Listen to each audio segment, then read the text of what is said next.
All right, good evening, everyone. Welcome to the Board of Selectmen, August 17th, 2021 Board of Selectmen's meeting. I am calling the meeting to order at 6:18. I will read the preamble. Pursuant to Senate Bill number 2475, which was signed into law by Governor Baker on June 16th, 2021, this meeting of the Board of Selectmen will be conducted both in person and remote participation to the greatest extent possible. Members of the public and or parties with a right and or requirement to attend this meeting may do so in person. They may also watch or participate in the meeting remotely by finding the meeting at www.southboroughtown.com/remote meetings. Specific information and the general guidelines for remote participation can be found on the Town of Southborough's website at www.southboroughtown.com. In the event that despite our best efforts, the public is not able to access the proceedings in real time via those technological means, we will post on Southborough's website an audio or video recording, transcript, or other comprehensive record of proceedings as soon as possible after the meeting. Thank you. Good evening, everyone. Welcome. I would just ask, I know we have a packed room, there's a lot going on here tonight. I would just ask that if we could keep the background noise to a level, a lower level. This computer that we're going to use to do the presentations for the scholarship committee will pick up, it's a microphone that will pick up all the background noise as well. So that being said, I'm going to actually shift public comment down. And I'm going to do the scholarship committee recipients first, so we can take care of that. So public comment will be next. So that being said, I welcome the scholarship committee. I welcome all of the recipients. It's been a tough couple of years for all of you, and I commend you for keeping your studies up and doing everything and representing Southborough the absolute best that you could. We're also very proud of you, and we're very proud to be able to do this at a Board of Selectmen's meeting. I know with COVID, everything got kind of a little messed up over the last couple of years. So again, I commend all of you. And what we're going to do is, I'm going to mute this one first.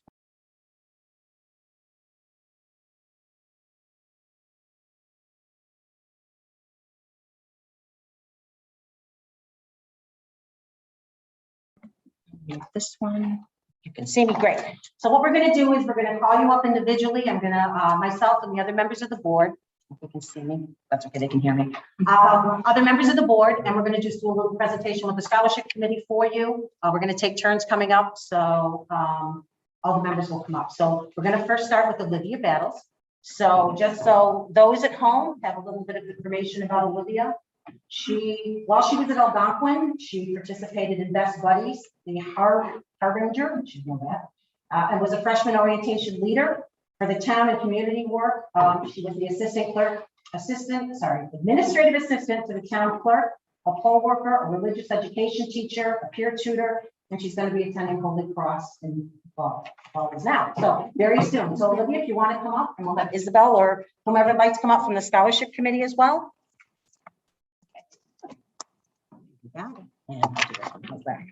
So on behalf of the scholarship committee, here's a certificate in honor of outstanding performance. We gladly present the Southborough Scholarship to Olivia Battles, awarded by the Southborough Scholarship Advisory Committee.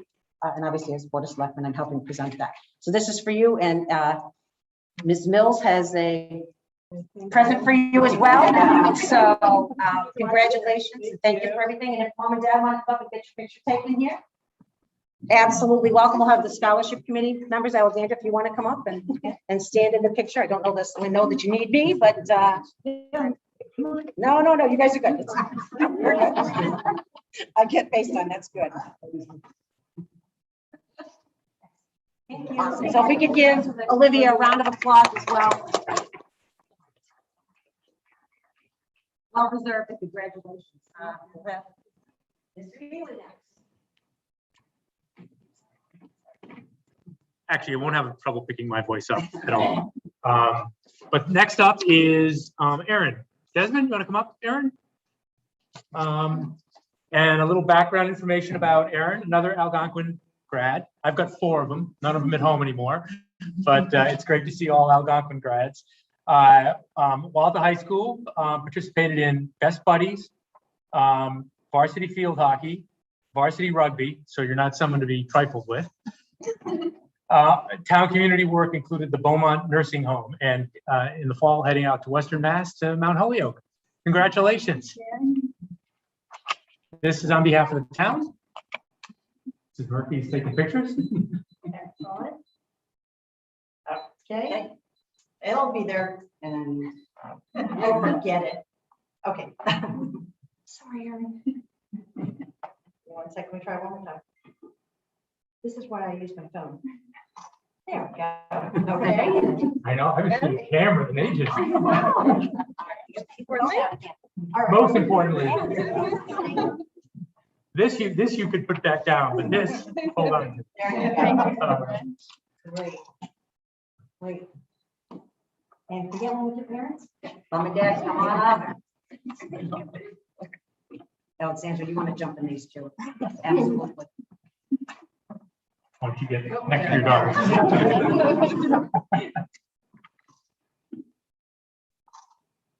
Thank you. Excellent, Congratulations. congratulations. What a good call.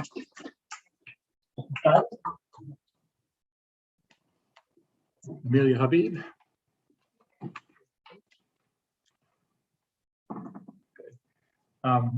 Great pleasure to present this to you. Amelia Algonquin, student again, Tiny Tomahawks preschool teacher.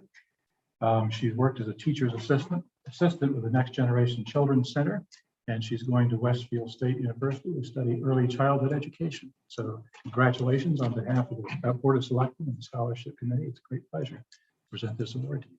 Congratulations.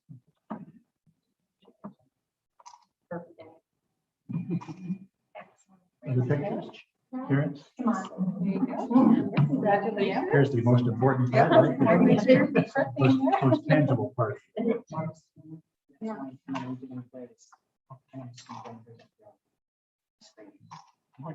Congratulations.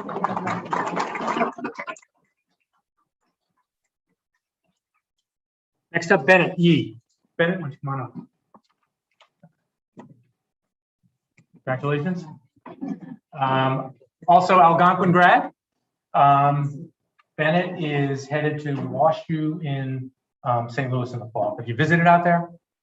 Oh man, it is. I have, and it's spectacular. You know, it's wonderful schools all around. It's a beautiful Midwestern school, so you're gonna have a great time.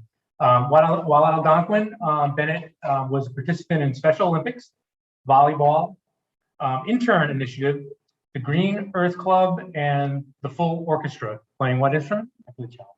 Excellent. And on behalf of the town, Bennett, certificate of scholarship. Yeah. Congratulations. And again, Mrs. Murphy. There we go. Okay, great. And She's getting the hang of that 1985 camera.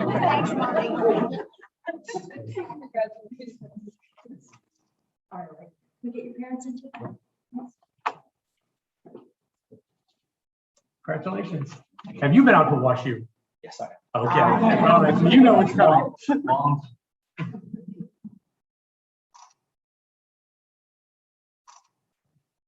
All right, great. Thank you. Congratulations.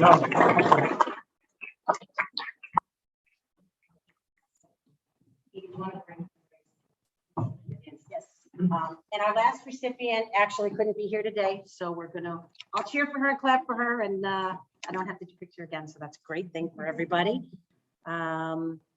Grace, so there's Gretchen. Is Grace there?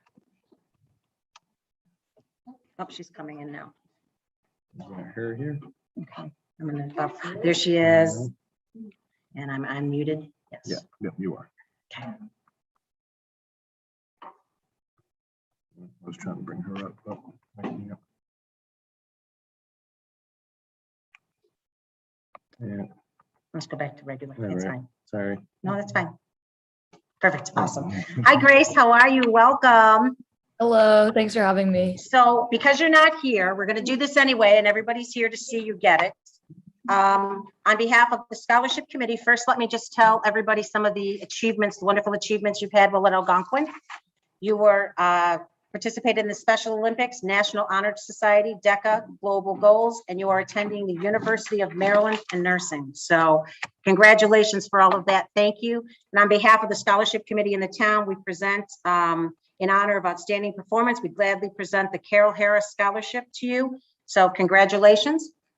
There's the scholarship. Thank you very much. And actually, Alexander Mills has the most important thing for you. Here's your check. And we'll get those to you and Grace and family. Thank you so much and congratulations and best luck on all your future endeavors. And, you know, nursing is a wonderful profession. So thank you very much. And everybody, if we could just give her a round of applause.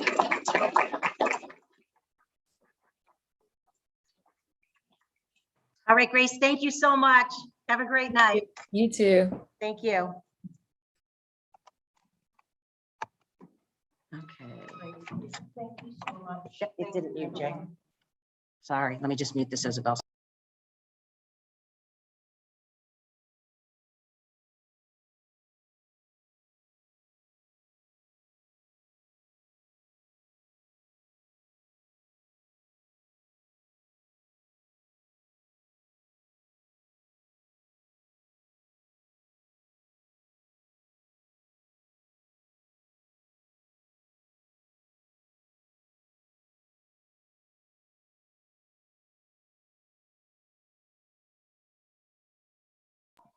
All right, everybody, we're gonna take a pause for a minute just so we can let everybody get out of the room. So if everybody can hold on 2 seconds.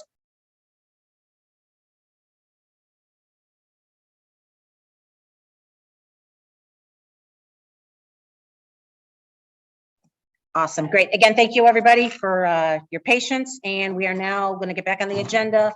And is this yours? Did I take yours? No. Okay, perfect. We're going to go to public comment. If anyone has public comment, they're welcome to come right up. Welcome. I'll have you come right up to the chair here. And when you're ready, just say your name, your address, and you just hit the space bar and it should unmute you. You are? You are. So those at home, well, it's a live meeting. It's also a hybrid meeting as well. So again, just name, address, and welcome.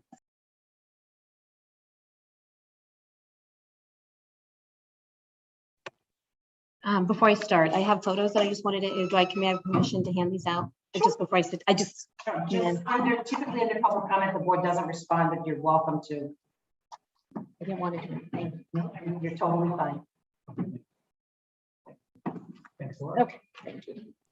All right, I will note Ms. Scott has given the board some photos. Thank you very much. Yeah, I wanted to do that before I sat down, so my apologies, but thank you. So good evening, honorable board and chair. My name is Laura Scott, and I reside at 37 Presidential Drive, where I have lived for almost 25 years, over 30 years total in Southborough. I'm here tonight to make you aware of not only a grievance I have about a building permit that has been issued at 35 Presidential Drive, but also the process that the town, in particular the ZBA, has followed in handling my concern. Before I sat down, I handed out photos that you can follow along that tell the story that I'm going to try to do very briefly. As you may be aware, on April 30th, I filed an appeal against a building permit issued at 35 Presidential Drive for a commercial grade steel framed sports barn containing a basketball court, locker rooms, guest locker rooms, bathrooms, lounge, and equipment room. The footprint is approximately 3,500 square feet and 35 feet tall. And it includes parking for 7 cars, in addition to an existing 3-car garage. The structure appears as big and taller than the original 2-story house of about 4,500 square feet on a very narrow lot, which is typical for this neighborhood, the narrow lot. This building, the sports barn, was originally intended to be an accessory building with a proposed height of 20 feet. This would have required a ZBA variance review. Instead, the owner and the builder had the sports barn attached to the garage to circumvent ZBA and then designed to meet maximum allowable height of 35 feet. As a side note, basketball courts, indoor basketball courts, manufacturers recommend 17 to 20 feet. However, whether an accessory building or an addition, this building permit should never have been issued on the basis of intended usage, as was explained by my attorney, Ginny Kramer, with Blattman, Boborowski, and Haverty in a letter dated August 3rd to this board. This is not for customary residential usage. There is no other sports barn similar in nature to this one in the town of Southborough. The owners have children at Fay School and on the basketball team. I am concerned, given the size and scale, that this is more than just a casual space for friends and family. I'm especially concerned because we share a driveway. On July 21, after almost 90 days of delay, after the filing of my appeal and the building continuing to be built, my request was finally heard. I should note that the builder asked the building commissioner for advice as to whether they should continue to build. Normally, a builder would suspend work with an appeal that might significantly affect a project once an appeal has been filed. I find it strange that the builder continued to build. At the hearing, while almost all ZBA members were concerned that this building didn't feel right, it wasn't right, it was out of scale, they did not feel that they had the authority to question or second guess the building commissioner, which frankly is exactly the ZBA's role. Not knowing what the other options they had, nor consulting with town council, they upheld the building permit. They didn't continue the meeting to seek counsel, they let the building move forward.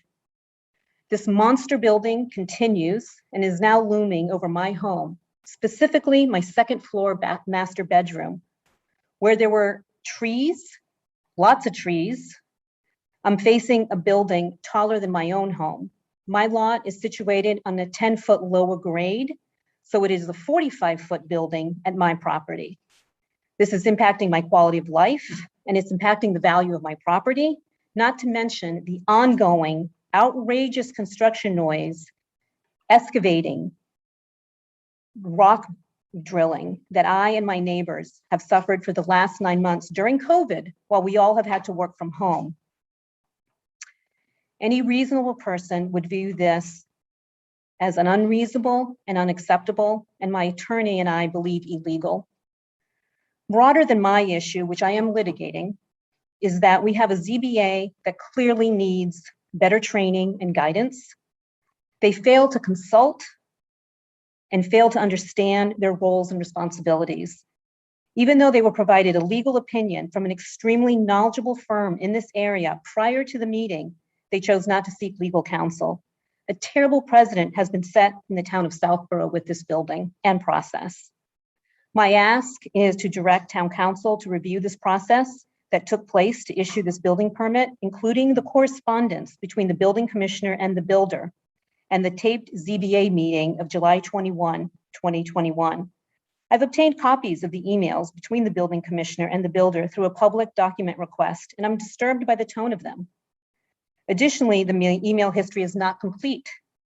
The building commissioner apparently did not use email while replying to the builder, and I'm not sure why. I'm asking that the Board of Selectmen issue a stop work order on this project while this matter is reviewed by town council. I'd also like to ask that the Planning Board and Board of Health determine what review, if any, should be done by those groups. I really appreciate all your time, and I thank you for your attention, and that's all I have.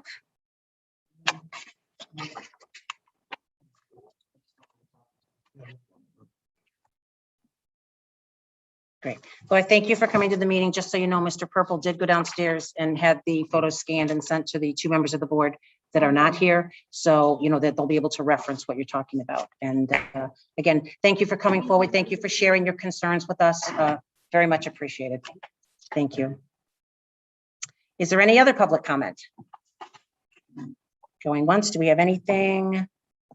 Let's see. If any of the attendees wish to participate under public comment, please just raise your hand.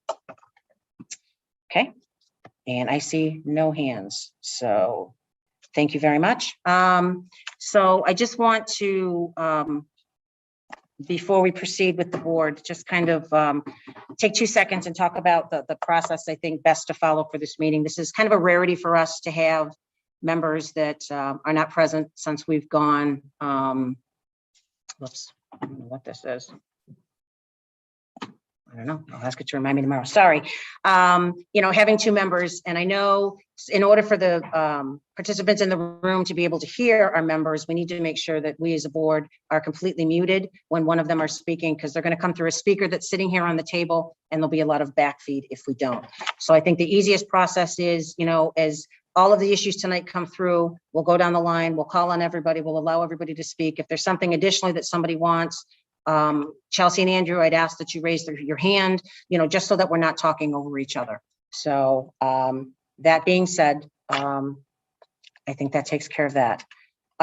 So next on the agenda is volunteer interviews for Youth Commission, vacancy term 6/30/20.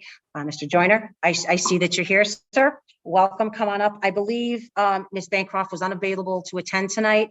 So I will ask the board to wait till our September 8th meeting to appoint, just so she has an opportunity to come as well. But again, you're always welcome. We've had you here before. Certainly welcome. Absolutely. Have a seat. Kind of following the same process we've used before. Just tell us a little bit about yourself again.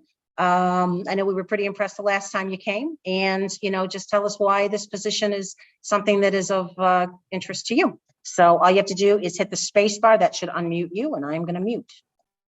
Okay, I see myself here. Well, it's interesting to thank you for having me this evening. It's good to see you in person. Last time was all virtual. And I guess the best way to describe why I'm here tonight is that we have really good ambassadors and recruiters in this town. I joined the Community Preservation Committee, being invited to participate by Freddie Gillespie, who has been a participant for many years, and kind of walked me through what the process was and why it would be a good idea to participate. And similarly, Sarah Castle approached me and said, we think you might be a good candidate for this position, this role. And I think I think Chief Paulus may have recommended me as well for that. So I think it's a reflection in the town of people knowing that it's important to encourage people to participate and reach out to folks like myself who probably wouldn't have volunteered without someone's guidance. So I appreciate that. And then when she described what the Southborough Youth and Family Services does and all of the objectives and all of the accomplishments, it aligned a lot with my own sort of background and personal views. I've worked in affordable housing for many years and have been exposed to a lot of the things that the Youth and Family Services tries to accomplish.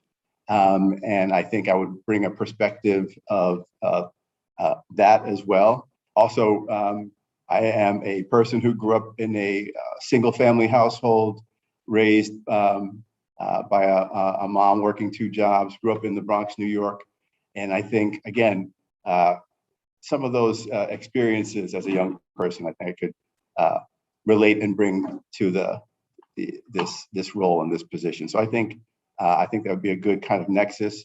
Also recently joined the Big Brother, Big Sister, and I'm going to be participating this fall with the Maisie program, which is introducing high school students or getting high school students a plan to get to college.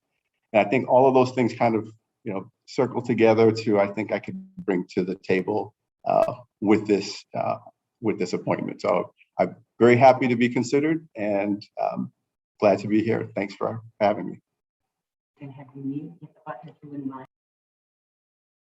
Great, thank you. So we're going to go to the board. We'll start with, as if they were all here, I guess. We'll go to Ms. Malinowski first, if you have any questions or comments. Can you hear me? Okay.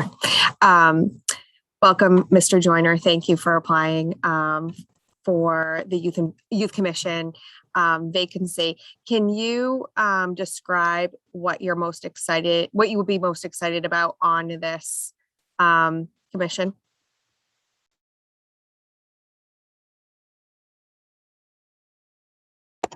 Sorry about that.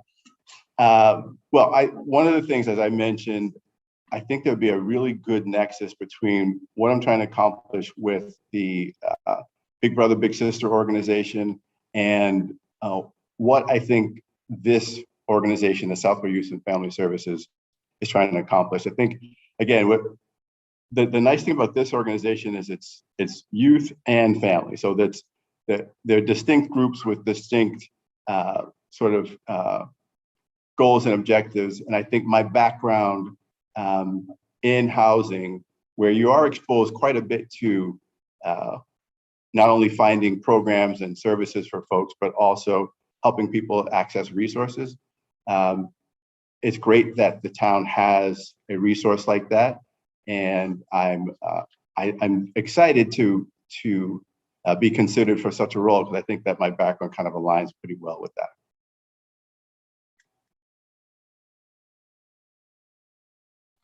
Chelsea, sorry, Chelsea, was there anything else? Or you? Okay, Mr. Healy.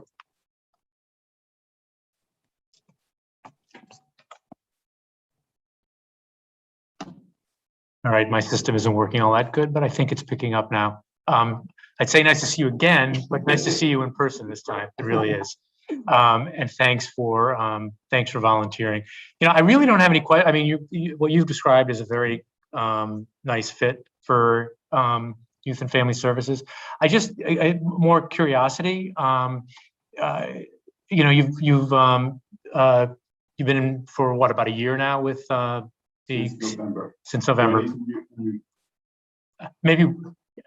Okay. Can both of them be unmuted at the same time? We can't. Okay. All right. Let me try to remember, because I can talk for a little bit. So you've been doing that since November. And I remember when we talked to you back in October or November, one of the things you talked about was your background in housing and your interest in affordable housing. And while Youth and Family Services they really don't have a housing component. There really is, because it's a life considerations and services that they provide. And I'm just, you know, there seems to be a theme to your interests and you know, terrific involvement. I'm just curious, what, I guess it is a question. What do you think from a Youth and Family Services combined with the CPC, from a housing standpoint, you can help the town with? Because really, from some zoning issues and otherwise, you know, we, like a lot of other towns, are struggling with, on the one hand, it's great to talk about the ideal of bringing a you know, a pretty affluent community like Southborough, bringing housing opportunities to perhaps the less affluent, and creating a more diverse housing supply, which creates a more diverse community. And I'm wondering, again, I see a theme in the things you're interested from the town perspective, and I'm just wondering your thoughts about that. Well, it's a great question. And I'll answer it in sort of two ways. First, the initial interest that I have in participating with the Southborough Youth and Family Services is more practical than what you just described in terms of a broader goal of affordable housing. My background in affordable housing has exposed me to, I've been involved in property management and asset management. On the property management side, you're more involved in the day-to-day aspects of the operation of affordable housing. And in that context, there is a great deal of focus on resident services. Many of the programs that finance affordable housing have a component that encourage resident services to help people get access to jobs, get access to resume building, get access to other services that help them with their families. And I think from a more practical perspective, it's just knowing how these organizations have operated. And I have to say, seeing and being exposed to what I have been exposed to, that Southborough Youth and Family Services does, they do a really good job of that already. So I think that's more of just kind of providing a little more context in terms of access to other folks who've been doing that kind of work. So it's more practical than an objective of trying to encourage the development of affordable housing in the town.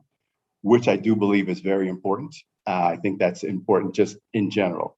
I've been in my career, I've had the good fortune to have gone to DC to lobby for affordable housing and meet with representatives from the House and the Senate to encourage programs to develop affordable housing.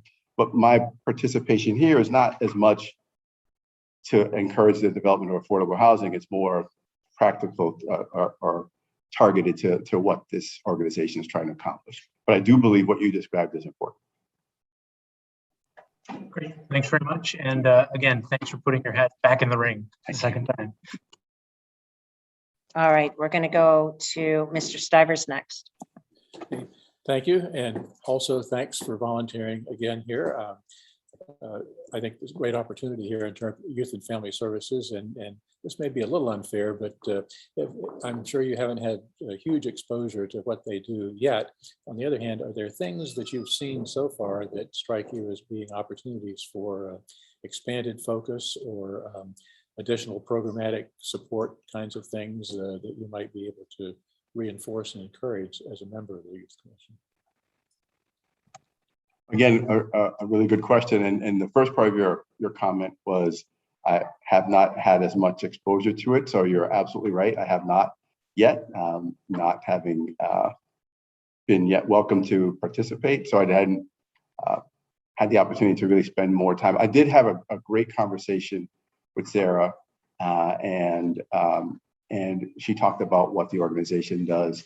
And we just talked more theoretically, so I haven't had the opportunity to form it into a plan of how I think I could specifically bring ideas to augment what they're already doing.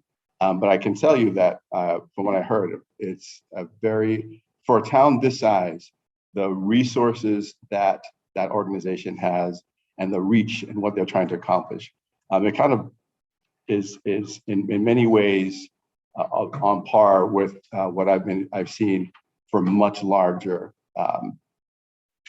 organizations, much larger settings. So it's impressive what they're working on in terms of mental health, in terms of substance abuse, in terms of what people have been dealing with during these past year or so during the pandemic and trying to help people through that.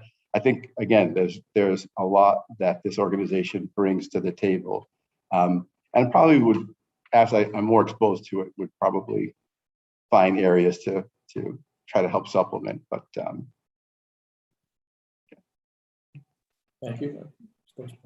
I understand, and again, as I said, probably not a totally fair question, and I think you'll find that this organization is very important in a lot of ways that aren't too visible to people. I've always considered them to be an element of the public safety department, if you will, and because they are sort of in the front lines for a lot of issues that could escalate into significant public safety issues if not handled with care and skill, which they tend to do. So I think you'll find many opportunities there, should you be appointed. Thank you. Thanks. Thank you, Mr. Stivers. Mr. Dennington. Good evening, Mr. Joyner. Very nice to meet you, and I appreciated what you said. So it sounds like all the other selectmen had a chance to meet you previously when you were appointed to the CPC. So I'm going to end by actually asking for some very basic information. How long have you lived in the town, and do you have kids in the school system here? I've lived in Southborough for over 30 years, and in 2 different houses. My kids are older. My oldest just she just got to Stanford yesterday. She's working on her PhD in counseling psychology, and she's doing an internship there. And my youngest daughter, Caroline, is in Brooklyn, New York. But both of them went through the school systems here all throughout their childhood, and they've actually wrote about it as well.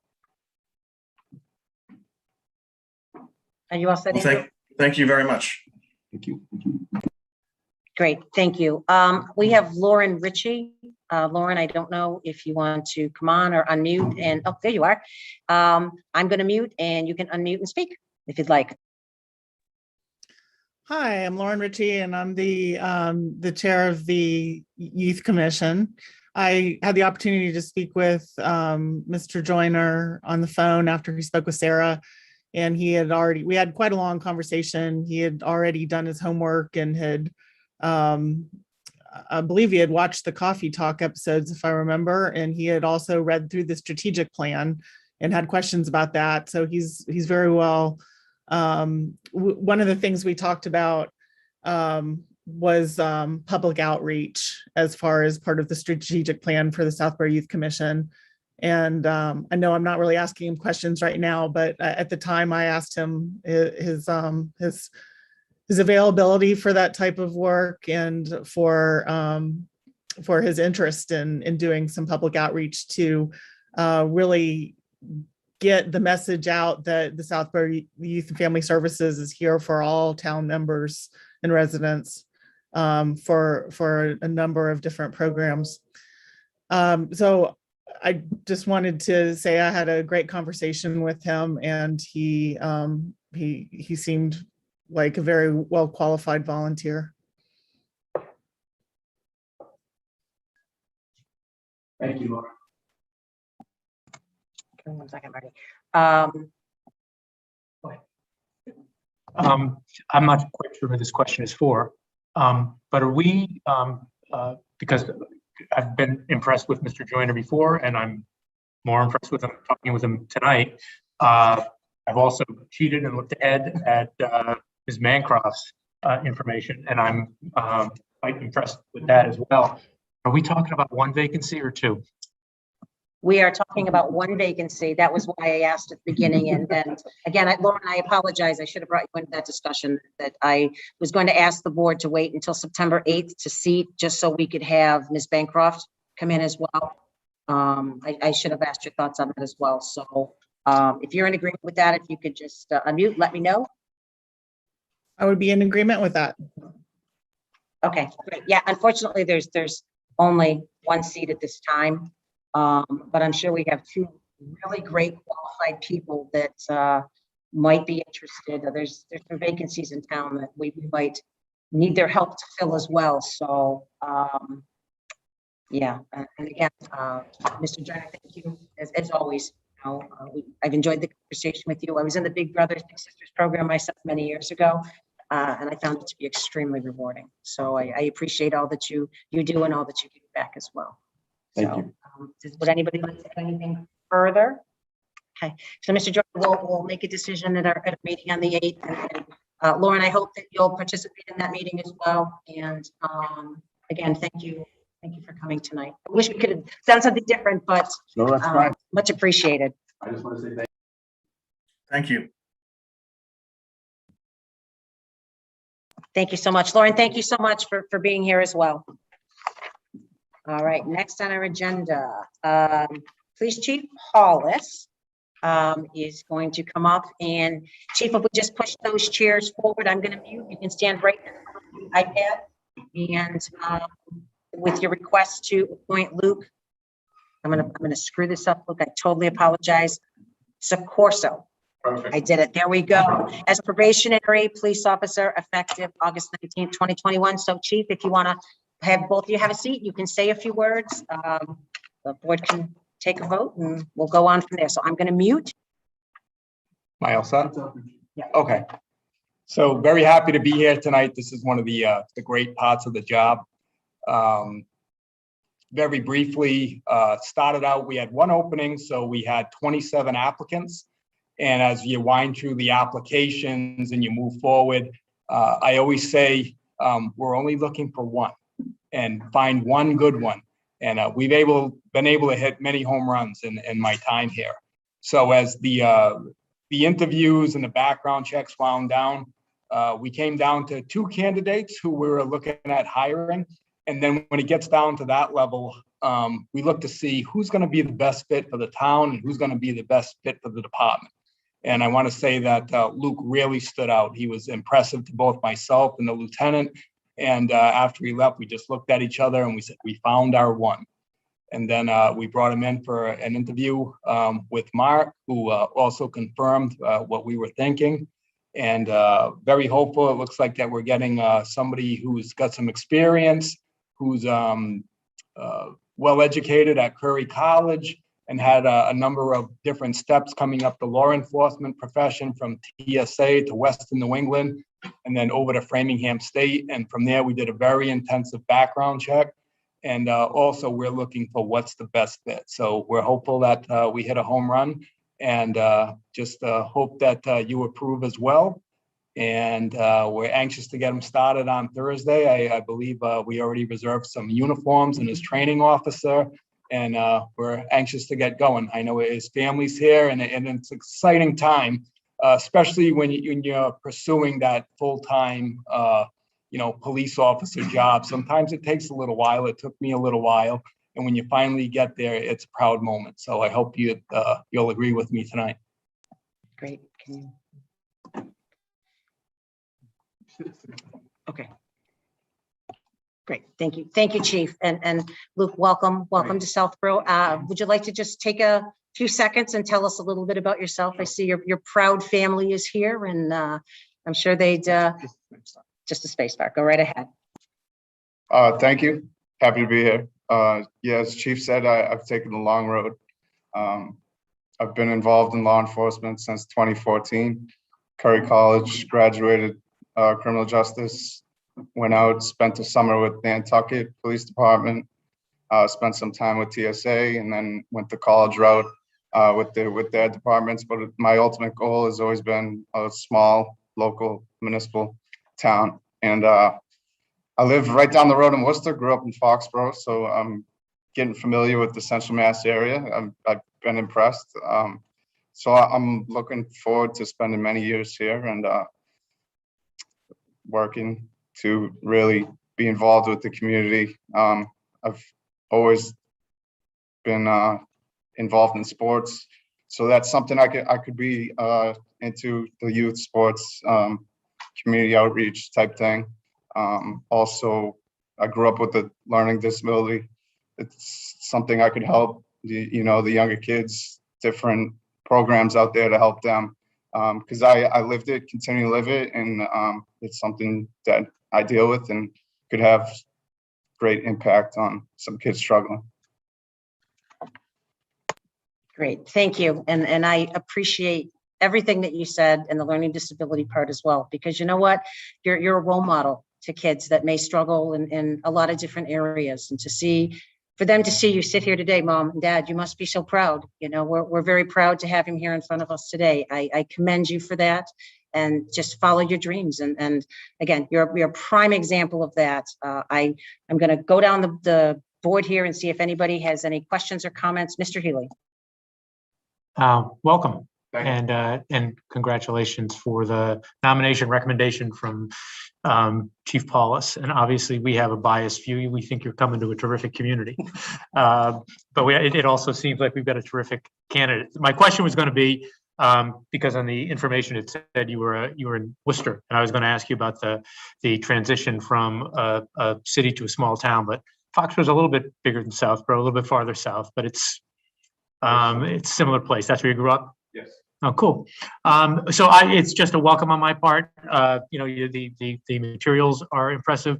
Congratulations to you. Congratulations to your parents. And 2014 doesn't seem that long ago to me, by the way.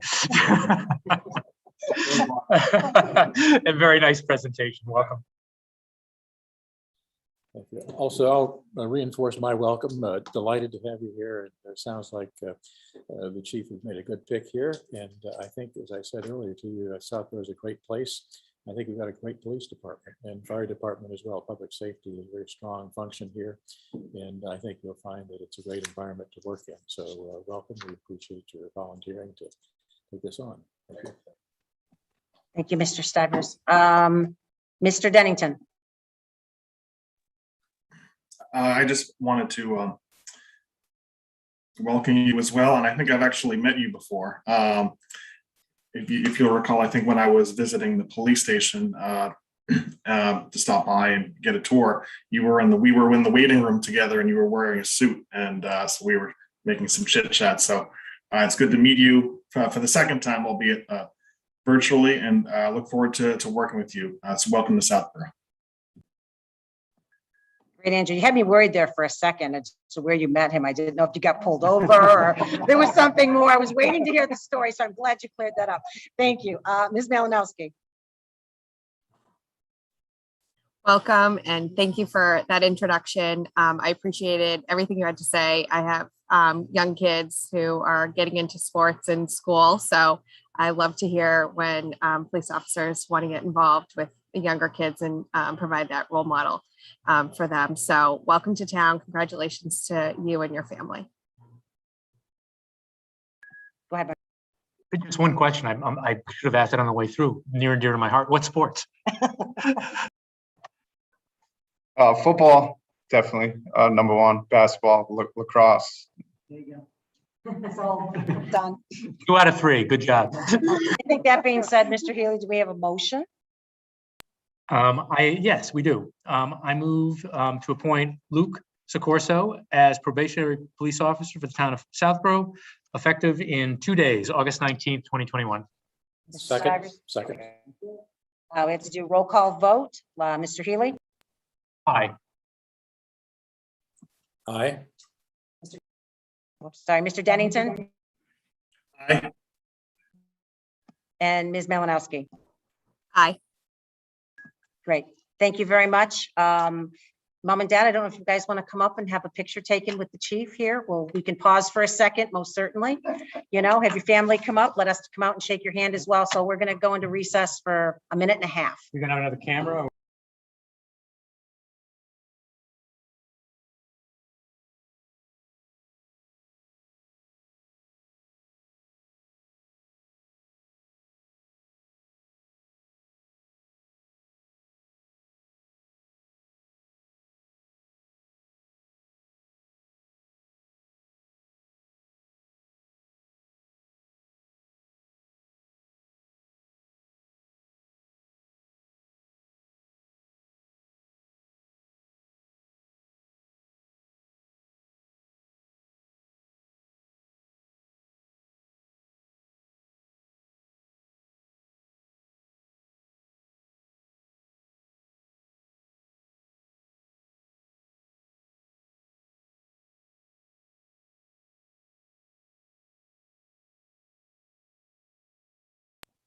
Great, thank you. Welcome to our new officer again.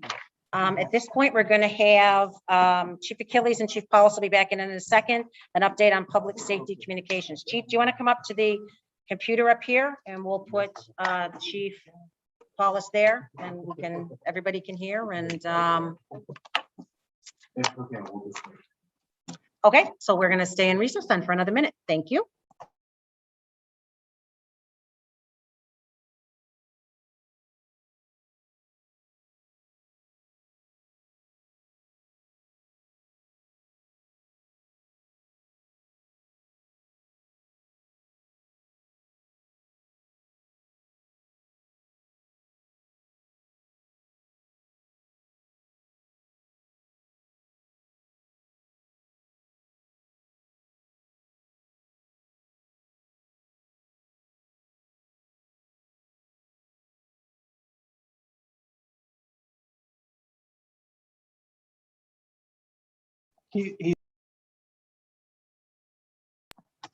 All right, so now we actually, where is the chief?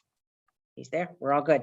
Okay, so again, welcome Chief Achilles and Chief Paulus. So Chief Achilles is here to give us an update on public safety communications. I turn it over to you, sir. And I will, because the Emergency Communication Center is under the auspices of the police chief, I'll let him speak first.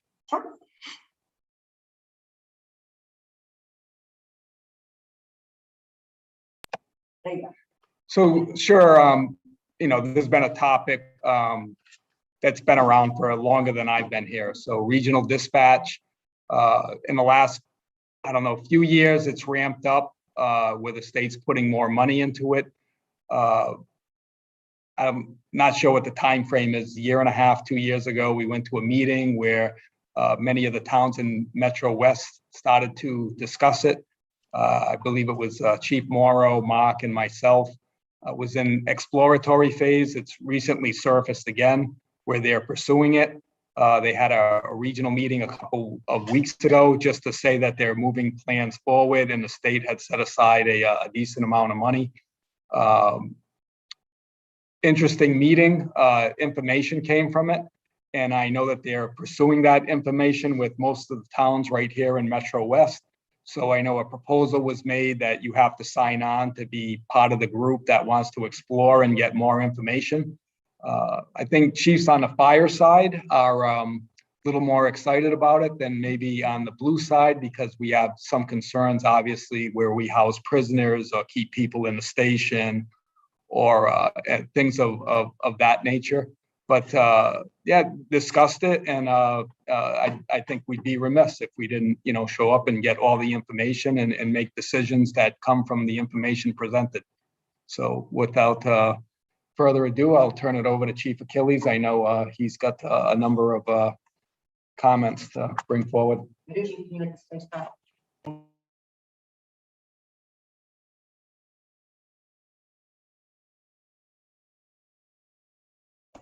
And to echo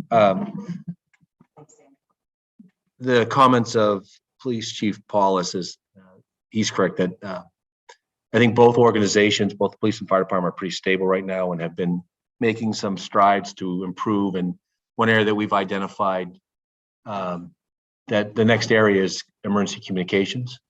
It's not just the building, because we're very appreciative of the space we have, but the overall operations, the standards, and both the needs of the police and fire department when it comes to emergency communications.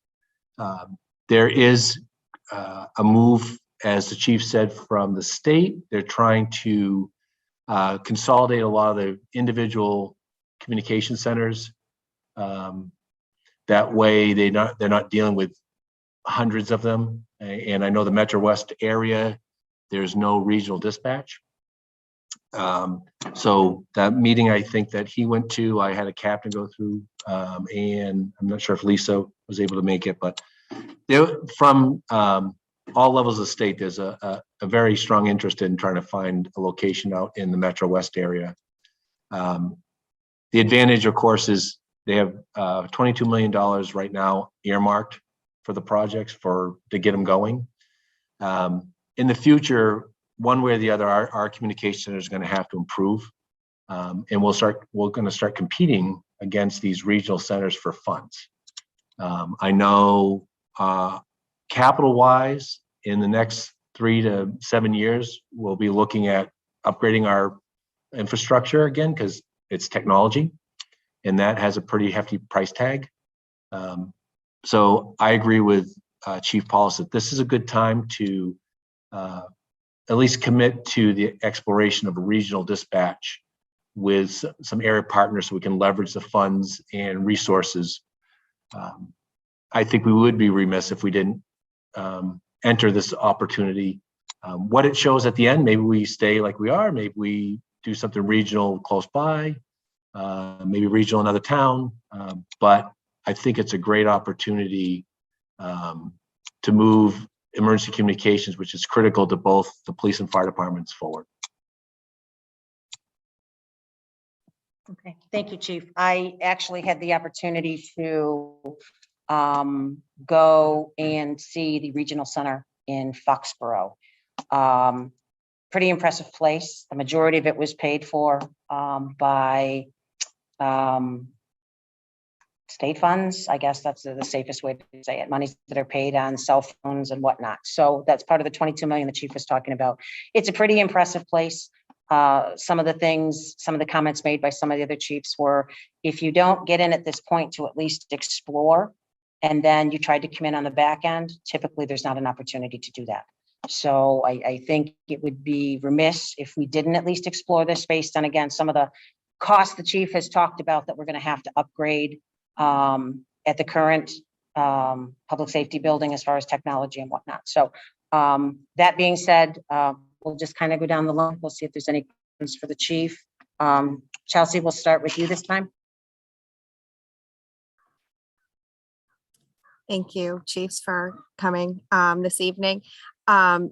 what would next steps be in terms of exploration with this? Would this be looking at in terms of what we currently have for Southborough and what it would mean in the future, or and where is the process at with the other towns? Like, what kind of timeline are we looking at?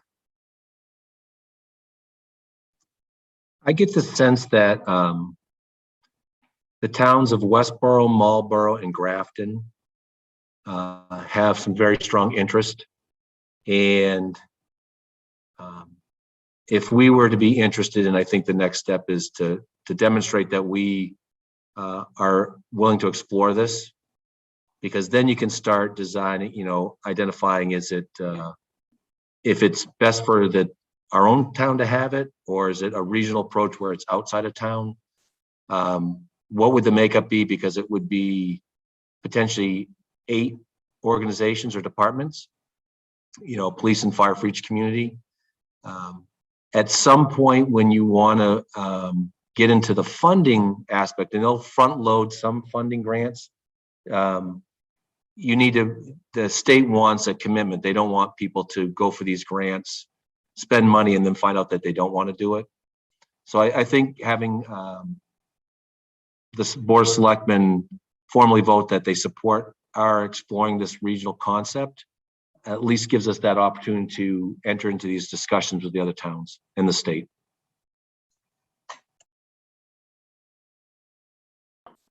So just to follow up on that, I would be in favor of exploring this, and I would want to make sure that we do some sort of formal study. What in internal may make the most sense, given what experience or the expertise that we have between both of you in Southborough, and just to walk out over the next 5, 10, 15, 20 years from a financial perspective, how much money we're spending now, what kind of funding we are at risk of losing because regionalization is kind of at the forefront for the state, and what that means overall. The other piece is for the dispatch center. I think what you had mentioned, Chief Achilles, is that over the next 3 to 7 years, we're going to have to replace that equipment. Is there anything else that we invested in for that room? Or if we just took the equipment out, is it purely just a room? Looking at all of those aspects so that we can explain to the residents what this means, for our town. And then, your expertise on operations and how you deal with some of the things that Chief Paulus is concerned about, making sure we have alternatives for whatever we're doing directly in town. Thank you. And I would just say that I think all those things we'd have to do. I would say we have to do those things as part of this. And with the other area towns, I think we would have some leverage of looking at what's the best options. And the cost, I want to just make sure people know it's not just the room. And we've discussed this at advisory and capital the last couple of years, there's a lot of infrastructure technology wise throughout the town that makes the emergency communication system work. And, we'll try to forecast what those expenses are going to be. We know typically most communities that run into this when they have to upgrade is in the millions of dollars between the equipment in the dispatch itself, physical dispatch, but also throughout the town. So I think we would be able to investigate what that is and what the cost is. And I'm sure it would go without saying that the police department would have to look at what other options exist. So when you enter the building, who's there? And that's a cost that we'd have to consider.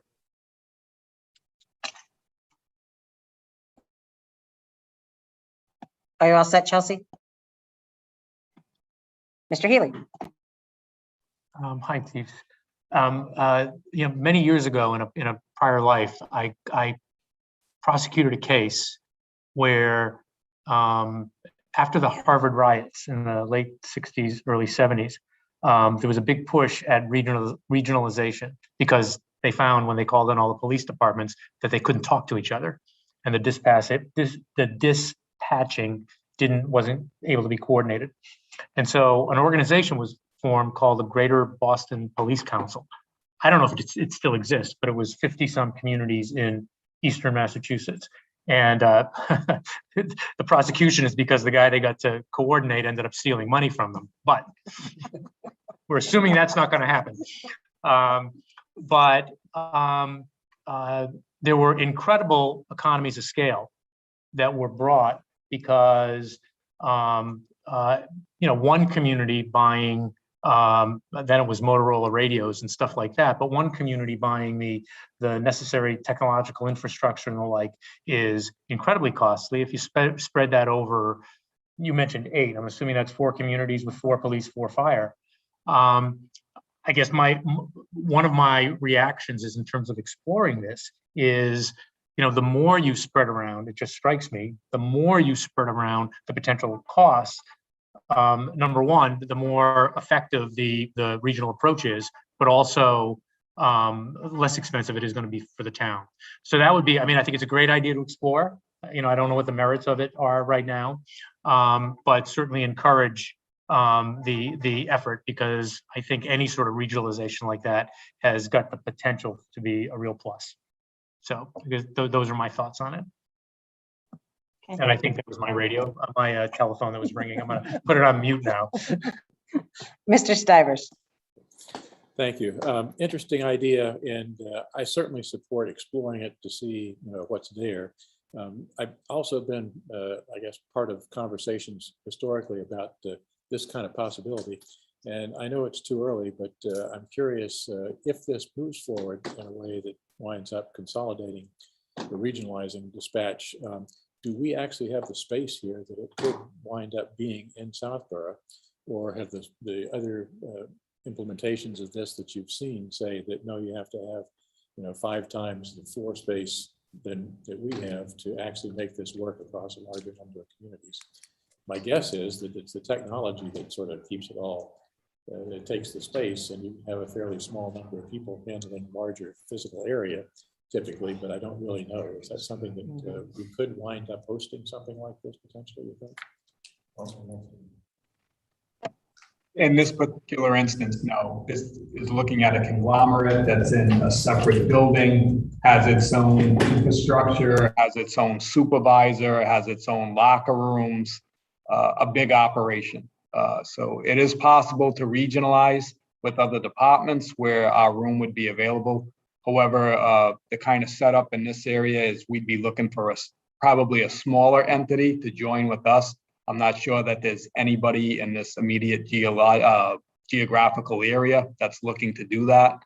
And that's, you'd get a little bit more grant money to do that, but the state is actually looking to build out with bigger entities to do that. So this is a standalone, and it would, probably separate myself and the chief, away from any type of oversight or control over it. Thanks. And if I could.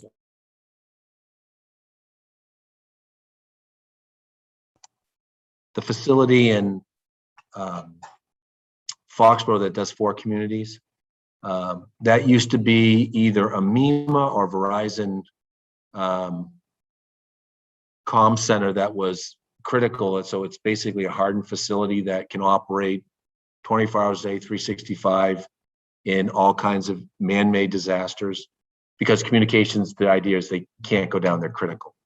And for the 4 communities during the day, they'll have 8 dispatchers, and 2 call takers and 6. And then at night, when it's not as busy, they're about 5. So the Chief Wallace is correct. When you do something like this, you want it to be staffed at the right level. And for our facility right now, we could put 3 dispatchers in there, but it's part of our facility. And that would be a consideration. I know some of the preliminary discussions are to find a location in one of the either Southborough, Marlborough, Westborough, if possible, and they're looking at a whole bunch of options. If that's what we do, Chief Paulus mentioned, the other option might be a smaller scale where we do something regional, but it's hard to get those partners. Thank you. Again, I'm certainly in favor of exploring and see what it looks like, and then we've got better numbers to look forward to, then we can make a more intelligent decision about it. But certainly, yeah, conceptually interesting. Thank you. Thank you, Mr. Stivers. Mr. Dennington. I don't really have anything to add with it, which hasn't already been said. And it sounds like, we're just voicing approval to begin exploring this. There's a lot of details which would need to be fleshed out later if we reach a point where we're actually considering doing this, right? So yeah, I have the same general views as everyone else has expressed. I think we should go forward and explore this. Thank you, Andrew. Mr. Purple. So just a little bit of additional background. And again, I do think it's important, the issues that Chief Achilles has brought up and also the issues that Chief Paulus has identified. Again, we've set up the dispatch area as the front facing, option, people walk in the front door, that's what you see. How do we handle that issue? And also how do you address some of the other responsibilities and roles that the dispatchers have from some of the police side issues? Those are things to take a look at. One of the reasons I think that that this issue is before you tonight is trying to understand where the board is willing to go. So some of these other communities are being asked to put letters in which have a certain level of commitment that, quite frankly, my position doesn't have unless the board basically wants to grant that to me. So I don't want to be signing anything, committing us to look into anything that this board is not going to support. Previously, in terms of regional dispatch, we've talked about us hosting, which I think is what Mr. Stivers was alluding to. But the opportunities seem to be for regional dispatch that is likely going to be a standalone facility outside of the town, or at least outside of our public safety facility. And so wanted to make sure before we even started to look down that road as an option, that the board was comfortable in us doing that and making, as we discussed tonight, a preliminary commitment to be part of the exploratory process, because again, and neither chief had said this, but once you make the commitment to go into a regional, you can't go back. You cannot go back to a standalone again. If something happens with that, as I understand it, correct me if I'm wrong, if something happens with that regional group and you want out, you've got to find someplace else to do it because you can't go back to your individual PSAP again. Correct? That's correct. Okay, so that's the only clarification I think, or the takeaway that I'm looking for tonight is if we're going to go down this road, that I feel comfortable that I've got the support of the board behind me, that you're willing to look and explore these regional options. Marty? Yeah, I guess a follow-up on that, Mark, and I guess this is to the chiefs.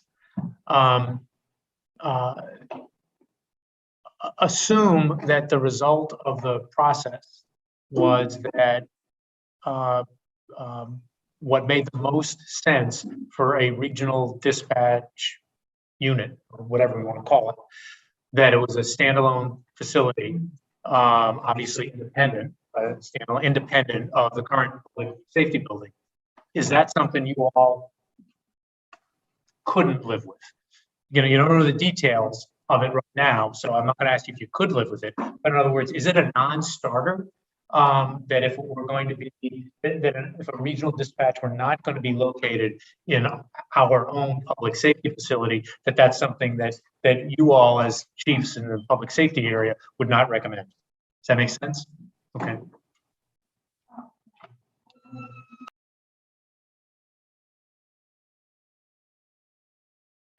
After hearing the presentation for a couple of years, certainly it's becoming the wave of the future. So there's problems that go along with it, and we can have another meeting to start discussing that. But I think right now we want to hear what they have to say, and then we have to make the decision that's best for police, fire, and the community. So I think we have a lot more information to gather and make that decision. But right now I'm willing to gather more, and I move off the line that I was on, even when I first got here. So it's evolving all the time, and I'm willing.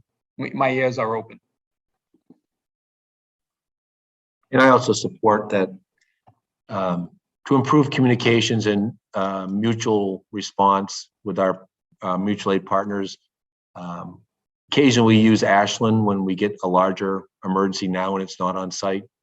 So I'm comfortable with that. And there was some discussion that we will have some level of input, is using oversight or some kind of advisory board if it gets to that level. But I agree that we should explore this, and getting that support would be really good. So, Madam, excuse me 1 second, Chief. So, Madam Chair, are you looking tonight for a motion to what? I'm comfortable actually giving Mr. I am too. Mr. Purple the authority to be our, eyes and ears and have the authority to coordinate with the chiefs on this. I don't know how the other members feel, but it makes perfect sense to me. So I think just to illustrate what the chief has said and to answer your question more directly, we're not in until we start taking money, right? So once you start accepting the grants and everything and that is really when your level of commitment is all in. And so I think, I appreciate, the direction. And now I think, we've got the ability to, reach back to some of these communities and these efforts and say, we'd like to be part of it. We'd like to understand it. We'd like to understand how some of our other needs are going to be met, through this process. And again, what makes sense for us. I think we're going to come away with a good understanding of what's the best situation for us in terms of dispatch. So, Lisa, you're comfortable with us. We don't need to take a vote. Mark's got, you've heard what we've had to say. Yeah. Okay. No, absolutely, Marty. I think this was the direction that Mark was looking for. Okay. I don't think it required a vote. All right, before we move on from this, sorry, go ahead, Chief. So I have one other comment in our discussions, and it's been a topic for the last few years. Just want to let you know, as we're pursuing this, the current dispatch operation probably has to expand going forward, and that's sooner rather than later. We've kind of been operating on a one dispatcher per shift. In fact, with only 4 full-time dispatchers, we have what's called open shifts because it just doesn't cover the 24 hours a day, 7 days a week model. So we've been backfilling that with overtime and part-timers. But we need to expand that, maybe expand the supervision over there and expand the operation a little bit. So I'll be looking at, the upcoming budget by probably adding at least one other full-time personnel and maybe some supervision over in that unit. And they have their contract negotiation coming up this year. So I think one way or the other, we have to just put that topic out there that we have to look at expanding the operation from the current, one dispatcher handling police and fire at one time. And I think Chief Achilles would agree with me. Thank you, Chief. Actually, Andrew and Chelsea both have their hands up. So Andrew, go ahead. I'll put my hand down now. Okay. One piece of information that I think will be useful for the next time this topic comes up is, since one of the things which is driving it is there might have to be a very expensive technology upgrade if we didn't do this, and how much money that would cost. So I just wanted to mention that issue now so that the next time the issue comes up, it'd be helpful for me if, there's a ballpark number on that of if we didn't go this route, how much money would we need to spend to upgrade the technology? Thank you. Thank you, Andrew. Sorry. Thank you, Andrew. Chelsea? So I agree with that, and I'm supportive of Mark kind of throwing our hat in the ring and saying, yeah, we're interested. But I think that the questions that need to get answered are bigger than Mark. I think we need to put some sort of working group or committee together to study this, because I think it's important for, like, I looked at Acton and Concord, they're regionalizing right now, and they had like a whole study that was done on kind of the points that I made earlier. So I really think that we need to put something more robust together, so that the residents understand what the pros and cons are of doing this from their perspective, given that we just built a new public safety building, and so that they understand what resources are coming down the line, as Chief Paulus just said, and all of the infrastructure that goes into it. All right. Thank you, Chelsea. So again, Chelsea, let me ask you, so in Acton, the study group that they put together, do you know what the makeup of that study group? Off the top of my head, I don't, because I just scanned the report. I can see if I can find it. I'll put it in the chat. Okay, thank you. Go ahead, Marty. Chelsea, I agree with you completely that if we end up being up to our knees or higher in exploring this, that we absolutely need exactly what you described.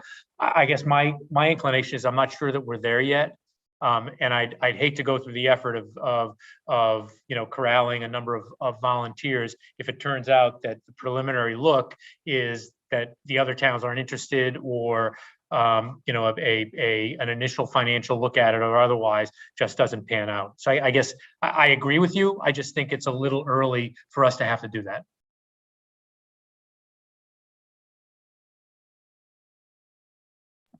Quick comment. I did look at the Acton Concord thing, and they had the Collins Center do a study for them. So that might be an interesting resource to take a look at. I don't always agree with what they do, but it's a good outside view of the pluses and minuses there. So that might be informative to check. All right, thank you, Mr. Purple.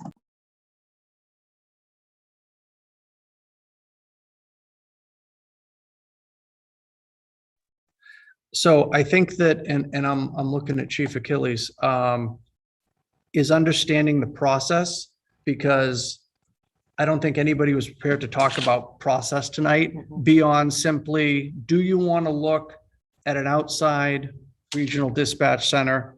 And to Ms. Malinowski's point, I don't know that once we get into a group, I assume there's going to be representatives that are going to be part of this larger discussion, and we can determine who we're going to pull in for those discussions.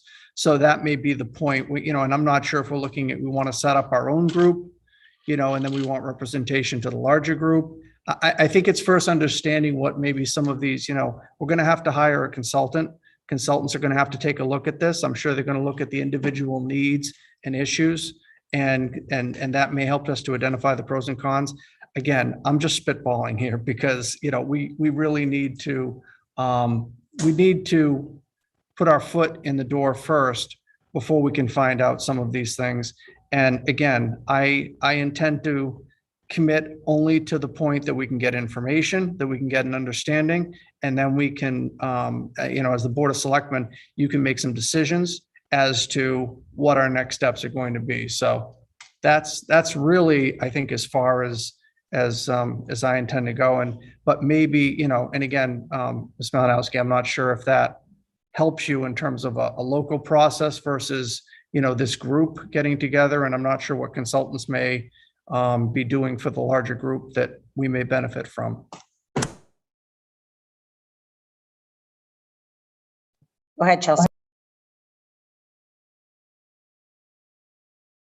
I just wanted to make sure that I understood what we were committing Mark to being responsible for, because I just think that there's probably a lot more questions than answers, and I just want to make sure that we this is now out in the open, and I just want to make sure that people understand that we're going to go through the proper study to make sure that this is a great fit for what we're looking for. That's all. All right, Chelsea, thank you. I agree. I think this is a starting point, and but I agree that there's going to be a lot of study that's going to have to take place, Chelsea, and we're going to need a lot of public involvement in this as well, public forums and participation as well. So, but I think this is a good starting point for today. So, Mark, do you have what you need to move forward? Yes, no, I'm fine. Thank you. Okay, so Let's go to item E, Chief Achilles article request for special town meeting authority of fire department. Since this was put in the packet and on the agenda, some new information has come to light, so I am going to turn this over to Mr. Purple. Thank you, Madam Chair. Thanks, Chief. So I just wanted to speak to this issue a little bit tonight. You had some information in the packet.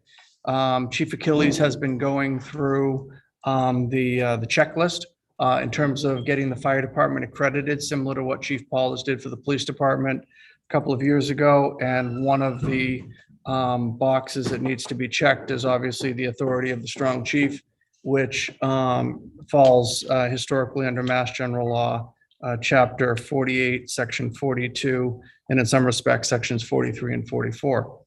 And it was not readily apparent in the code that this had been adopted. And I will, from the outset, apologize that this is in the packet now in front of you, because it would have been nice to have the answer that I sent to you this afternoon, which really would have negated this probably being on the agenda at all. In 1920, the legislature passed the Acts of 1920, Chapter 591, Sections 27, 28, and 29, essentially created the strong chief on the fire department. And the town accepted that at the August 6th, 1921 town meeting. So that strong chief authority has been in place in the town for 100 years.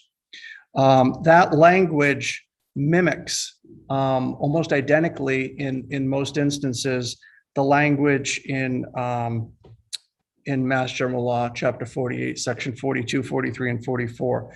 I did consult with town council this afternoon, and he concurred that there really is no reason for the town to go further and adopt 4842 or 4843. That authority already exists from the previous authorization. I would, and Mr. Healy can fully correct me, but because the language is so similar, I have to guess from a layman's perspective that the special act was created and then that language was simply transferred into a Mass General Law very shortly thereafter. Because I had seen, for example, the town of Andover, I believe, accepted 4842 in 1924. So it must have been shortly thereafter. But again, check with council. There is no need to address this. I think this gives the chief everything he needs and allows him to check that box. And again, council has given his opinion. So again, my apologies that whole backstory couldn't have been done before this ended up on the agenda, but it will prevent a couple of articles from showing up on a special town meeting. Okay. Mr. Healy. Mark, you mean to tell us you're not conversant in what went on in the 1920 town meetings for the town of Southborough? I'm shocked. I will tell you, though, the one thing I did find, and I noted this in my email to the board, is that it is amazing how many swings that this town has taken to look at a town manager form of government. In the 40s, in the 60s, I think there was something in the 80s, and it actually did pass. I think, and I have to go back and look, I believe it was in the 60s, but unfortunately the quorum was questioned and there was no quorum, so therefore the vote was nullified. So really that's been snake bitten, but that was part of what I found in my research. Well, answering your question, it sounds like what happened is that the town adopted it under one statute, one statutory language, and then there was subsequent statutory language that happens. And I think I agree with town council that unless a subsequent statute could negate what happened at town meeting, but it's not necessary to reinforce. So I think I agree with Mr. Tallerman's opinion that the articles, while they would have been a good idea, just aren't necessary. All right, great. Thank you. Before we move on, Chelsea, Andrew, if you have a comment or a question? Nope. Mr. Stivers, you're good? Chief Achilles, yep. Go ahead, Chief. And to Mark's point, one of the things we look at is make sure we have the legal authority to be a fire department. And there's different ways to organize a fire department. In Chapter 48 is one way, and then work with Mark, we did some digging and we found some that special act of 1920. So besides this, what we call the strong chief, it was really the focus of what is the fire department organized as, and how does it operate legally? Because that is one of the accreditation things, which is probably a good thing for just in general world to be legally organized and have some function. So that's really what the impetus was. And I'm comfortable with what council said. All right. I guess that is done. Thank you very much, Chief. Am I Thank you very dismissed? much. You are now dismissed. Thank you. Go home and take Mr. Chief out for something to eat. Thank you. All right. Next up, Carla McCullough, Town Accountant, COVID-19 update, proposed consultant contract. So Carla and Brian, Carla, why don't we have you come up to the table? And Brian, do you want to go just so we can see the two of you? This is great. This is working.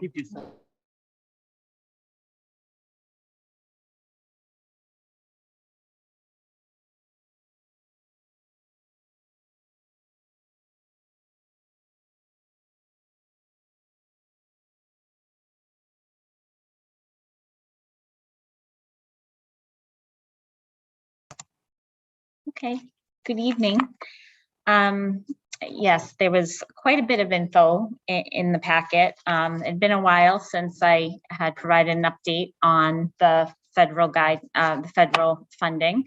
I apologize for the date. I think I was just thinking of a simpler time, June 20th, 2017. So interested in the update.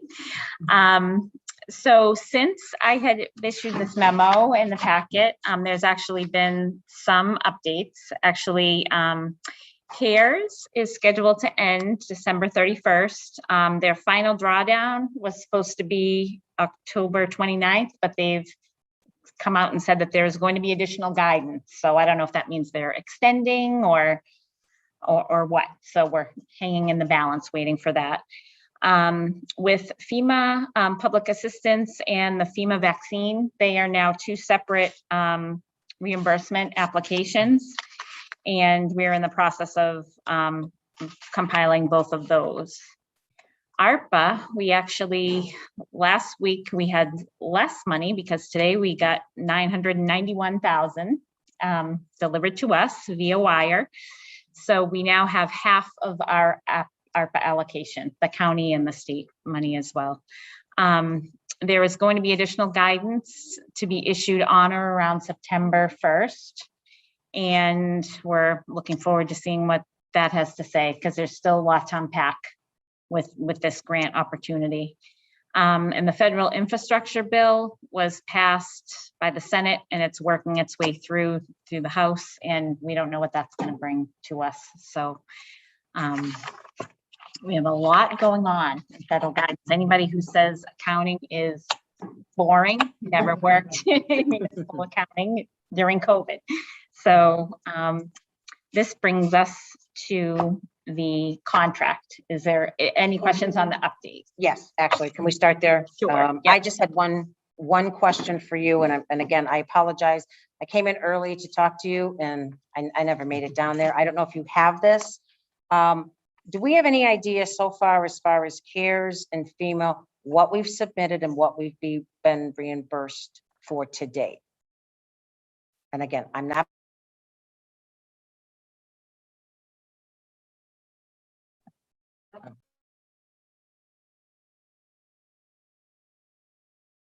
Okay, go ahead, Chelsea. No, you just went off mute, so I couldn't hear you. Did you hear any of it? Yeah, like the last sentence I didn't hear. Okay, the last sentence was probably just that Carla's usually pretty prepared for this stuff anyway. So. Okay. To date for FEMA, we have received $66,000. We have a lot of the items that we did submit to FEMA the first time around were denied and shifted over to CARES. But in total, what we have spent for FEMA is $350,000. For CARES, we have received 59,000. We have spent 281,000 of our CARES allocation. We're trying to spend our allocation, and part of the issue is that FEMA is now covering testing. So if CARES covered the testing instead of FEMA, we would be up to $540,000. So we're trying, but that's where we're at now with CARES. And then for the vaccination, our portion of the regional clinic was $83,000, almost $84,000.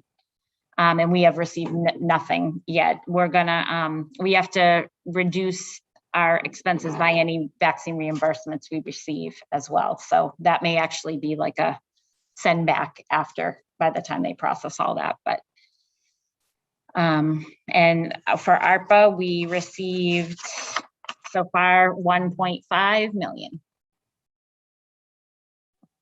Great, thank you. I'll go to you next, Marty. Mr. Purple had wanted something to add to that. I just have a quick question for Ms. McAuliffe. Obviously, as we're entering into the new school season, and I anticipate we're probably going to do some level of testing, and they've talked about ways to keep the kids in the schools. So, I mean, even if you're symptomatic and everything, they will test you every day. Is that testing going to still fall to, and this may be an unfair question, is the testing still going to fall to FEMA? Or do you think that may shift? I assume that's going to be an expense that's going to have to go somewhere. Right. Well, right now, what FEMA, we have heard that FEMA is going to wrap up in September, but they have to give us 30 days notice. And I think with what's going on, there is a good chance it may be extended. I did speak with Becky Pellegrino from the school, and they were looking into a testing option that actually was supported by the state. I know Mary Ellen Dunn was on a call regarding that, and if that is what they go with, maybe there will be no cost to us, and it will be, a cost bear by the state. Right now, again, another unknown. All right, Mr. Healy. Carla, thanks. And I don't know, maybe this is jumping the gun in terms of the consultant you're going to talk about, but when the chair was asking you questions, you were referring to a sheet in terms of where the numbers are. I'm just wondering if on a weekly or a bi-weekly basis, your department are generating numbers that show what are basically what you described. Right. And believe me, the last thing that my instincts are not micromanagement instincts, but I do like information. Yeah. And I'm just wondering if I would find it incredibly helpful on a weekly or bi-weekly basis, just see those numbers and to see how they're progressing, what column things are going in. And again, I don't want to create extra work for you, but it strikes me it's the sort of thing you probably have on the system.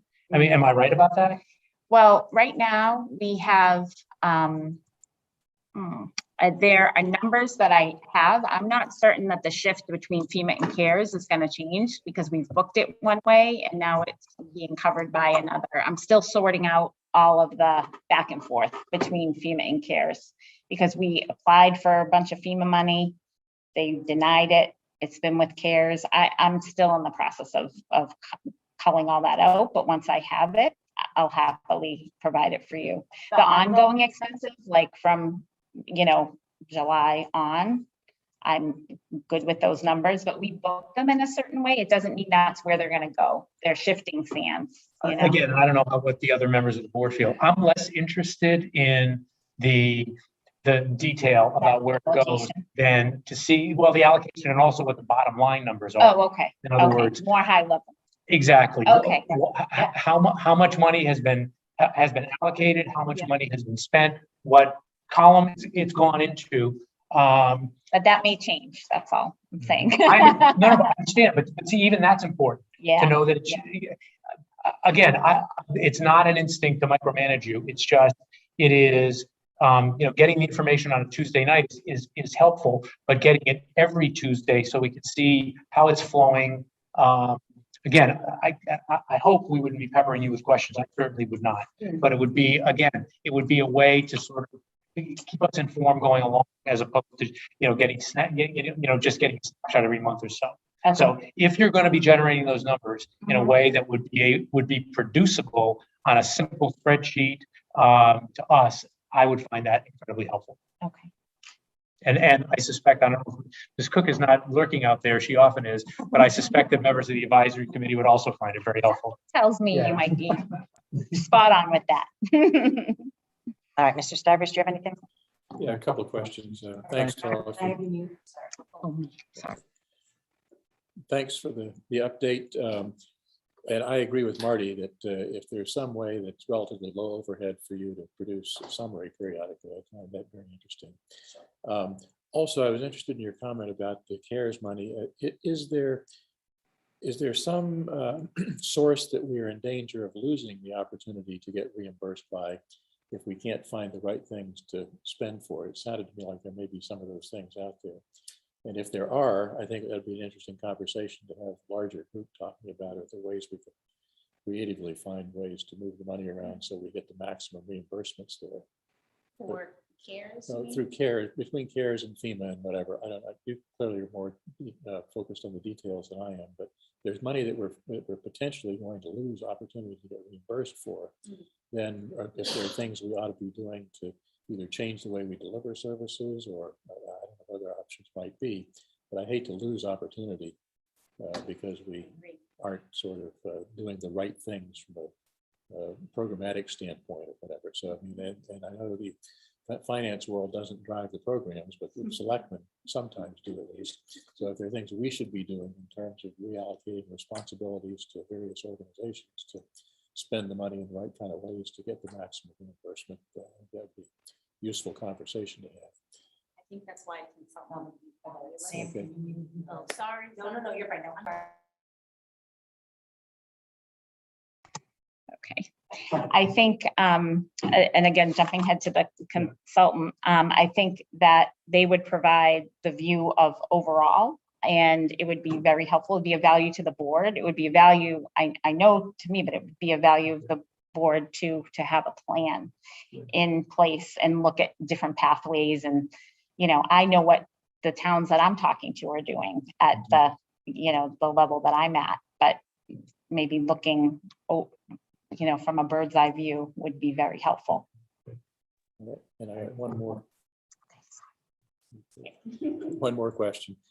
I've been following the ARPA stuff more closely than the CARES or FEMA stuff, but have we done a calculation of the lost revenue number for ARPA? Do we have the data we need to do that now or near term, or is that something that, again, we're not going to know the base numbers for to calculate until some months down the road? That is something that we were waiting for the additional guidance to come out in September, so around September 1st. I mean, I think what we learned with CARES is don't take the ball and run with it, because it looks like a different ball 3 months later. So we, the interim final rule, that's such a conundrum of a kind of a title, so we figured when the next guidance came out on September 1st or around that date, then we would take a look at it and see what that has to say. Okay. Thanks. That's it for me. Mr. Dennington? Most of the questions I had to do with the ARPA side of things, and I don't know if we're gonna, and the consultant contract, I don't know if we're gonna get into that later, because I know most of the questions here focus just on CARES and FEMA. So we'll get into that later.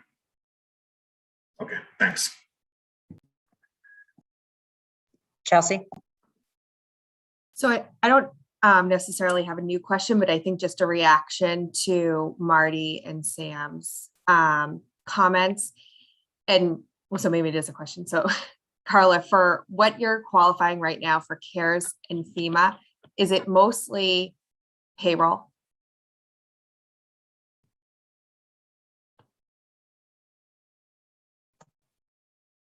Oh, okay. For FEMA and CARES, currently, it's testing on the FEMA side, as well as FEMA is covering Board of Health as well right now. I mean, basically, we don't have a ton of other types of charges coming through right now like we did a year ago. So we're basically testing and payroll. Okay, so I think Marty, to your point or question on seeing it week over week, where payroll's every other week, I just don't think that you're going to see the value of getting that report because nothing could change if it's not a payroll week. So maybe a monthly report so that you can see what's hitting those buckets. I think, you know, working with Carla as the finance liaison and kind of understanding how she goes through her qualification for what qualifies for CARES and FEMA as of right now. It's, you know, validating that the hours that the Board of Health employees are spending is related to COVID and making sure that that can qualify under either the FEMA or CARES bucket. But I don't think that we're having the high volume of expenses that we were seeing before. So just a thought there that that might be more valuable to us to look at. But believe me, I'm not wedded to the time frame. By the same token, though, if you know, on August 1st, because it's the beginning of the month, it was, you know, some number and it's not going to change until September 1st, then basically we'd be getting the same thing. So in other words, I don't care about the time frame. I'm more concerned about the information. But so I don't disagree at all with what you're saying. But by the same token, if things aren't changing a whole lot, getting basically the same information and looking and being able to confirm that strikes me as no big deal. But as I said, I'm pretty agnostic about the actual time frame. Chelsea, do you want to respond to that? Okay, great. So I guess monthly then, if that works. Carla, I just have one follow-up question. With talk of additional vaccines being required, and I don't know if you're hearing kind of through the grapevine, I'm sure people are talking, that would probably precipitate FEMA extending, you know, past September. I don't know if you've heard anything about. Yes, I actually have to follow up with Neil this week. I don't know if they're hearing something on the fire side or Board of Health. I haven't checked in with them, but right now there's FEMA public assistance, which is a separate reimbursement from vaccine. So we could have another round, you know, with that. I don't know if they'll put the regional clinic in place or how they will handle it. But yeah, again, my heart of hearts, like, you know, I don't think this is going away. Like CARES originally said in October, we want all your expenses estimated through December, and now they're saying not that. So I really feel, I mean, they've already said we have to do quarterly spending reports through September 22. Yeah. But, you know, who knows? It's an exciting time. Thank you. I appreciate that, Carla. Again, I wasn't trying to put you on the spot on that because obviously things change on a daily basis. And again, we appreciate all of the additional time when you came back to Southbury. You didn't necessarily anticipate spending on all of this. So we appreciate you very much for that. So that being said, we'll jump into the proposed consultant contract.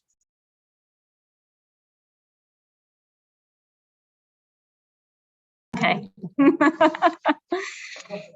Well, we included in the packet a proposal from CSS, which is it's a local company under our noses. We didn't realize in the next town of Marlborough. But Brian and I have been reaching out and talking with folks and trying to find out,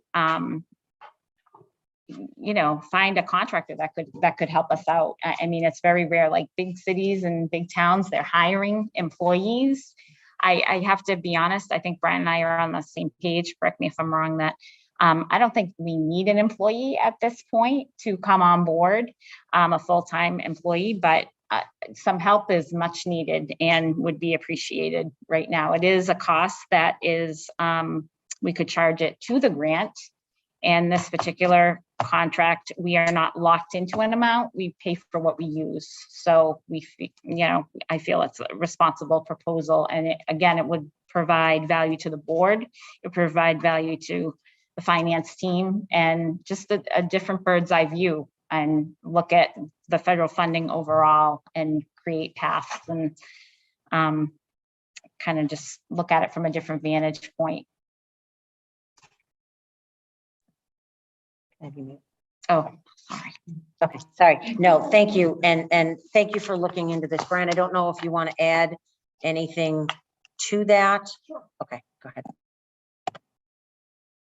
So I'll just add that, yeah, we started this process a little while ago, and at the time there was very few folks we could find and locate. We reached out to a number of firms, and I have a feeling some of them were out of state, some of them were national, and they seem to be tied up with bigger fish. I think the cities are probably a step or two ahead of towns, just because of the amount of money we're talking about.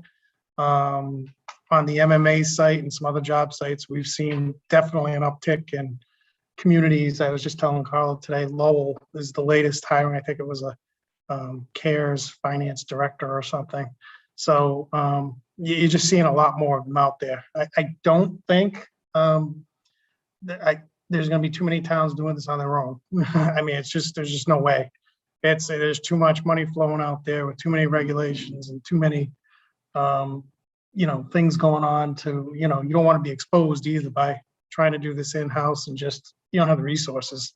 So that's silly too. So I think it's a good option. It starts a conversation. The consultant is just a piece of what's going to happen, whether the board wants to form a committee or, obviously there's going to have to be community input, or all the communities in the state and nationally are facing this, where, the decisions have to be made where we're going to allocate these resources. So it's a big decision. It's a big discussion. That's not going to be resolved tonight, but this is a good piece of it that we can kind of lock down and get moving on. We're not going to waste time. I think we're agreed that if this is approved, we're going to try to get started in the next week or two at the most. And we want to hit the ground running. So some of the folks in this consultant have been in the municipal business before. The particular contact we have has been a higher level. She's been a town administrator before, or a town manager. So, I think that is extremely helpful. So I think we can navigate this, but it is something that we can't just put to the side and hope we can let Carla handle it or the finance team. That's probably not going to happen.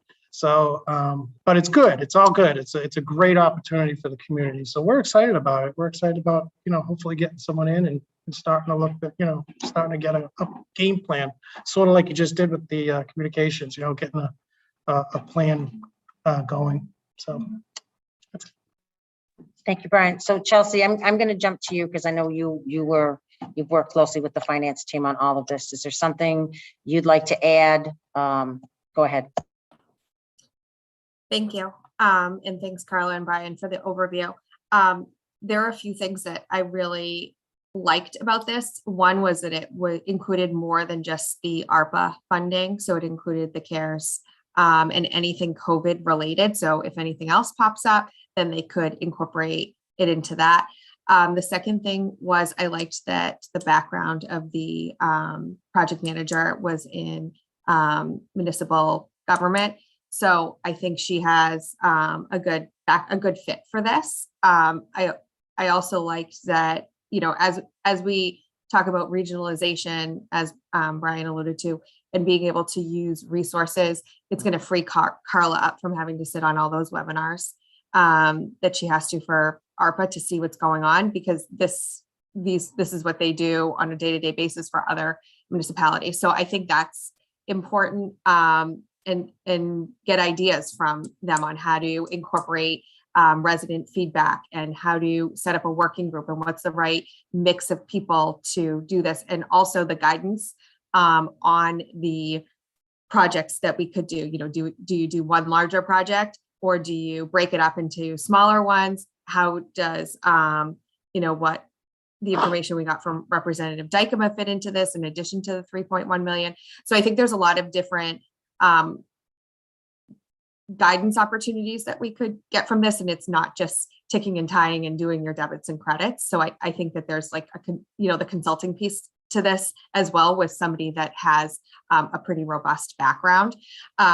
So I felt pretty comfortable after reading through the contract and asking a bunch of questions about how we would incorporate different aspects to this. So I appreciate Brian and Carla's time in presenting this to us. Thank you.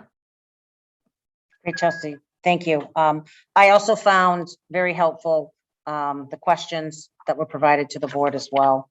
The 6 questions that you had asked, I actually had a few of those myself. So I found that helpful. So we'll open it up. Sam, why don't we start with you?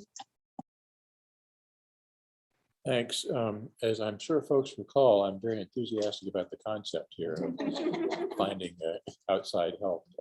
I think it makes a lot of sense for many reasons, not the least of which is it lets Carla and Brian do the things they were hired to do more and gives external perspective. I do have some questions about the selection process. Is this something we have to actually go out to bid for, given the amount of money here, advertise and so on and so forth, or can we do this simple vote?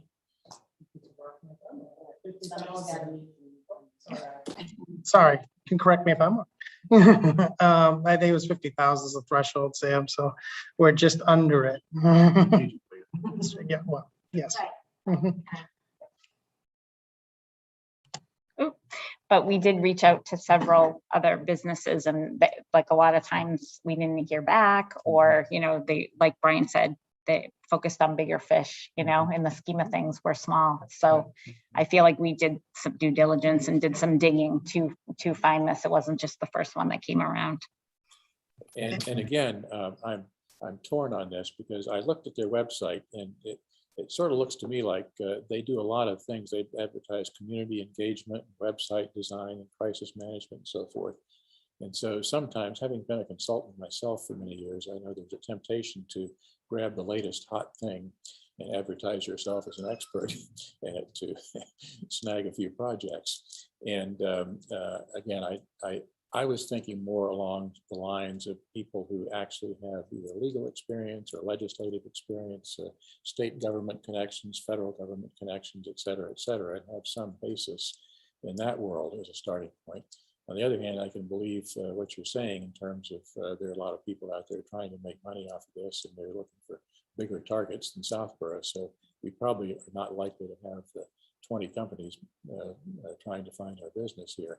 So it seems to me there's huge value in speed. And so I'm overall, I guess, comfortable with trying this, seeing how it works, because I think having somebody available quickly who does have the town administration experience, which I think is an important aspect of it, but not the only one, and seeing how it goes. And if we think we're getting good value, we can continue. If we don't, then you suggest you pay for what you use here, and we can go in a different direction. But huge value in being early to the party, and I think we've already lost some of that, frankly.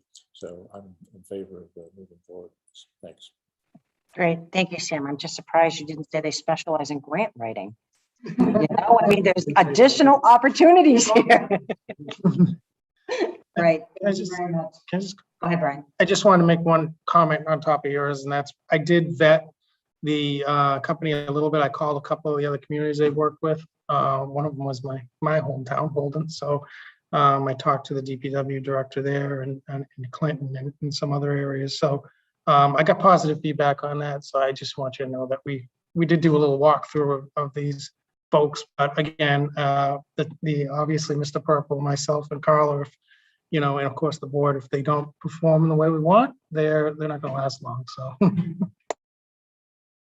Great. Thank you, Brian. Mr. Dennington. I thank you for coming forward with this, and I think this is what we need to kind of jumpstart the ARPA process. I mean, the one just observation I had in looking at their proposal was there wasn't really a formal statement of work, but in the services they're prepared to offer.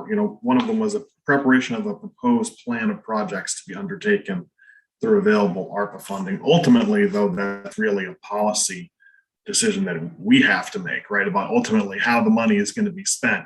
It's really CSS can provide the technical assistance, being on top of the eligibility rules and things like that, right?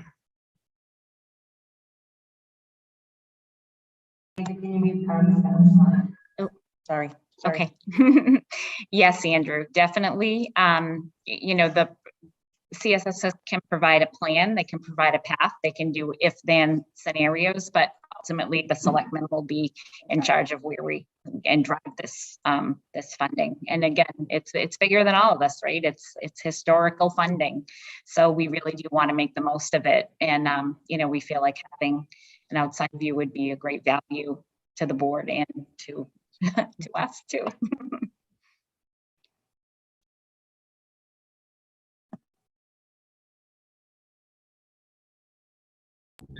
Just to add on to what Carla said, I think that, it is important. It's much easier, I think, if the board has got a path, a recommendation to work from, rather than just saying, here's 15 things we should do.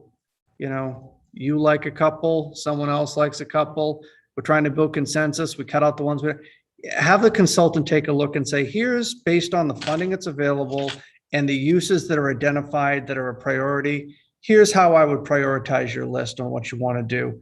Mr. Dennington, I know that, at the meeting, you were one who talked about, I think it was swing big, right? So let's look at 1 or 2 big projects instead of looking at 15 or 16 projects. We can ask the consultant, give us 2 approaches. How do we prioritize the 15 or 16? And what are the 2, 1 or 2 of these, if we really want to take a big swing, which one should we really be focusing on? It doesn't mean the board has to go that way. It just gives the board a path to explore, but you still, as Carla said, ultimately hold the decision. Andrew, do you have anything further? Okay, Chelsea, I'm going to skip you and come back to you. I'm going to let Marty go. All right, great, thanks. I think the idea is a terrific idea. I think it's more than a terrific idea. I think it's absolutely essential. So I guess a couple of comments first. Number one, it sounds like you've gone through what sounds like a reasonable vetting process for this outfit, and that you have a comfort level that they've performed well in the area with similarly situated towns. Is that a fair statement? Okay. I mean, it's interesting. The document itself, it's not. I mean, it looks sort of like a contract, but it's not a contract. It's a proposal, and so I'm assuming, and I guess we could, if necessary, just with a letter or an email, just make it clear that this is, I mean, essentially at will, and the town can pull the plug on it whenever if we choose to. And so there's no real duration. I mean, it's not a 1-year contract or a 6-month contract or something like that. That's your understanding in terms of conversations with them? Okay, I guess I'd like a comfort level that we just make that clear, and whether it's an email. Look at that too. Yeah, and I think that was going to be my overall thing, is to make sure town council is comfortable with that. The funding source, from whence would this be paid? In other words, how would they be paid? Comes right out of the CARES grant, ARPA grant. Sorry, I'm getting so many acronyms.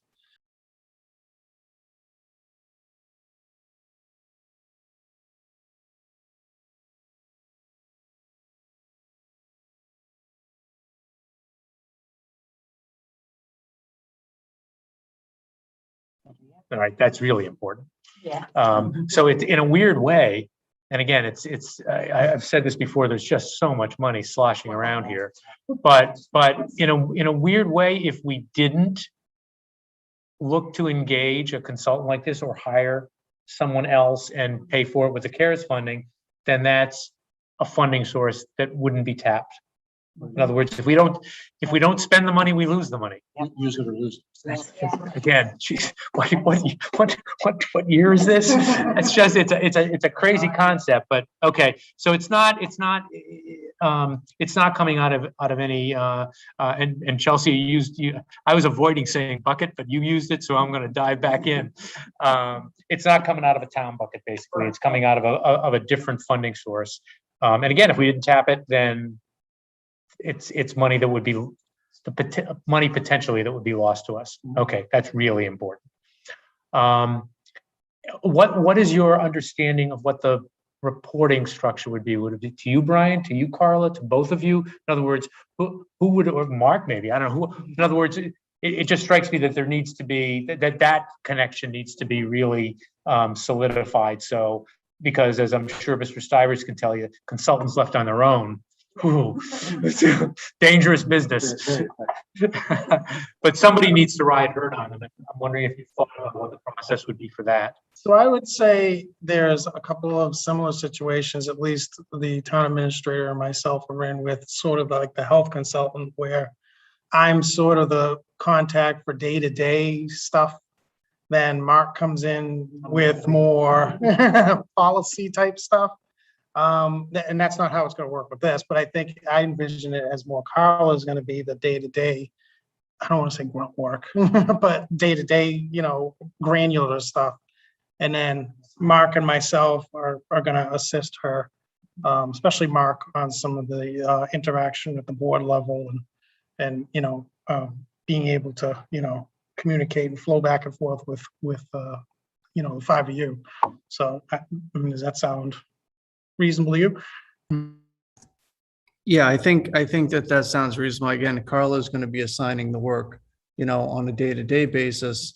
Any issues or anything, any larger pieces, Brian will be brought in. And again, if there's, issues with performance or we're looking for them to do something, and again, bringing that in, conveying that information from the consultant up to the board level is going to be my responsibility. And the final thing is, and I say this as I'm about to head out of state for 5 or 6 weeks, but accessible by Zoom, etc. I don't know what other people's thoughts are. I'd like to meet these people. Yeah, I was gonna. And not for a big dog and pony show. That's but just for a conversation. Yeah. And so maybe I'll leave that to the chair to figure out a good time, whether or not that's a good idea and whether or not what a good time would be. But I think I applaud you folks for the instinct to look outside the box and tap some resources that are clearly going to be needed in, again, this strange now financial, fiscal, whatever grant world we find ourselves in and are going to find ourselves in. Heck, the big bills haven't even passed yet. So kudos for that. Thanks. So Marty, actually, that was one of the things I was going to bring up as well. I think it would be good for the board to meet them. Obviously, once we commit to this and move forward, I was hoping maybe on their availability where they're somewhat local, maybe our meeting on the 8th would be a great opportunity. When are you going to have the best Zoom, Marty? At our first meeting or our second meeting? It's going to be the 8th and the 22nd. Correct. The 8th, I know exactly where I'm going to be. So probably the 8th. Okay. The 22nd is a little bit up in the air. Okay, so that's fine. So let's as we move forward with this, let them know we'd like them to come in for a meet and greet. And when I say come in, I say that facetiously as we go further down the line with other discussions we're going to have tonight. But yeah, so I agree, Marty. I think that it's a great opportunity. Andrew, you had your hand up again, so we'll go to you quickly. I just wanted to complete a thought that Marty was talking about, which was, the contract, which is in the packet, which didn't seem very complete. There was an email that was circulated before our meeting with a spreadsheet that had an hourly rate. So that's a key term. I think it was $160 an hour for the consultant's time. So it really kind of should have been in the contract, but that's the term I think that you were looking for, Marty.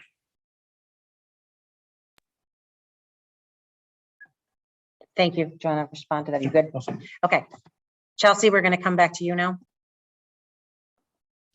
I think Carla got cut off when she was explaining the funding source for this. And just so that I'm clear on what the answer was, it's up to $49,000 for this year once the contract is signed, right, at $160 an hour, and it will be funded through ARPA, which it's not coming out of a town funded source, but it would reduce the overall amount that we would be spending on projects related to ARPA, correct? Okay, I just wanted to clarify that. Thank you. Was that it, Chelsea? Okay, so, oh, go ahead, Mark, go ahead.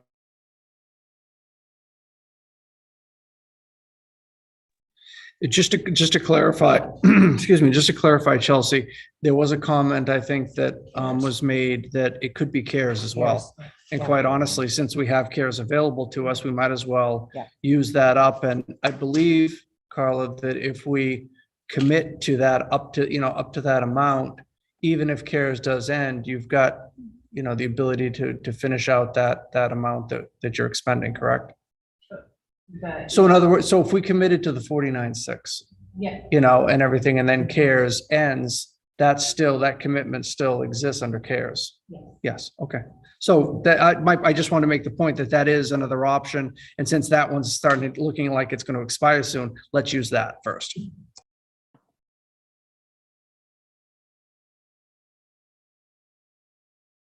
Can you hear me? Can you hear me? Sorry, Chelsea, hold on one second. Carla wanted to make one more comment to that before we moved on, then I'll come back. What would dictate what grant would be charged is what project that they're working on. If they're working with CARES money, CARES grant type stuff, then we charge CARES versus ARPA stuff to ARPA. So that's all. All right, Chelsea, back to you. That was my question. Thank you.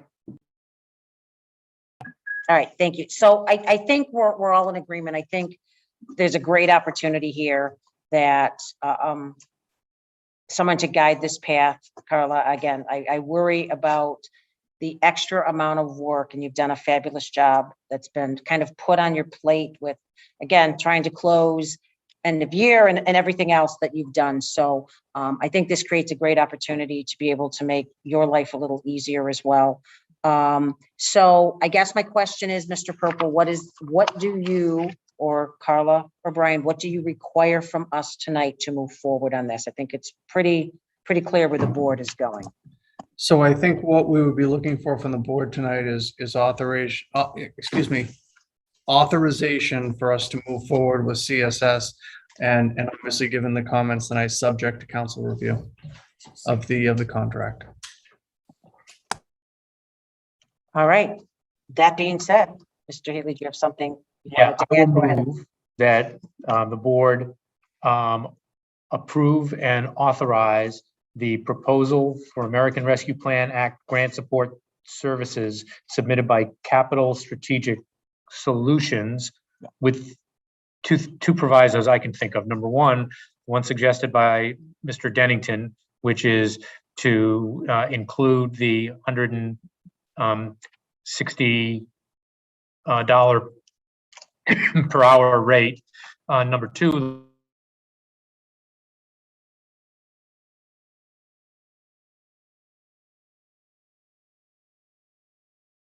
raise my hand too. was I muted? Oh, I didn't. I led my. Number two. Okay, reason number two. All right, I'm not muted for reason number two, which is the one I suggested, which is to just make clear that there's no fixed duration for the proposal, and that it is basically terminable at will by the town, and then finally overall that it is subject to review by town council. So that's my motion. Perfect. Second. Okay, roll call vote. Mr. Stivers. Aye. Let's see, Mr. Healy. Aye. Ms. Melanowski. Aye. Mr. Dennington. Aye. And Ms. Braccio, aye. So I think you have what you need to move forward on this. Thank you both for coming tonight. Much appreciated and, for everything that you've done. So have a great night.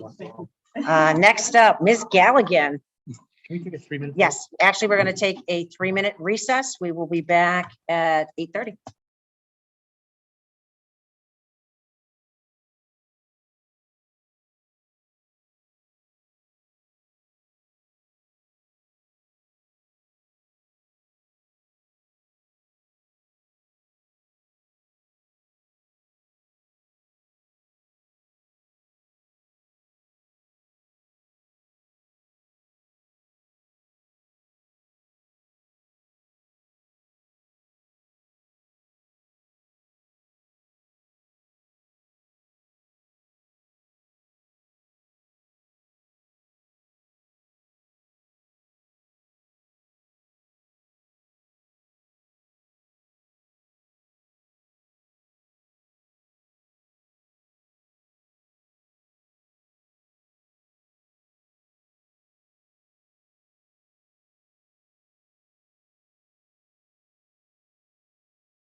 All right, welcome back to the Board of Selectmen meeting, 8:31.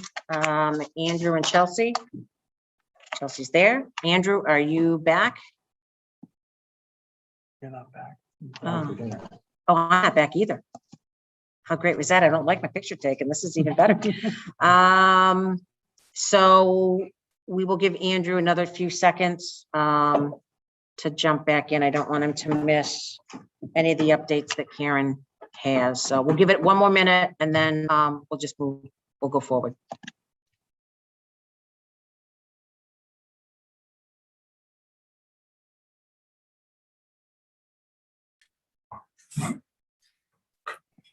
Awesome. Welcome back, Andrew. So, item G is quite the item, Karen. We appreciate you coming and literally spending most of your evening with us. So, there are just, so Karen's aware as well, we're gonna move the tree policy up and make it, number 9. So we'll do that at the end, so you don't have to hang around any longer. So, first up, I don't know how you want to handle this, Karen. Do you want to go? Sorry. What? Go ahead, Mark.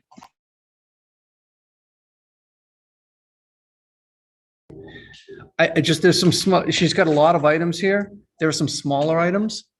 And I don't know whether, you get, my apologies. Nope. I was just gonna ask Karen on what you thought would be the most efficient way. Is that where you were going?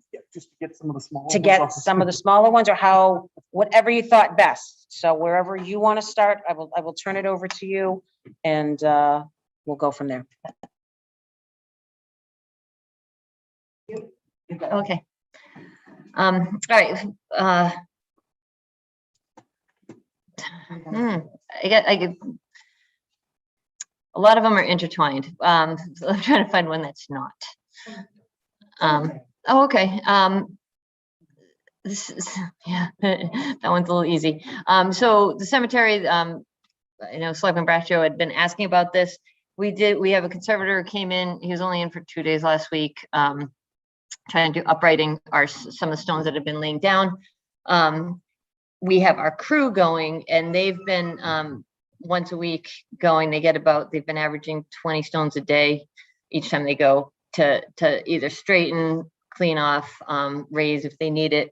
And so we're little by little getting through the cemetery. I think at this point,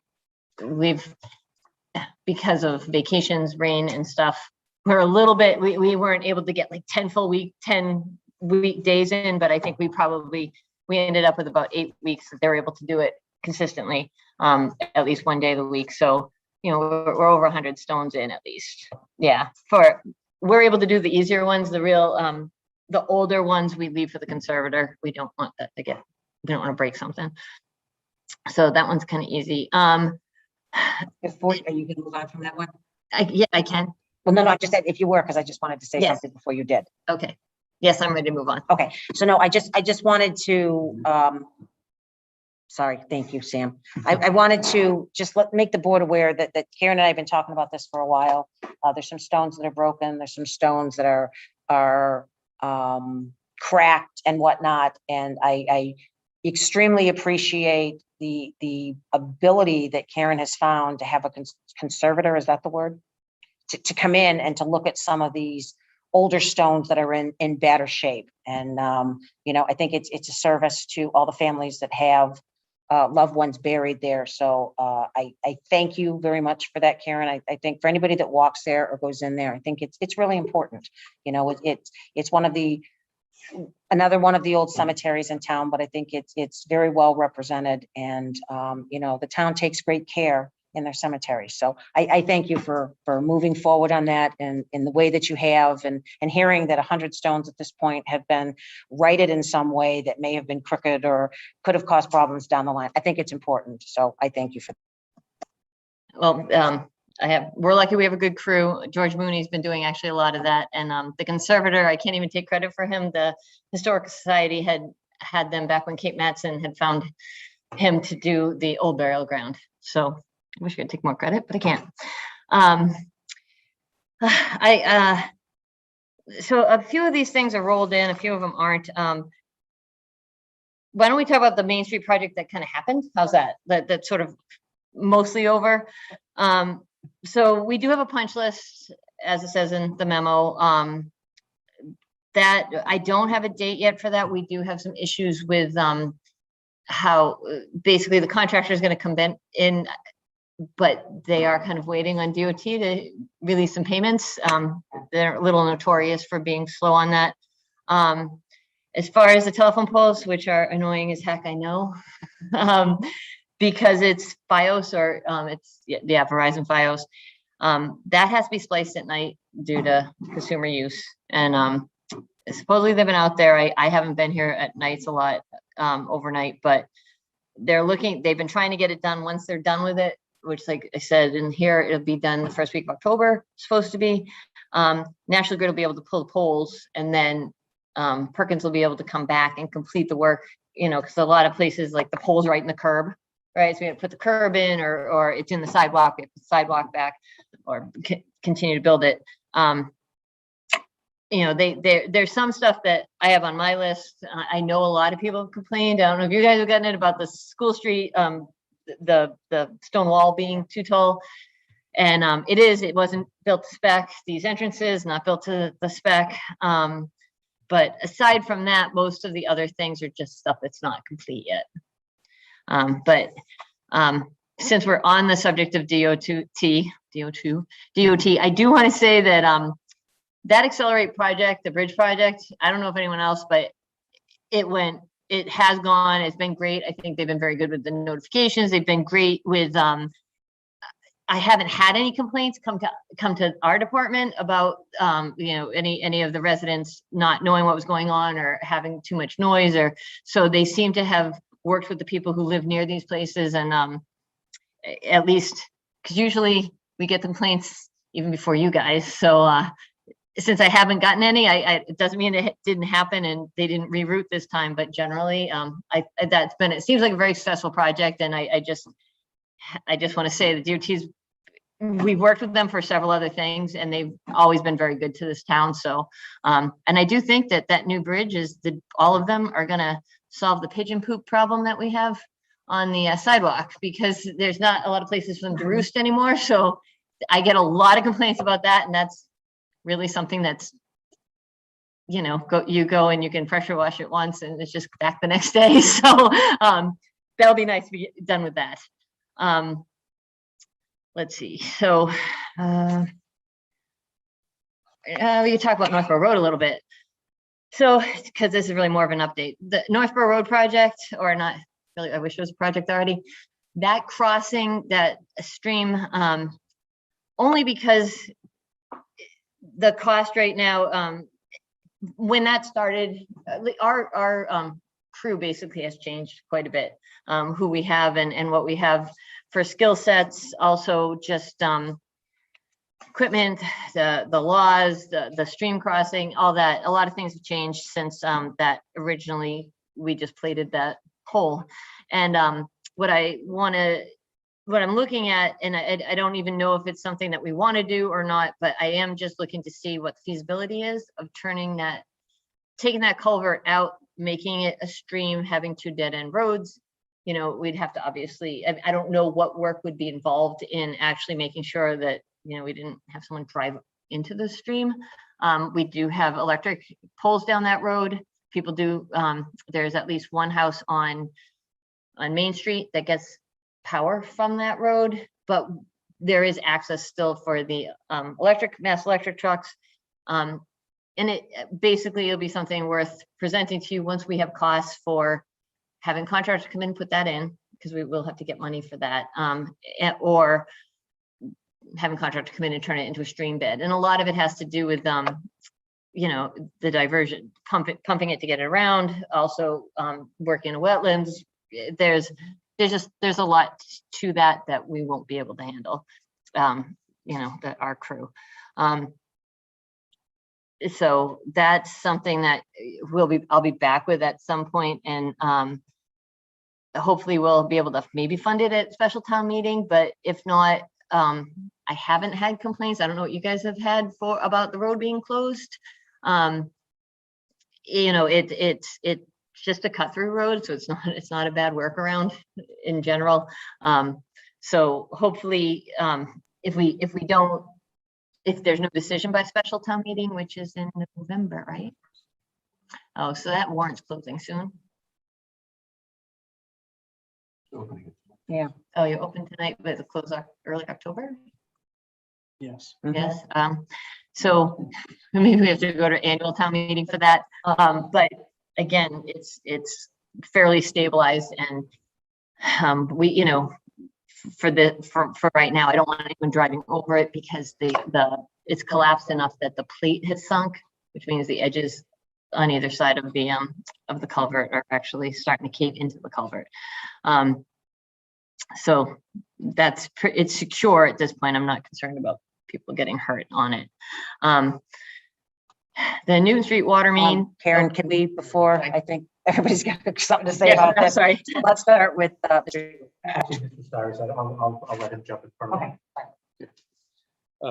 Just a quick comment, Karen. I actually don't object to making it two Diane roads there, but it would be great if we could, as part of that process, consider having a footbridge across there, pedestrian, bike, etc., access across there, so you at least have that open as a path, a trail, bike route, etc. So. Yeah, that actually, one thing we were thinking, because it's in our complete streets plan, to make that a one-way so that we could, because we do have, there's all those trails in that area. So one of the things too is that if we could have parking for the trails on either side, and then, as you said, like some sort of pedestrian is a great idea.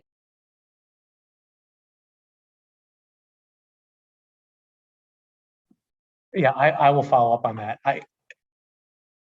Is it your plan to do a couple of different proposals for what the cost would be? In other words, believe me, I've used that road as a cut through a lot, but it's not that much of an inconvenience to continue down Route 30 and take a right. I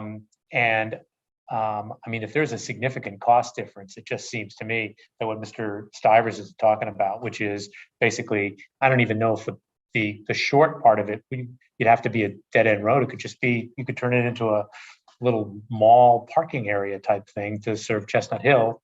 Because are there any residences at all? There's one down at the end, right? It's just the one down at the end. And I'd like to think that it wouldn't be too much of an inconvenience for them if basically they would always have to go, again, they wouldn't be able to access it immediately off of Route 30. You might appreciate a quieter road. May That's a well. racetrack. But is it your plan to look at what a couple of different costs would be for the road? Yes. Okay, all right. And then just going back to the Main Street, Ms. Rosenblum asked a question a couple of weeks ago about the crosswalks. They're not done, are they? Or are? All right, there's a smile on your face. So obviously, you're aware of this. Go Yeah, ahead. they are not done. We've only been painting them just the regular white stripe, but we are putting, they still have to have that brick added in. I'm all done. Thank you. Great. Andrew, let's go to you. Anything on either of the, or Main Street and or Northborough Road? No. That was easy. Chelsea? Okay, so my questions were similar to Marty's as to, you know, what we were going to be looking at and where we're going to be going cost-wise on those. So go ahead, move on. Okay, so I think I was running Newton Street. So Newton Street, you just wanted an update on the water main on that. We're in design on that project. We did have a contract for the replacement of the water main on Route 9, and there's still about $900,000 left in that article.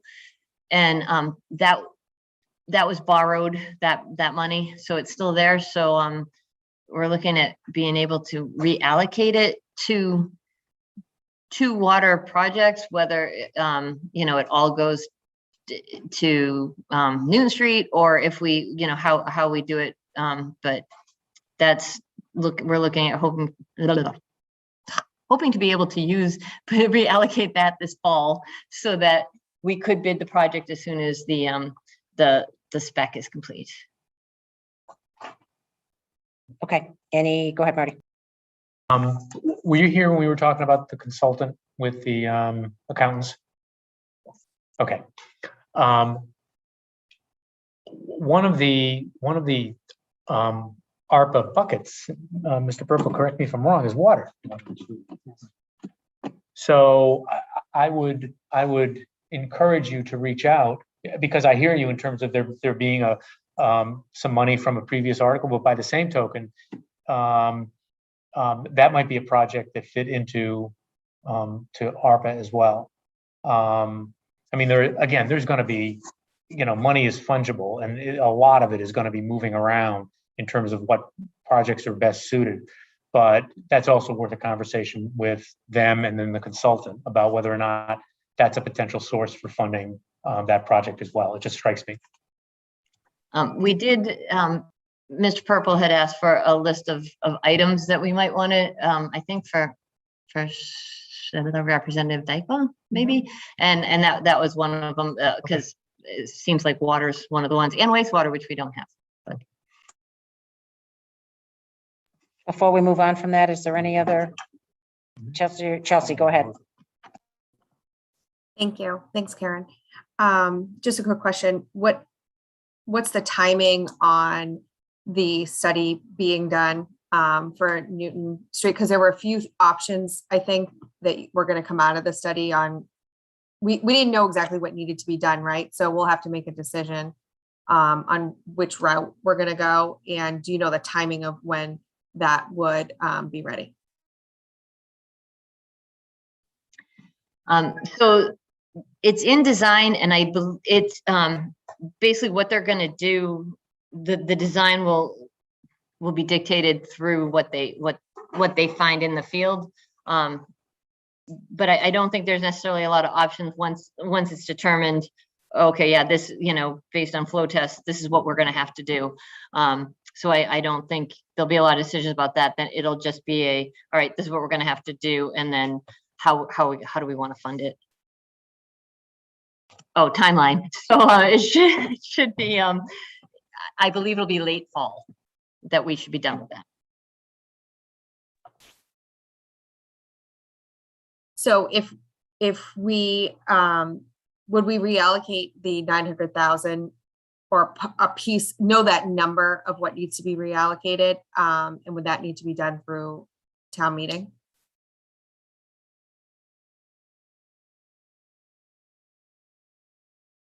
I believe so. I don't know if Mr. Purple's answering that, but my Yes. understanding is yes, it does. And since there's all 900,000 in it, it's all part of the enterprise fund at this point. I think what we've done in the past is we've kind of allocated it to a project that the selectmen have the authority to vote to use it on, so that we can, right? So that we can kind of bring it into an article that the selectmen can make a decision on later. Done that before, can't do it anymore. It looks like from your face. So it needs to be, it needs to be assigned to a project of similar bonding term and from the same source, so the same funding source. So we need to keep the money within the enterprise fund, so that would work. And it would just be something, to Ms. Malinowski's point, that we would need to make sure that Mr. Ballantyne is comfortable with assigning the project to. But I think that would work. So I'm not sure if that's something we'd want to do at this fall town meeting, or something we'd want to wait until the spring. Let me ask a question on that then. So based on the time frame, if we're not going to get the study back until late fall, isn't there how would we make that fit for a fall town, a November 1st town meeting? I mean, I'm assuming late fall to me is mid-October, maybe later. Technically, fall goes to December 21st. So, but no, I believe we're talking November. So it's a moot point. Moot point. Yeah.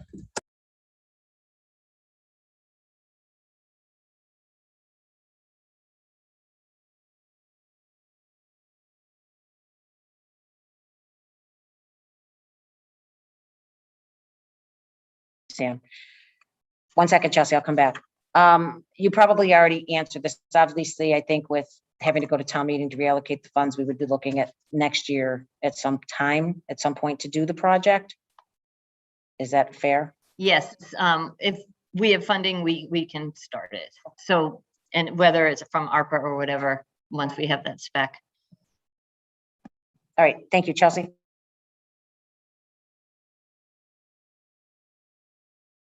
Okay, now you're good. Okay, go ahead, Karen, I guess. Continue on. Sorry. All right, let's see. Skipping that. Road.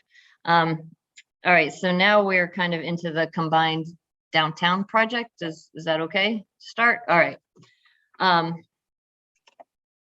So the reason it's this kind of just everything turns into this. So we bid that project. If you guys remember, we had shared spaces grant. We had $290,000, and we bid that one time as just fixing the intersection of St. Mark Street and 85. When we did that, we got lousy pricing. We rebid it. We changed the scope of the work. We got lousy pricing again. And so we bid it as part of a bigger project, and now we got good pricing. All in all, we can use that to, we did really well on this. We had spec'd it as a $2.7 million project. We came in at like 2.4, little more than 2.4, maybe almost 2.5. But so we've got the $290,000. So that shared streets money, I did get an extension to use it. I got the extension till December 31st. So it was written in the spec that the work that's paying for has to be done by December 31st this year. We already have that money in-house, like it's somehow in our hands. Not my hands, but it is in our hands to be spent. So that's good. So the downtown project, we call it downtown various streets because it's a little more descriptive. We all know we wanted to finish the TIP project, right, and continue it through downtown, but we couldn't do it based on some of the layout down there. We're basically almost taking the Main Street project, the TIP, and we're almost like taking roots off it. So we're heading south a little bit with sidewalk to get us to the, to fix the sidewalk all the way down to the northern entrance of the cemetery. So that'll get us in front of the senior center and that little piece that's just from where the TIP project ended. On the north side, actually we'll skip that for a second. Then we get the downtown. We're going to put the sidewalk down on Newton Street, which we had talked about. And that'll get us to the medical center, and so it helps the medical center people who I do see uptown a lot, or downtown. It's not really uptown, downtown a lot. And they walk there, so that gives them some safe walking.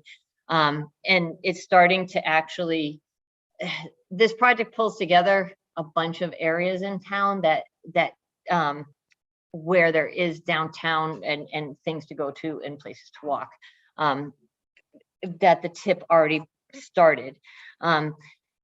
It takes that Deerfoot Road and Flag Road intersection that was long ago talked about, that we've always been wanting to bid with this downtown, with the downtown, and it's just we haven't bid a big project since the TIP. Like the TIP happened, and it was sort of, let's sit and see how the town can handle a project this big in terms happening through like our main center. So it includes the work on that, and then we had the alternatives, right? So the first alternative to this, and I just found out that I messed this up. So we had planned on originally, we were taking from 21 Highland Street, from the recreation building, we were taking part of that playground and moving it to the intersection. I found out that we're not doing that now. So I did talk to the people today, I talked to the contractor, and I talked to the people that they were using as their sub to do that work. And based on the money we have, we can, I'll be able to work with recreation to say, all right, based on this, these are the options we have for some sort of play area in the center of this. It's about a 60-foot diameter circle that we have to use. So we'll be able to put, a small playground, right? Playground equipment with some fall protection, more kind of similar to what we have at the town hall now, that kind of layer, that ground. And we'll probably just not fill the entire circle, which was the original plan, because we were going to be reutilizing. We'll take some of the circle and, we'll be able to put bark mulch and stuff in it. If we approve that alternative. The spec was set so that alternative would be more of a pass through, so that, because contractor would really rather do the more sidewalk, which is what our alternative, our second alternative was. So you had to do, we had to award alt 1 to award alt 2. The second alternative takes us from that intersection and takes us north to the crossing that's on Marlborough Road at St. Mark's West Campus. So all these sidewalks I'm talking about are in our complete streets plan, which was approved on April 21st this year by DOT. So we can put in for those projects now. So we can pick some of those, we can hold off, we can pick add more sidewalks somewhere else. That's all fine. So based on if we award the whole project, and I did not get the bid tab in originally. It is in there, it is up in there now. But if you look, our contractor, we did pretty well. They left about $450,000 on the table, which is actually quite good for us. And they're within what we had expected our costs to be. We've had the contractor, because they're the ones who did Main Street by chance. And we've actually had Perkins as our contractor for a regular road maintenance project that we've done. To do this, to fund this project, we have money that was already allocated to Main Street with the idea that we were going to have to do the downtown. So we have like over $1 million already allocated to that. We have 180,000 allocated to Deerfoot Flag intersection.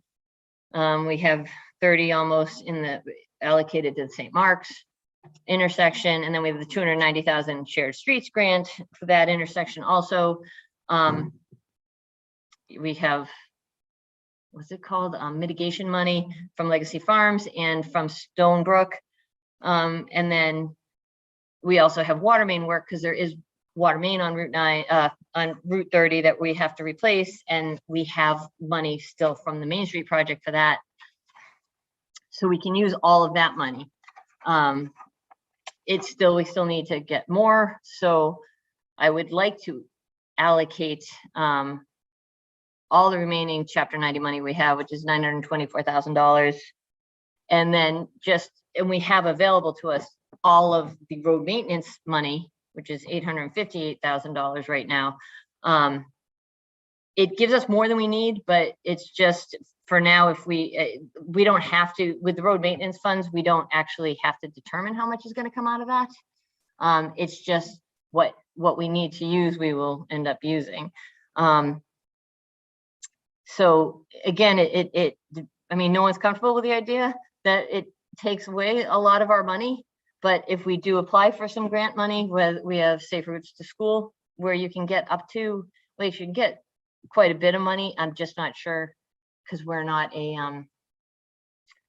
don't fall into a lot of the categories that they have for that, which are not underprivileged towns, but they call it something else. So we have some, we won't score as high as a more densely populated urban center would. However, we could, I believe we get some money. We also can get the complete streets money, up to 400,000 for that. And if we did that, that just minimizes how much we have to take out of road maintenance. So that's basically the ask. So it's a huge ask, I know, is to vote to use those Chapter 90 funds on it, on the project, to award the bid, and then to also give us the authority to look into complete streets and Safe Routes to School grants, so that we can offset any of the road maintenance. Okay, I have a bunch of questions. I'm sure everybody does. So we'll just go down the line. We'll start with Andrew.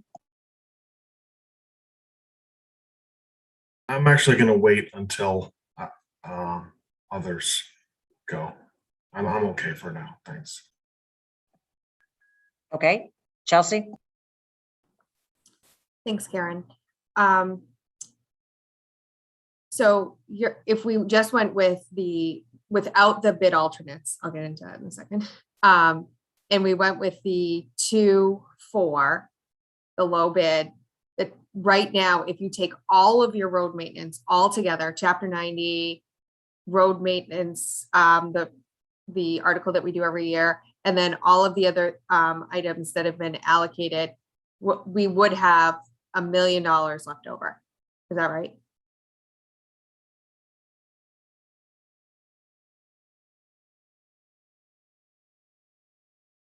Yes, I think so, if I do math quick in my head. So we would still be, so let's say that you use all your chapter 90 money, you would still have the 858,000 in the road maintenance articles from 2021 and 22. Sorry, whatever has been rolling over, you'd still have the 858. And then if we were able to secure, let's say the max of the $800,000 in grants, then you wouldn't have to use all the chapter 90 money of the 924. Okay, so let's say that doesn't happen and that we are left with the $1 million if we go with the low bid. Is that taking anything away from your plan for the next 5 years of roads? Because we obviously use road maintenance to maintain regular roads. And I just want to make sure that we're not pushing something off that we shouldn't be by using a lot of these funds. Okay, very complicated question. So yeah, right. I mean, I can think of $1 million worth of work we could do right now in town. Absolutely. On the other hand, because of the fact that we can use some safe routes to school and we can use the other money, if we can get it, which granted it's an if, but where we have a good bid and we can do that sidewalk extending, it's only $300,000 really worth that extra the two alternatives, right? It only adds in 300,000, I think 333, is that right?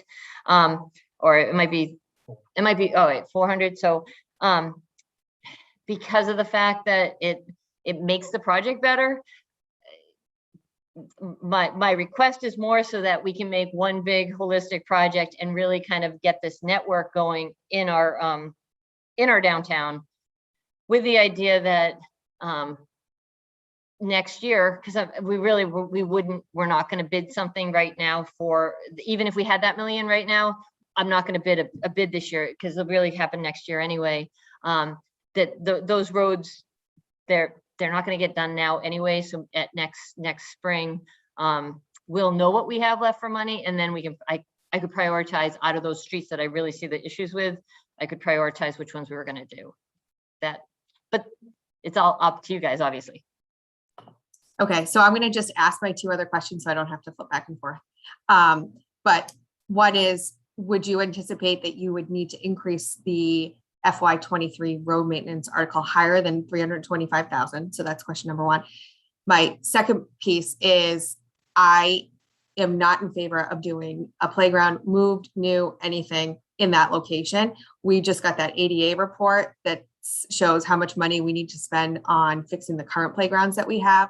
We have the tot lot. That's a small structure. I don't think we need another small structure less than 1/4 of a mile away on a main road. And if we were to go on a main road, I would say that we need to do fencing because that just makes me really nervous.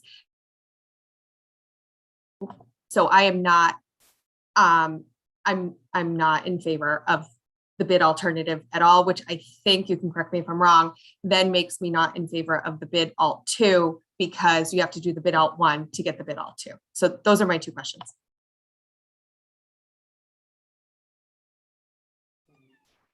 Understood. Does that help? I will say before I move on, Chelsea, that was one of the couple of your questions were the same, but on the playground, I thought when we had initially discussed the playgrounds, we had talked about not doing a playground because of we were looking at potentially the south side of town and what may or may not have been done there. And because there is a playground behind the townhouse and the close proximity to it, I thought we had talked about, and I could be completely wrong, but I thought we had talked about putting benches in there and making it more of a picnic type, or, you know, just a gathering spot in town. And I could be completely wrong on that. I'll just say that, and you can either respond, Karen, or I'll just move on to the rest of the board and everybody can recollect, you know, that conversation that we did have.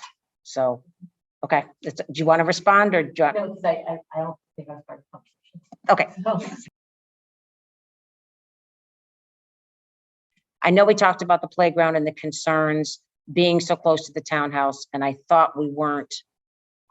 Again, I can go back and look at minutes, and again, I'll just leave it at that. So we'll move on, and Marty, will go to you next. So Karen, I'll follow up on that very quickly. Let's assume that the playground is out. What then would that relocated park area look like? Is it along the lines of what Lisa described, and could that be done under the existing bid? Yes, I believe it can. I think we could almost like a gazebo type of thing, if it sounds like you're looking at, or some sort of small, but I do think as long as we can get it into that same price range and we award it as we award both alternatives, that will work.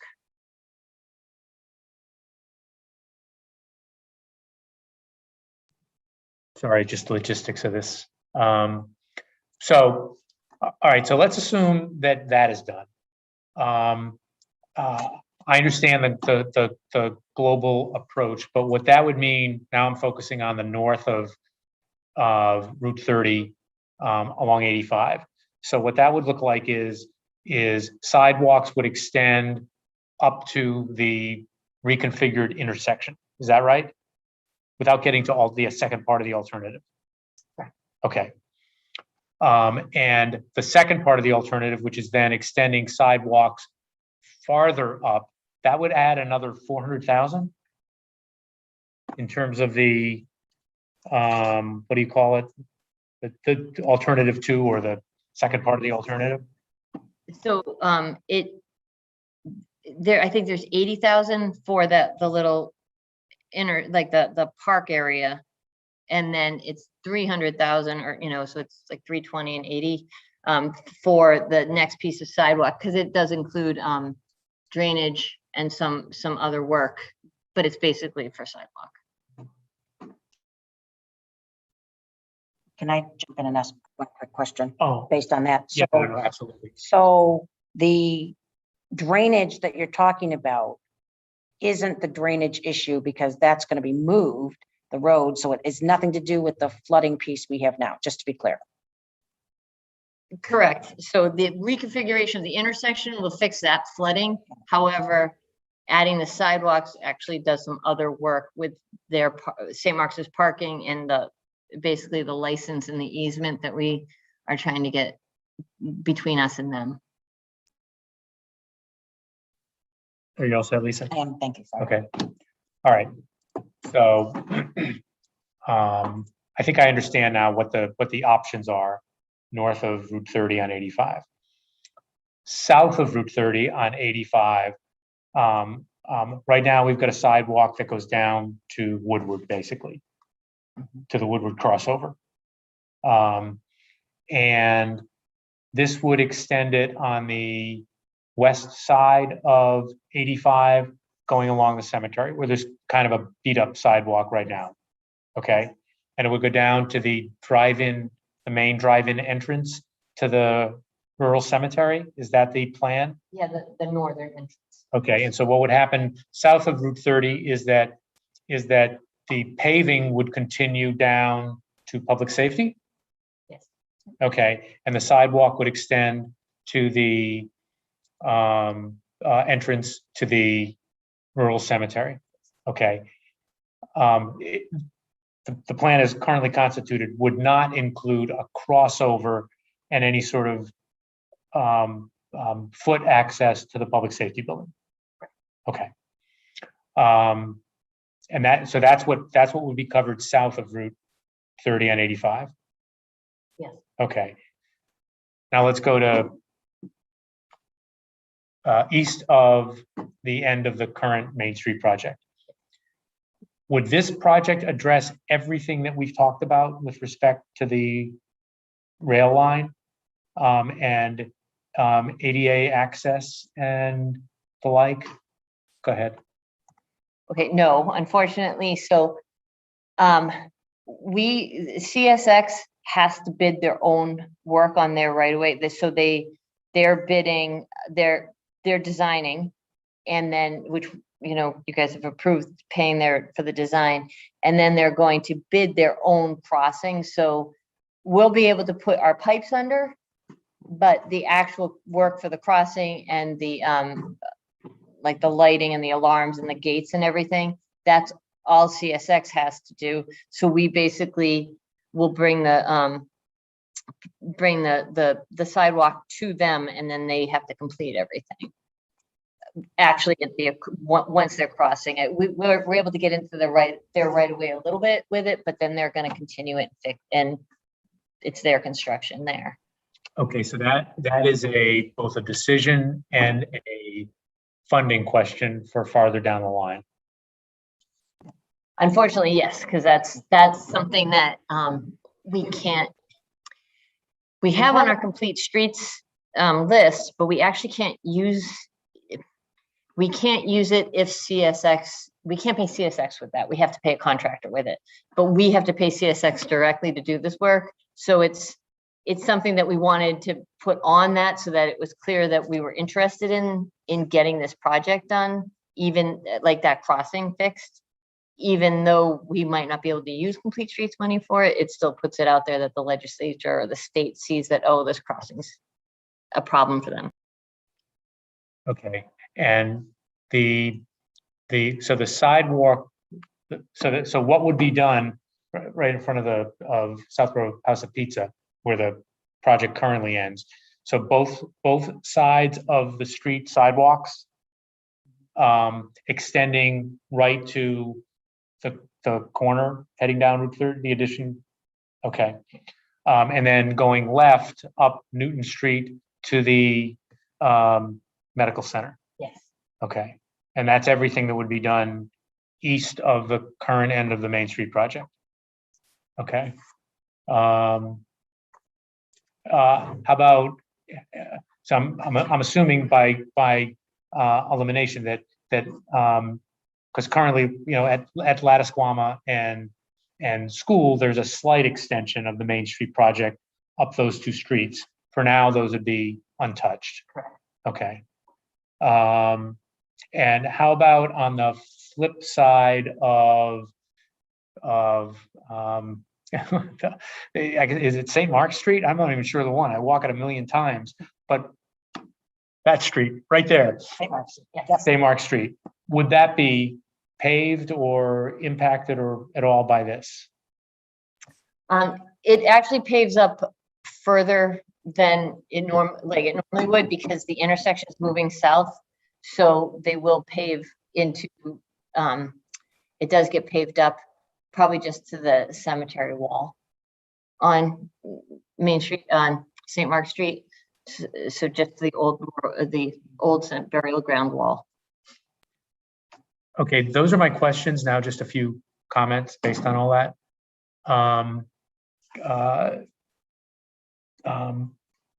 One of the things that I found really interesting at this past town meeting was, I thought sort of a telling comment, I guess. I think it was Mr. Hamilton who talked about the CPA CPC funding going to the church, the tower, and remarked on how much money has been spent on Main Street. And so and believe me, I think all of this is necessary, appropriate, and I think makes all the sense in the world. I'm trying to fit it into, it's all of this is going towards, again, improving an area that needs to be improved, but it's all Main Street. And I don't not support it because of that, but I'm very mindful of that. So I guess at least from my perspective, I don't know where this is going to go from the rest of the board. Again, I don't think I'm supportive of extending past the little park. I think that's, there's money coming down the road, relatively shortly, I think, in terms of infrastructure. And I think I'm willing to take the risk that money is going to be able to address that. I think the other things are important to be done. I think that it's also important, though, to make it clear that we are not going to be entirely Main Street centric on, I think it's 1.1 million that would be left in road maintenance money, and make it pretty clear that, honestly, I don't know if you make it in terms of priority, but certainly a focus that beyond the Main Street area, that issues are going to be addressed. The second thing I'll say is that there is doesn't mean we're going to get it, but there's a ton of money coming in some form of an infrastructure bill from the federal government. And it would be interesting to me to hear, I guess my question is, what's the timetable on being required to act on this? In other words, I know you want an answer tonight, but how quickly do you need an answer? Because of the fact that we need to we need to use the 290,000 or lose it by the end of the year. We need to get moving on that. So if we can award,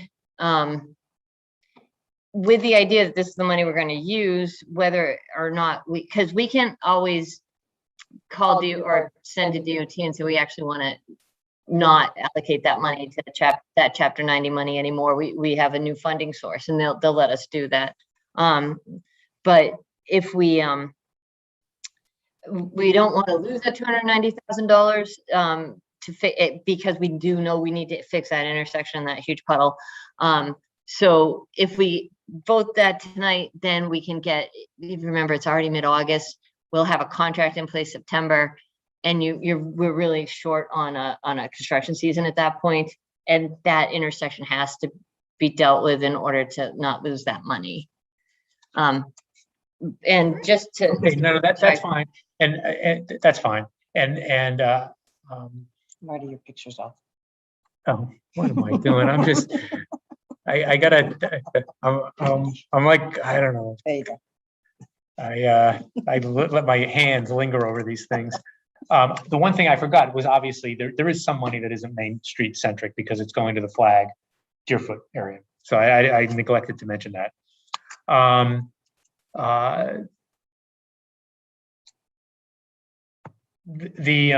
guess the final thing is, again, I think I think the concept here is a very good one. Again, other than that extension, I'm supportive of this. I think it's a very good idea. I think that it does some terrific things for downtown. Again, we've talked a lot about the golf course. This goes a ways towards, maybe even ultimately connecting the golf course so you can walk to it. And I know Mr. Litt is gonna burn our ears later on in public comment about the need to get to the public foot access to the from an ADA perspective to the public safety building, and that's a big project that we have to be looking at, ADA generally. Is it, if we approve this tonight in whatever form, there remains flexibility for both from a grant perspective and a additional federal infrastructure perspective to tap those monies again, money's fungible. So yeah, we tap it for this, but it means it's not available for that. I guess where I come down is, I think this is This is an important completion of an initiative that we've started that ties Main Street with the other areas of the town, and I think it makes an awful lot of sense. So that's my overall comment on the thing, except for that one extension. So I guess I'll leave it at that for my comments. Thank you. And Karen, I'm just going to piggyback on something Marty said, because I completely agree with you on the extension. Is because monies have been allocated $320,000 roughly towards that, is there any way that we could work with the contractor and utilize that on some other problem issues we may have on sidewalks? I know I've gotten some calls on a couple of them that people are concerned about tripping hazards and tree roots have grown under and it's lifted and kids have fallen. Is there any opportunity to be able to maybe use some of this 320,000? And as Marty said, this seems to be, we don't want people to think it's just focused on the downtown, but these sidewalks in particular I'm talking about are actually on the south side of town. And I've seen pictures have been sent to me, and literally it's you have to go up and over on a bike because of the tree roots and everything. So is there the opportunity, do you think, to maybe, again, the contractor's still getting their contract, but be able to use this portion still on sidewalks, but on just some of the problem areas? I'm not looking to redo a whole neighborhood, but I'm sure you've gotten calls too of different spot projects of being able to address a few of these problem areas. If it's a small problem area, which I haven't had a small problem area come to me yet, we can fix that ourselves.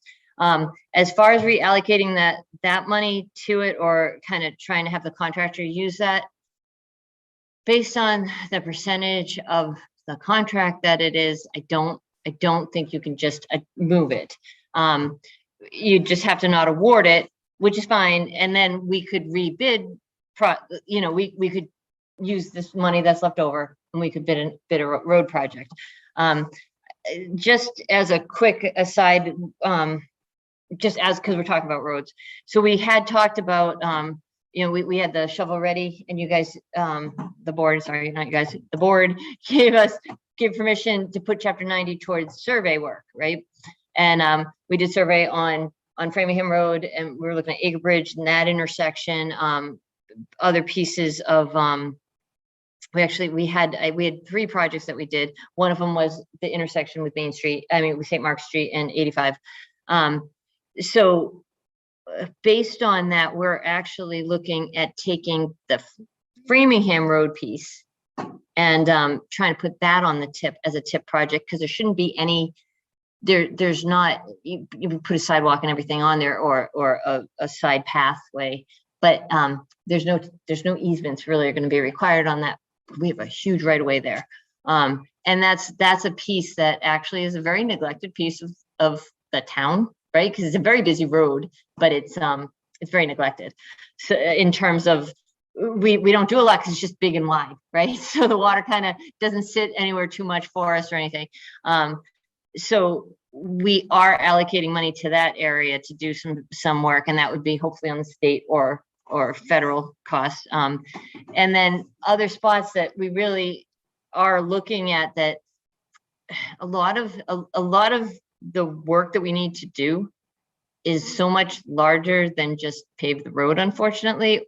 Like, we really need to look at some of these roads that people are upset about the traffic on them. They're upset about not feeling safe walking on them. And the real solution is put drainage in, put a sidewalk in, and make it a road that's walkable, right? You can't make a road more walkable by stopping traffic from going on it unless you put barriers on either end, right? You just stop traffic, period, or you make it safer to walk on by building a sidewalk or a lane to ride your bike in. So those projects we really need to talk about. As far as the roots growing through, we have a neighborhood that it's happening in every single tree. And the problem is it's a cul-de-sac neighborhood. And a cul-de-sac neighborhood is a lot different to walk on and walk around. And I'm not belittling people who live in a cul-de-sac at all. I mean, but it's safer to walk on that road than it is to walk on Marlborough Road. I'm not advocating either way we should put a sidewalk down Marlborough Road. We should eventually connect that. We should, we need to look at a lot of these sections of the East Main Street sidewalk is lousy, it needs to be fixed, right? Like all these anything that connects, we should be looking at pedestrians being able to use that as a connection.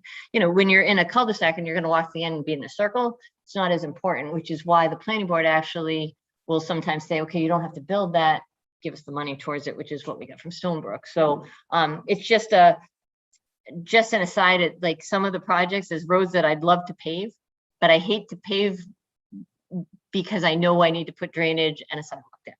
So you'll be seeing those at some point, but they're probably going to be bigger projects that ultimately end up, I think, through capital, because capital seems to be kind of hammering on that a little bit. Okay, thank you. I think, you know, so just one further follow-up, and then Sam, I'll go to you next. So if we didn't do the extension, how will that affect, will it affect other parts of the bid? Or we can just, because it's an adult, we can just take pieces or part of it off? Correct. Okay. Okay, go ahead, Sam. Thank you. Thanks. I guess my primary question was the one that Chelsea started with a while back, in the sense of are we somehow jeopardizing our ability to do normal road maintenance by reallocating this money here in terms of the overall cost of this? And I guess, you know, I think that all of these parts of the project, I think, are worthwhile and important to do. The north extension piece that we're talking about was last on my priority list. I wouldn't mind seeing that done, certainly, but I think that's something that we could hold on. I continue to believe that there are going to be a variety of sources of federal funding for a lot of this stuff going forward, and it's a bit of a gamble, but I think it's a fairly safe one at this point, particularly as we get more consulting help to find some of this money. I think we're much more likely to be able to find funding for some of these things. So I guess I'm, again, personally willing to take a chance that we'll be able to fill in some of this and not jeopardize our ongoing road maintenance work, because I think there's a lot of stuff that needs to be done there, certainly. So I guess I'm comfortable with proceeding with this, as we talked about, with the exception of the north extension, St. Mark's Street. Thanks. Thank you, Sam. Andrew, we'll come back to you. And Karen, my question is also kind of goes back to Chelsea's first question about spending all this money. To what extent does it undercut your ability to do bigger projects in the future? And the one that came to mind is, you know, the condition of Route 85 south of Route 9 down to Southville Road. You know, that's an area of sidewalk where you see people walking quite frequently, and the sidewalks are deteriorating. Is there a long-term plan for repaving and improving the sidewalks on the part of 85 on Cordoville Road, 85 south of the cemetery towards going all the way down to the train station? That should be an easy one, Karen. Yes, there is. So we do have a Cordoville Road project that we have started. We do have survey complete. We have a preliminary design. It's up on our website. That project, we're actually looking at doing funding at a town meeting, like an article that funds it. More with the idea that, okay, we get complete streets, we get some sidewalk, $400,000 maybe with sidewalk work. And then again, I don't know how all this ARPA money or whatever, how it works, if it works for roads, if it's not going to work for roads. But that was actually when they redid the Cordoville Road Bridge, they made sure that they lined up where they wanted the sidewalk with where we were putting our sidewalk. And that should take us all the way down to the train station. That's what the project is. And the idea is that hopefully it's going to be funded through the town, or it'll be, you know, through several little grants. And is that something that's expected for the annual town meeting 2022 or?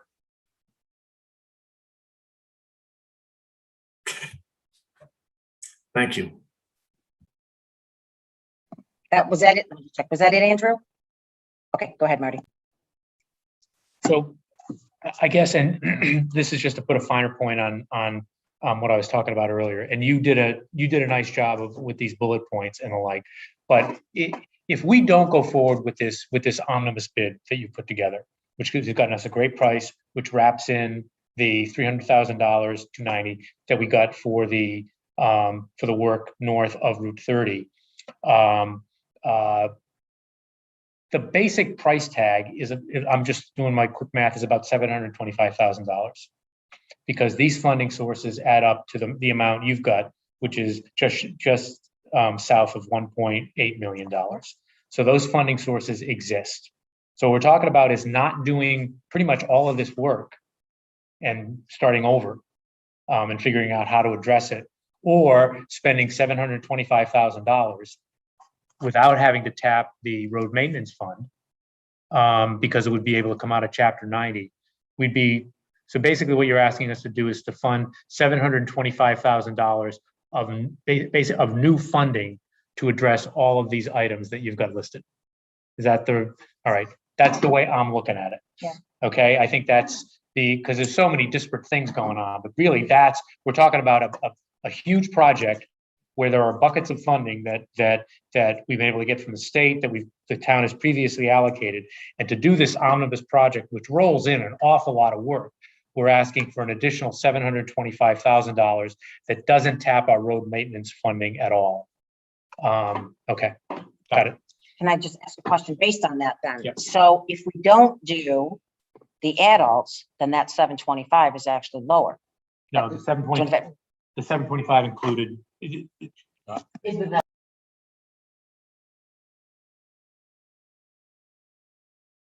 Sorry, Chelsea, go ahead. So Karen, if we did the 2.4 million, and I agree with Marty's math on the 725 additional that you would be asking us to allocate tonight, does that impact your 325 road maintenance article for FY23? So I remember when we met, was it 2 years ago, and we did the 325 for 3 years, right? So my intention has always been that, oh, I'm on year 4, I'm going to be able to ask for a little more. But that's, I know 325 is sort of where we were trying to be comfortable at, but it's just the costs have gone up because, and if this ARPA funding really does start doing road work, it's going to shoot our prices up again, right? The cost of oil's gone up, so that does affect us in a certain percentage of the cost of the asphalt. So I would be asking for more this year anyway, not more just because I know those costs are going up, but I don't know what they're going to be. So I would most likely just be trying to get 350 or 4, probably 4, but with the idea that you're not going to give me 4. But that's, yes, my intention was to ask for more either way, not for 325 this year. Are you all set, Chelsea? Okay, so I guess the ask from us is threefold tonight. First, it is to award the various streets project base, taking out the alternatives, to the low bidder, E.H. Perkins of 560 Main Street, P.O. Box 752 Hudson, Mass. 01749. It's going to give our zip code. So based on that, do we have a motion to award that bid? So move. Okay. Second. Okay, any discussion? Okay, roll call. Mr. Stivers? Aye. Mr. Healy? Aye.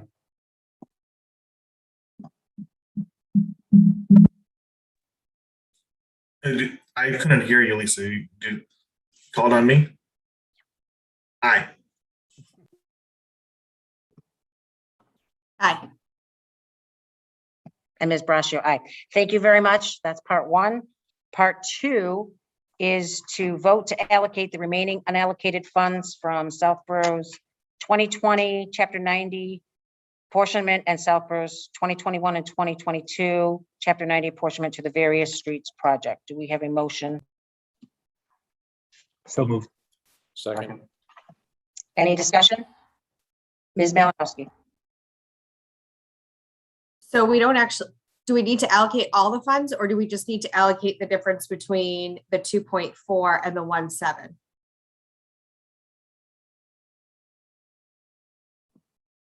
I think Chelsea's right. I think It's so it's not going to be the entire amount.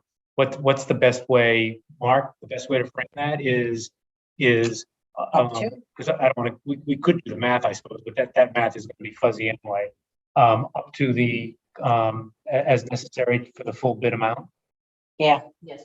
Okay. Is So that thank Chelsea? you, Chelsea. I amended my motion. Second. Any further discussion? Roll call vote. Mr. Stivers. Aye. Mr. Healy. Aye. Mr. Dennington. Aye. Ms. Malinowski. Aye. Ms. Braccio, aye. Okay, thank you. And the last vote is to vote to pursue complete streets and SRTS grants for portions of various street projects. Is there a motion? So moved. Aye. Second. Any discussion? All right, seeing none. Mr. Stivers. Aye. Mr. Healy. Aye. Mr. Dennington. Aye. Ms. Malinowski. Aye. And Ms. Braccio, aye. Okay, Karen, I think that takes care of that piece. So, Better look nice, Karen. do you have anything you wanted to? I just want to check on the vote. Okay, hold on 1 second. Go ahead, Mr. Just for the minutes, I just wanted to clarify the vote. If you can just repeat the vote that we took on the first piece for the awarding of the various streets, you know, did we award? We took out the You alternate, took out the alternates. and otherwise it Okay. was complete. I just wanted to make sure it was correct in the minutes. Okay, thank you. All right, thank you. All right, Karen, we'll turn it back over to you. Okay, I could have done this one before too. This is easy. Well, actually, it's on consent. Do I need to talk about it? The catch basin cleaning contract? I don't need to, right? I know, well, if there's any questions, if anyone has a question on the awarding, I see none, Karen, so just leave that under consent. Okay. And I think is. Flag Road. Oh, Flag Road, thank you. So I did look into the questions that had come up before, which was, can we do heavy vehicle exclusion, commercial vehicle exclusion? Oh, I wrote it, should be CVE, HCVE, but so you can't do it for just one direction. And Westboro pretty much had the same idea that I would have answered him to, which is, I am not going to be the truck route for your problem. Because I didn't, you know, his residents aren't going to want them any more than our residents would. So with that being said, there's still the option. You can put forward this, the report and send it to DOT, but you have to decide what you want to use as an alternate route. And again, just to be clear on what the alternate route is, basically you're sitting there and you're saying, I'm here and I need to get there at the other end of this road. So that's why it's end to end. The easy one, obviously, which is not easy residential, but like the one that if you came upon this sign at the intersection of Deerfoot and Flag, you're going to go down Deerfoot onto Clifford, right, Parkville, and then take 9 back to the other end of Flag, right? Because that's where you're trying to get us 9. If you come the other way and you want to get to Flag, right? And so you want to get to the other end of Flag, you're either going that same route back, right? So you're coming, so you leave early, right? Leave 9 early to get to Route 30, or you're going to have to do the full turnaround, right? Up because we have to direct them, right? We have to tell them where they're going to go. Doesn't mean people are really going to use that route, but we have to give a route that people are going to, or that we believe a truck would use, which is going to probably take the 495 Cloverleaf. It's going to come back. It's going to have to take 85. And then you're going to go on Main Street, which is an excluded street. right? Now, on the same instance, if you don't want to send trucks down Deerfoot Road, or Clifford Road, and you can send them Deerfoot the whole way, but the end of Deerfoot, and Clifford, they're both right. They're not better suited for a truck than Flag Road is. We have the same problem at Pine Hill, so please don't think this is rare. Okay, Pine Hill actually has more traffic, is a worse road for a truck, and actually has much more truck traffic. But there is no, there actually is no way within our own town to get around Pine Hill Road, right? Like, it's just based on the situation of it, so how it's situated. But so this isn't the first time this happens. If you choose to, you can basically say, look, we want to, or you can try to exclude Deerfoot and Flag, but now you have to send them down an excluded route, which is Main Street, to get to 85. Let me ask a question. So you talked about sending them, doing the cloverleaf at 495 and then coming back to 85. Why wouldn't they do a cloverleaf and go down Route 9 and go to where they're going to go? It seems to be that the trucks that are coming down Flag have missed some turn somewhere else of where they're supposed to go.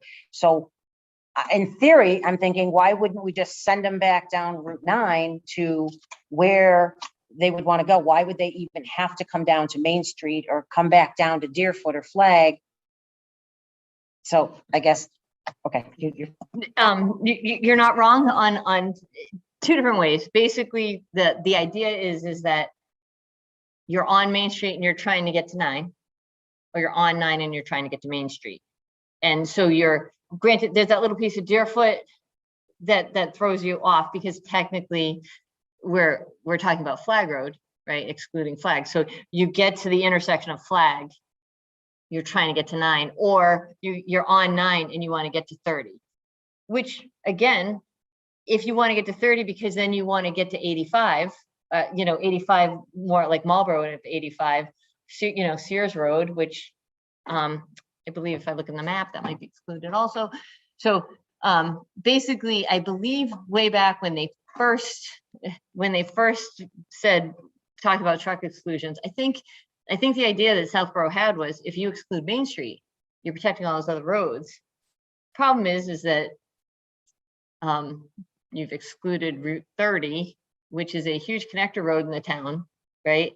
And most of our roads off of Route 30 are old car paths, farm roads that have turned into roads, which generally would sort of be protected, except for the fact that they do lead to somewhere, whereas a lot of our roads don't. And you can use Main Street to get to an excluded street, because the street that's attached to it, because they're both excluded. Like, if you have a delivery on Middle Road, you can use Main Street to get to Middle Road. Middle Road's excluded, Main Street's excluded.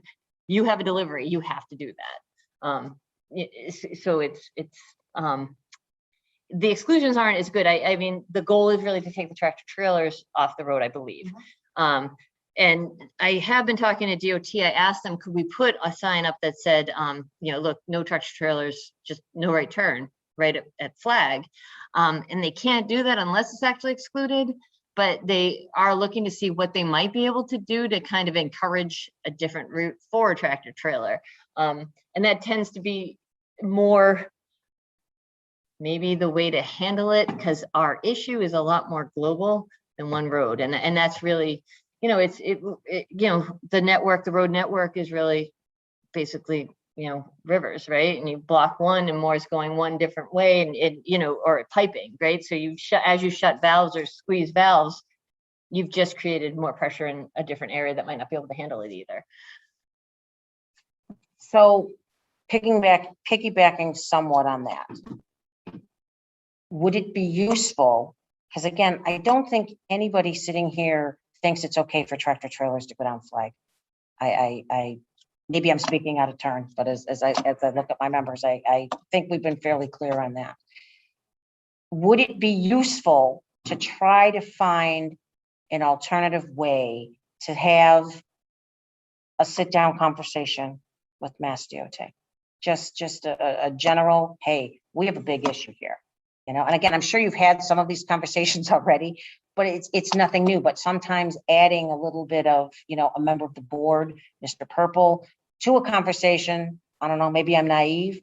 I think it could it present another opportunity? And again, I'm just open for exploring opportunities on things we can do. The answer is not to feed these vehicles down another flag or deer. We're seeing that's happening now. I got some pictures again the other day of another tractor trailer that got stuck. And I think the traffic study showed us a lot of tractor trailers are coming down there, have a good idea where they're going to and where they're trying to get back to. And I don't think it's cutting up to Main Street to go someplace else. So I don't know, Karen. I am not an expert. This isn't my field, but we have a problem. We have a big problem. And before I think somebody's property gets more damaged or somebody actually gets hurt by one of these tractor trailers, we just need to find a solution. And I guess I'm asking you again, is a little more push from the board, is reaching out to Carolyn Dykema even to maybe get her involved in this I just think there's an answer out there to some level and we just trying to find it. So that's just my thoughts. If you're more on like the signage on Route 9, something like that, it might be helpful just to actually put an official request in that's official, not, hey, what about this sign? What about this sign? But can you put the sign up, but we're not going to exclude the road. I'm sure you could get the road excluded, but again, you would have had to say, all right, we're okay that those trucks are going to now be on Main Street, which is an excluded road. And it really, in a way, and the network or what we, whether we want to look into a more global issue of what we've got going on in town and look more globally at where do we want to direct traffic? How do we want things to go? We did a lot of work on Main Street. Do we feel that that's a safer road to walk on now because we have better sidewalks? Maybe are we better, or do we feel better about having trucks on that road? I don't know.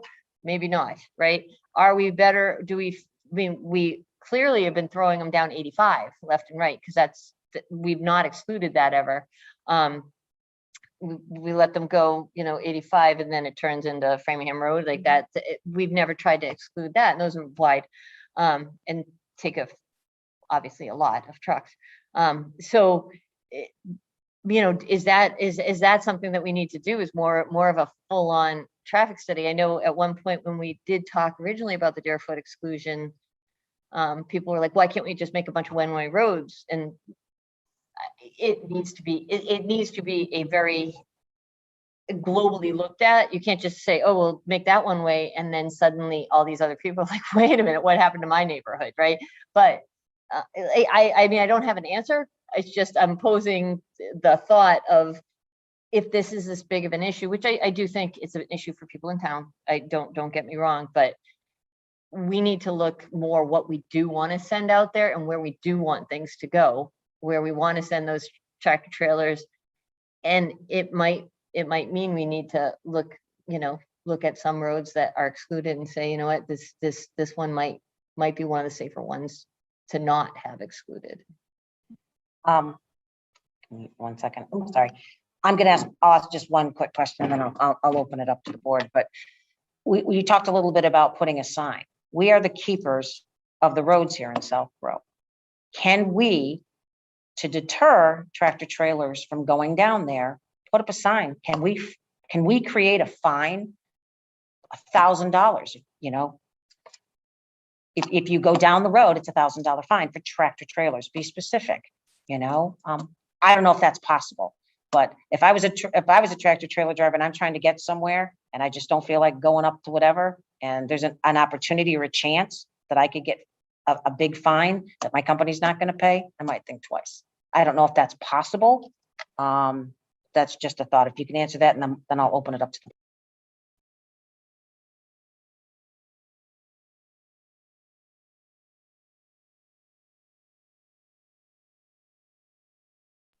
Sorry, I can't hear you. Can't hear you.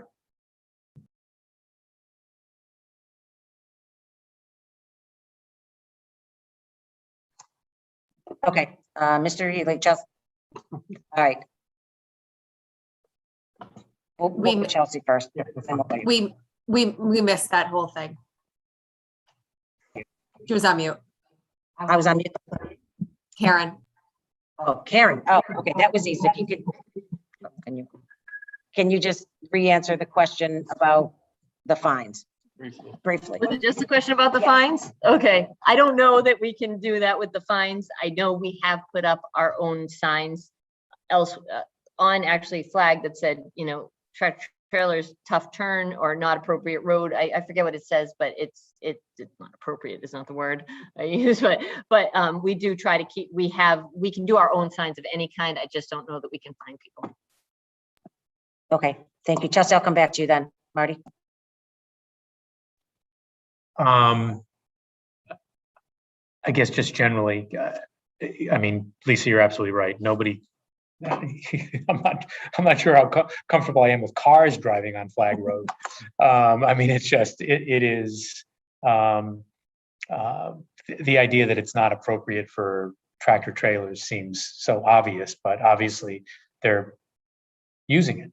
But the last thing in the world I would be comfortable doing is saying, all right, in order to relieve this burden on flag road, we're going to send it down other roads that are equally problematic for a tractor trailer like Deerfoot or Clifford or I'm not sure what the other relief roads would be.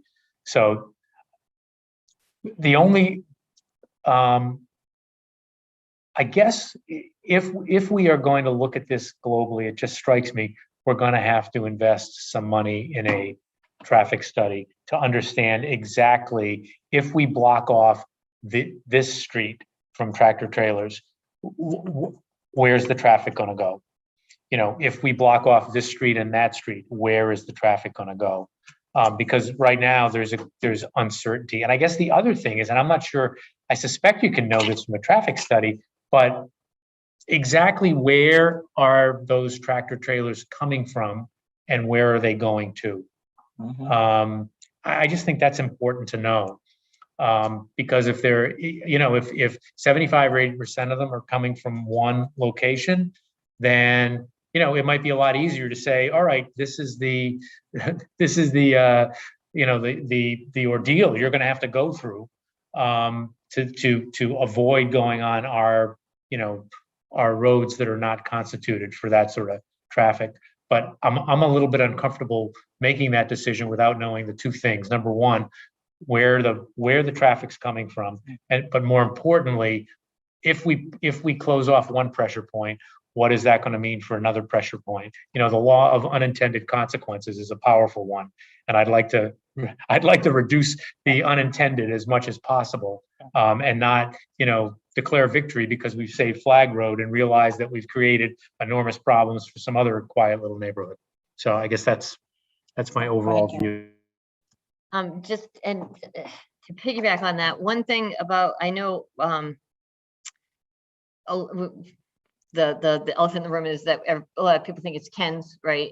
I will say that with them, they have been very good about they notify the drivers to make sure, because they think they can, you know, turn in a certain spot. They can't, to not use the Flag Road and to actually turn around, and I follow a lot of them. I end up on 9 following them through the turnaround stuff, and they're, you know, they're all headed into Ken's. The other thing is you know, you get your joists delivered for the house you're building. They're coming on a 18-wheeler, right?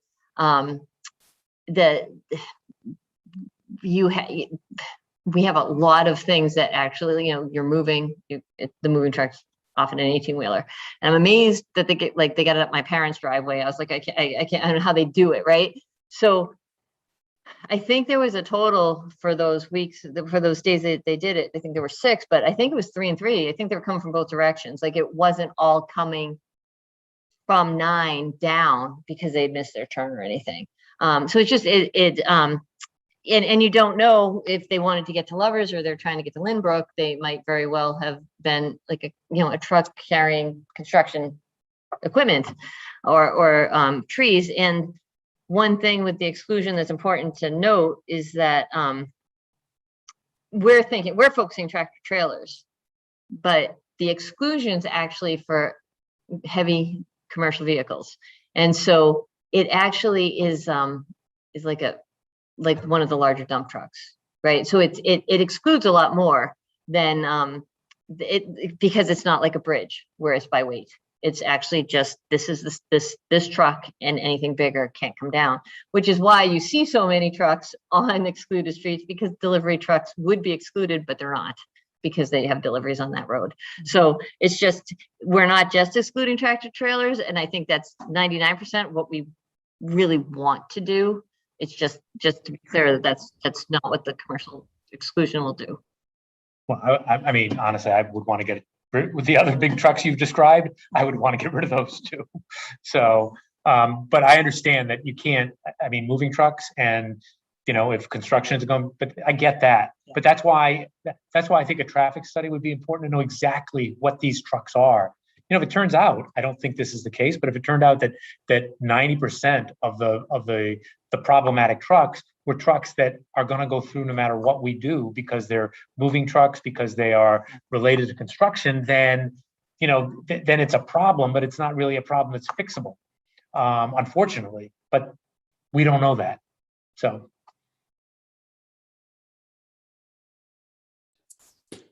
Thanks. I like Lisa's idea of having a little more official conversation with MassDOT. I think that could be helpful. Also, it seems to me that we're not the only people in the world who've had this problem. I got to believe that there are traffic engineers out there who might have some ideas from other communities in terms of, you know, how do you very selectively discourage trucks from these kinds of places. And I don't know, again, my guess is you could have a conversation with somebody who's expert in this who wouldn't charge you $100,000 for a study, but just a conversation about it. Are there ideas out there that people have found successful for some of this? Another thing that we've talked about in the past is considering making all or part of Flag Road one way. And so, for example, I don't know if it makes sense to make it one way from Blackthorn out to Route 9, maybe cut off part of it there potentially. And anything we could do to at least cut down on a substantial portion of the truck traffic that we're trying to get at, I think would be an interesting thing to consider. So, you know, maybe there are other one-way options to think about that would not totally inconvenience the neighbors, but at least discourage the kind of traffic that we're talking about. So, again, it seems to me that we need to keep thinking about solutions. I like Karen's suggestion that maybe a global view of what we're trying to do overall in town, and not assuming that what we have today is the best solution around town. My guess is that we don't have a lot of degrees of freedom with that today, but at least having somebody who's skilled at thinking about these kind of things to take a look and say, if we did it this way, we would relieve, you know, some pressure in other places and not, again, make the problem worse for places that are not having a problem today. So all those things seem to me to be worth continuing to look at, and obviously as quickly as we can, because every day trucks doing it. So those are my thoughts. Do you want to comment on any of that or just keep going? Okay. Ms. Malinowski.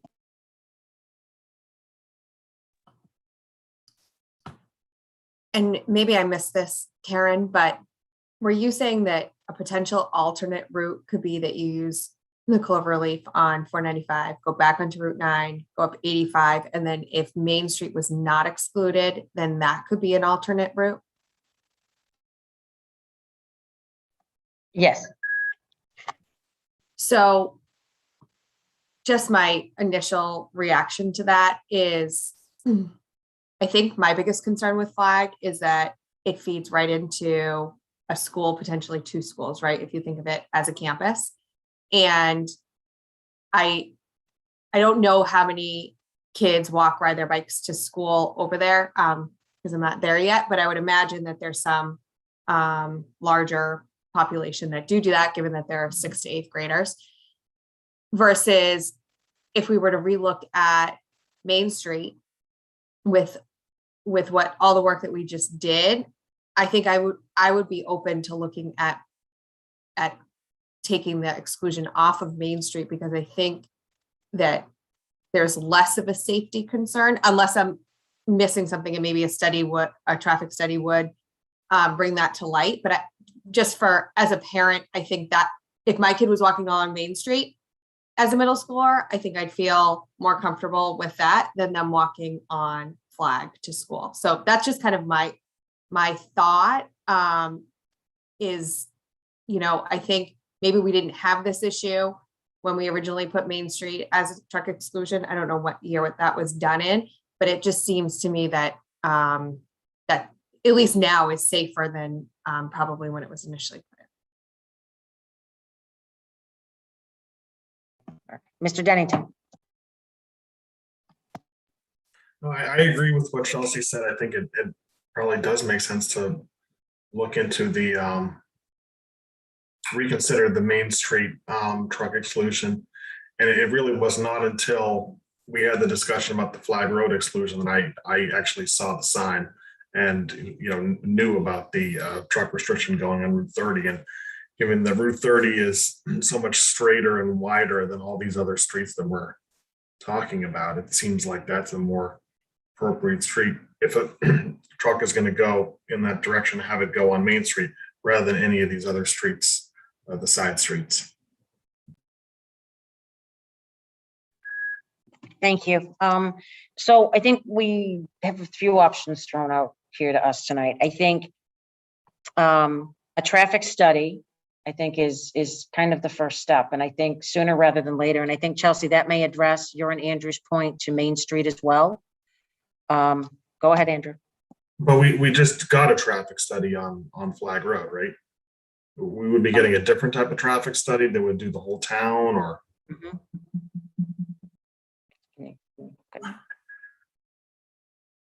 Okay. It sounds like there'd need to be some definition about what exactly, where the traffic would be measured. I mean, because the study that was done for Flag Road was for a very short period of time. It's very detailed, right? Would it be difficult and expensive to get a? I just would want to know more about what type of traffic study we're talking about. Do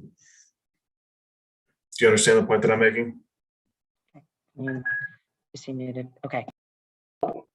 Marty, I don't know if you or Karen want to address that, because the global study that we were referencing, I know you brought it up initially, Marty. Do you want to, or do you want? Yeah, I mean, I guess I'd like to get a proposal from a traffic engineer. I mean, the problem, even with talking about Main Street, is I don't disagree. It's a much easier street for any vehicle than Flag, Deerfoot, Clifford, a bunch of other streets. I just don't know what the unintended consequence would be of sending trucks down Main Street. It might make things worse for Deerfoot and Flag and places like that. That's the unknown, and I think it's less for the a traffic study of number of cars or anything like that, but just from a flow. What happens if you do this? Where is the traffic likely to go? Again, we can do that as lay people, but I don't think it's terribly effective.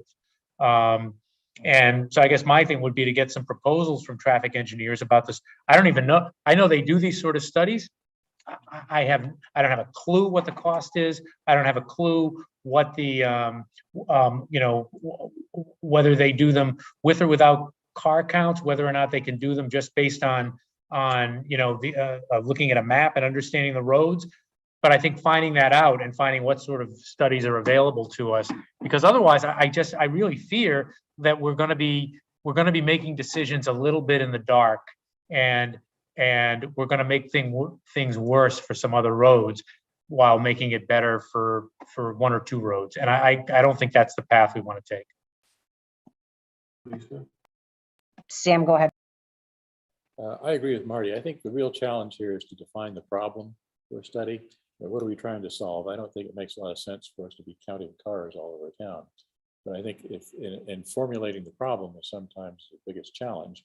But I think something along the lines of the goal being to keep the trucks off of quiet residential streets or scenic ways or whatever, and provide for at least minimum access for trucks that need to get places through town, et cetera, with again, minimum inconvenience to residents, particularly in quiet neighborhoods around town. That's a very vague way to describe it, but something like that to tell them, here's what we're trying to come up with.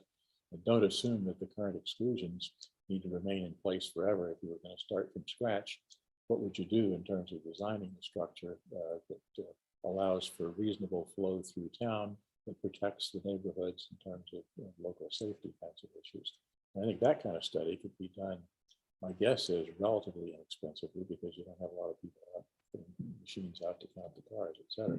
But getting feedback from traffic engineering organizations about that kind of thing, I'm sure they do that kind of stuff. But I don't know what the cost would be. So that to me is the real question. So I'd start there.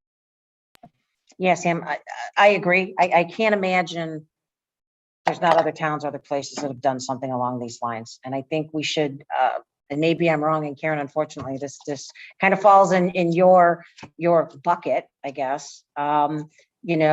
Is there a way that you can get us some information on this, that we can take this up at our September 8th meeting, and whether it's having more information as to, you kind of have heard what we're looking for. Again, we have a special town meeting coming up. I'm not as concerned about putting an article on if we need to cover the cost of this study, because I think it's important enough that we need to get it done. And so again, we would have to have a general idea of what we'd be looking at and scope and everything. And is that something that might be within your wheelhouse to get us at least some general information to discuss on the 8th, Karen?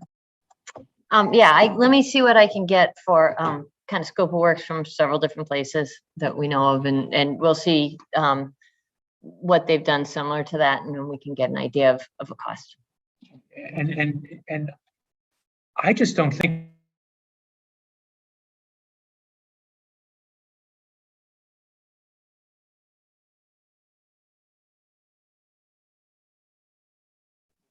sorry. I don't think there'd be like, I'll keep my hands away. I don't think anybody's going to be upset if our goal, or a big part of our goal, is to make Southborough as big truck unfriendly as we possibly can. Seriously. I mean, it is, and if that means people end up going on Route 9 and 495 and up 85 and otherwise doing big loops because we've got small roads that big trucks shouldn't be on, well, then that's going to be the economic reality for those large trucks. But I think we can't do that blindly. I think we need information, and I think that information first has to come from a traffic engineer. This isn't a flag road issue. It's a town issue. Andrew, did that answer your question? I think Lisa, what you were suggesting is that Karen can get us some very general feedback about what a study like this might look like. And Marty, I do understand the point you're making. It's not as easy as just saying, okay, well, we'll have a meeting and consider removing the truck exclusion for Route 30, because you don't know what that would cost. Oh, Chelsea, did you have something else to add? No. So, I mean, I think if we could get some, again, very general information from you by the 8th, does the board want to also see if we can have a general, I'd be happy to work with Karen and Mark or whatever, just have a general conversation with DOT just to see, again, if they may have some suggestions or not. I'd be happy to, we can try to advance that conversation as well. I think that makes a lot of sense. Okay, so that's the path. Before we move on from this, though, there's some residents from Flag here, Mr. Linden, Ms. Demary. I don't know if you guys want to come up and I mean, you've kind of heard where we're going, and be happy just to hear, some general feedback from you as well. Just hit the space bar. Yeah, no, I appreciate. Yeah, no, we appreciate. Yeah. No, we appreciate your discussions here, and they're all in line with what we're thinking. One of the issues we're running into here is that Southborough, even though we want to exclude trucks from these roads, it's not up to us. So we need to submit this to Mass DOT, as Karen has indicated here. So if we do, we spend more money on another traffic study, right? And that comes up with some kind of recommendation, we still need to go to Mass DOT. So the information that Karen has presented so far, as you guys saw, meets those criteria. The only question that she also raised was what you, Chelsea, correctly identified Main Street here, right? So that, as Karen said, we or you guys can make that decision to use Main Street as the alternate route. And we could submit that to Mass DOT right now, right? Now, Marty, Mr. Healy, you raised the question of, okay, well, what happens to the other roads in the area? So one example is Deerfoot Road, right? For those who have been along here, you should know that in 2016, the residents of Deerfoot Road put in a similar request for a traffic exclusion on that road. So it's not just the Flag Road residents, we have also the Deerfoot residents, right? Now, the question was, okay, well, if we start excluding trucks from going down Flag Road, what happens to Deerfoot? Well, they're not going to go in there because Flag Road is excluded from this direction, right? Also, this road up here we just talked about, it already has a truck exclusion. So you're not going to have feeder traffic going in there either. The other thing is too, like you could expand this. Now we don't have the traffic counts. Karen can say this, right? For Deerfoot, that would justify a traffic exclusion on that road. That was why it was denied in 2016, right? So the only chance we have as a community to exclude trucks from going into this area is this we have right now.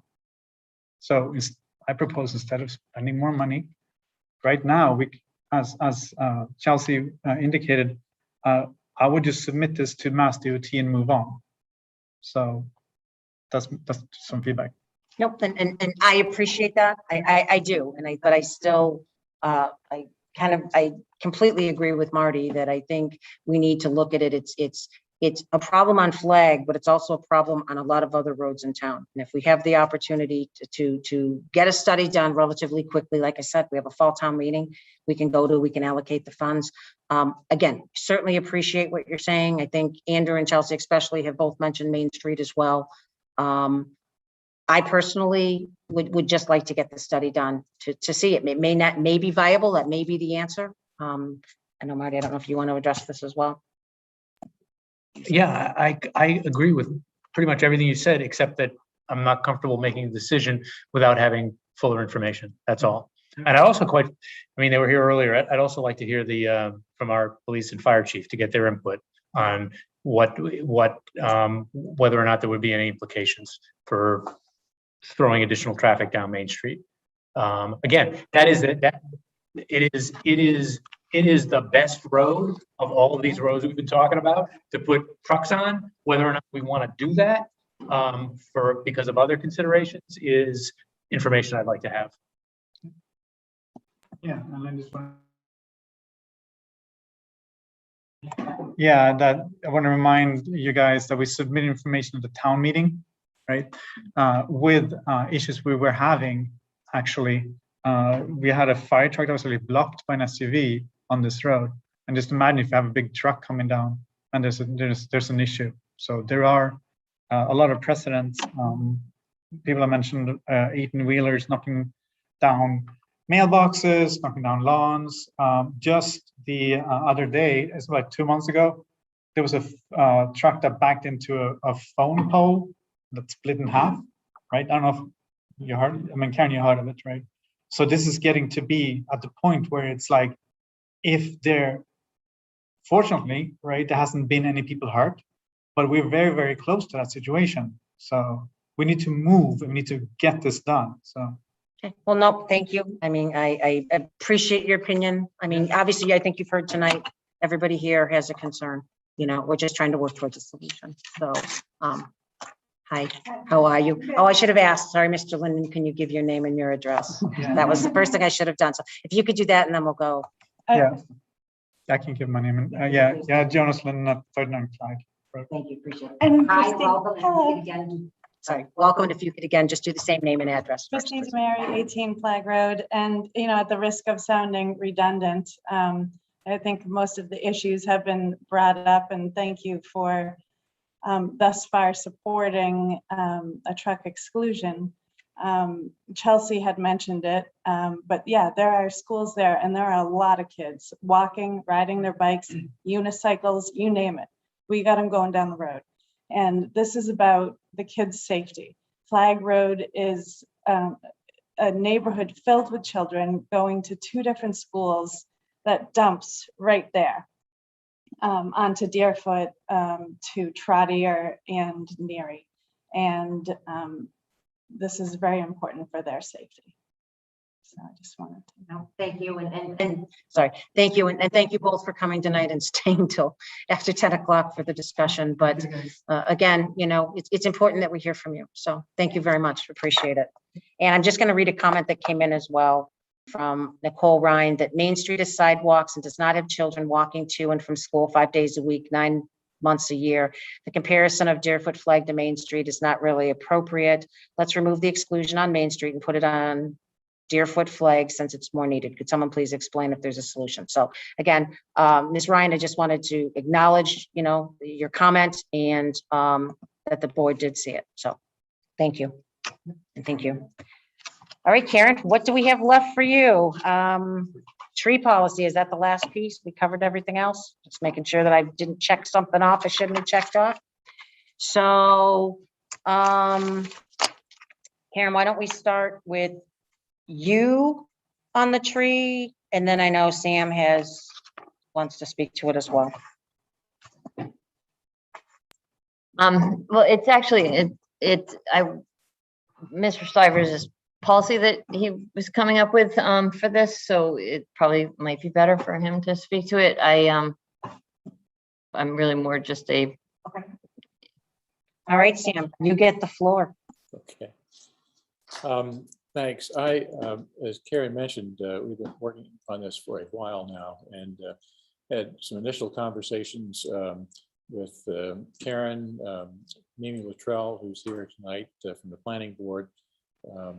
Mr. Purple was involved originally, town council and town planner, try to find a way to record and make public a policy, more explicit policy based on various state laws and regulations for trees, tree removal and trimming. And so what we did was we put together a draft of that and worked through a couple different iterations of it, and it sort of fell aside for a while and has now been revived. And we had a draft that I thought we were making good progress on in terms of getting various people aligned on it. Karen has expressed some concerns recently about how practical it is, how workable it is. And I guess the observation that I'd make is that we have 2 different sets of state laws basically for this. One relative to trees on scenic roads, and we've got, by my count, 18 scenic roads in town, where the planning board has some authority over tree removal and trimming and maintenance. And other roads in town that are not scenic ways, again, is typically the tree warden, who is part of DPW. And where I thought we were headed was to say that there would be tree hearings for all trees on scenic ways that would be combined hearings between the planning board and DPW, which is the way that it had been done a number of years ago, apparently according to the planning board without particular difficulty. And that's a good way to actually make it easier for the public to have to go to one hearing instead of 2 separate hearings. And for the different organizations to have to advertise separate hearings and to post separate placards on the trees to be discussed. And then the other side of it is that if the non-scenic road trees, again, more universally were subject for tree hearings, it would give the opportunity for the public to be more involved, because I've gotten some complaints from folks about trees. There have been a couple of trees recently, last year or so, one on Deerfoot and one on Flag Road, that created a fair amount of public concern. So having a policy that makes it reasonably understandable for people to see what the process is when they have an opportunity to be involved or not. And everybody's sort of playing by the same rules, seemed to me at least to be a useful process here. So that was the genesis of a lot of this. So what we worked on was a statement that's in the packet now that had, at least until very recently, what I thought was a single issue, which was whether a joint hearing is required for all trees on scenic ways or not, a combined hearing. And then again, Ms. Galligan has some other comments about how practical those joint hearings are. So I'll open it up to Aaron's comments or others' comments.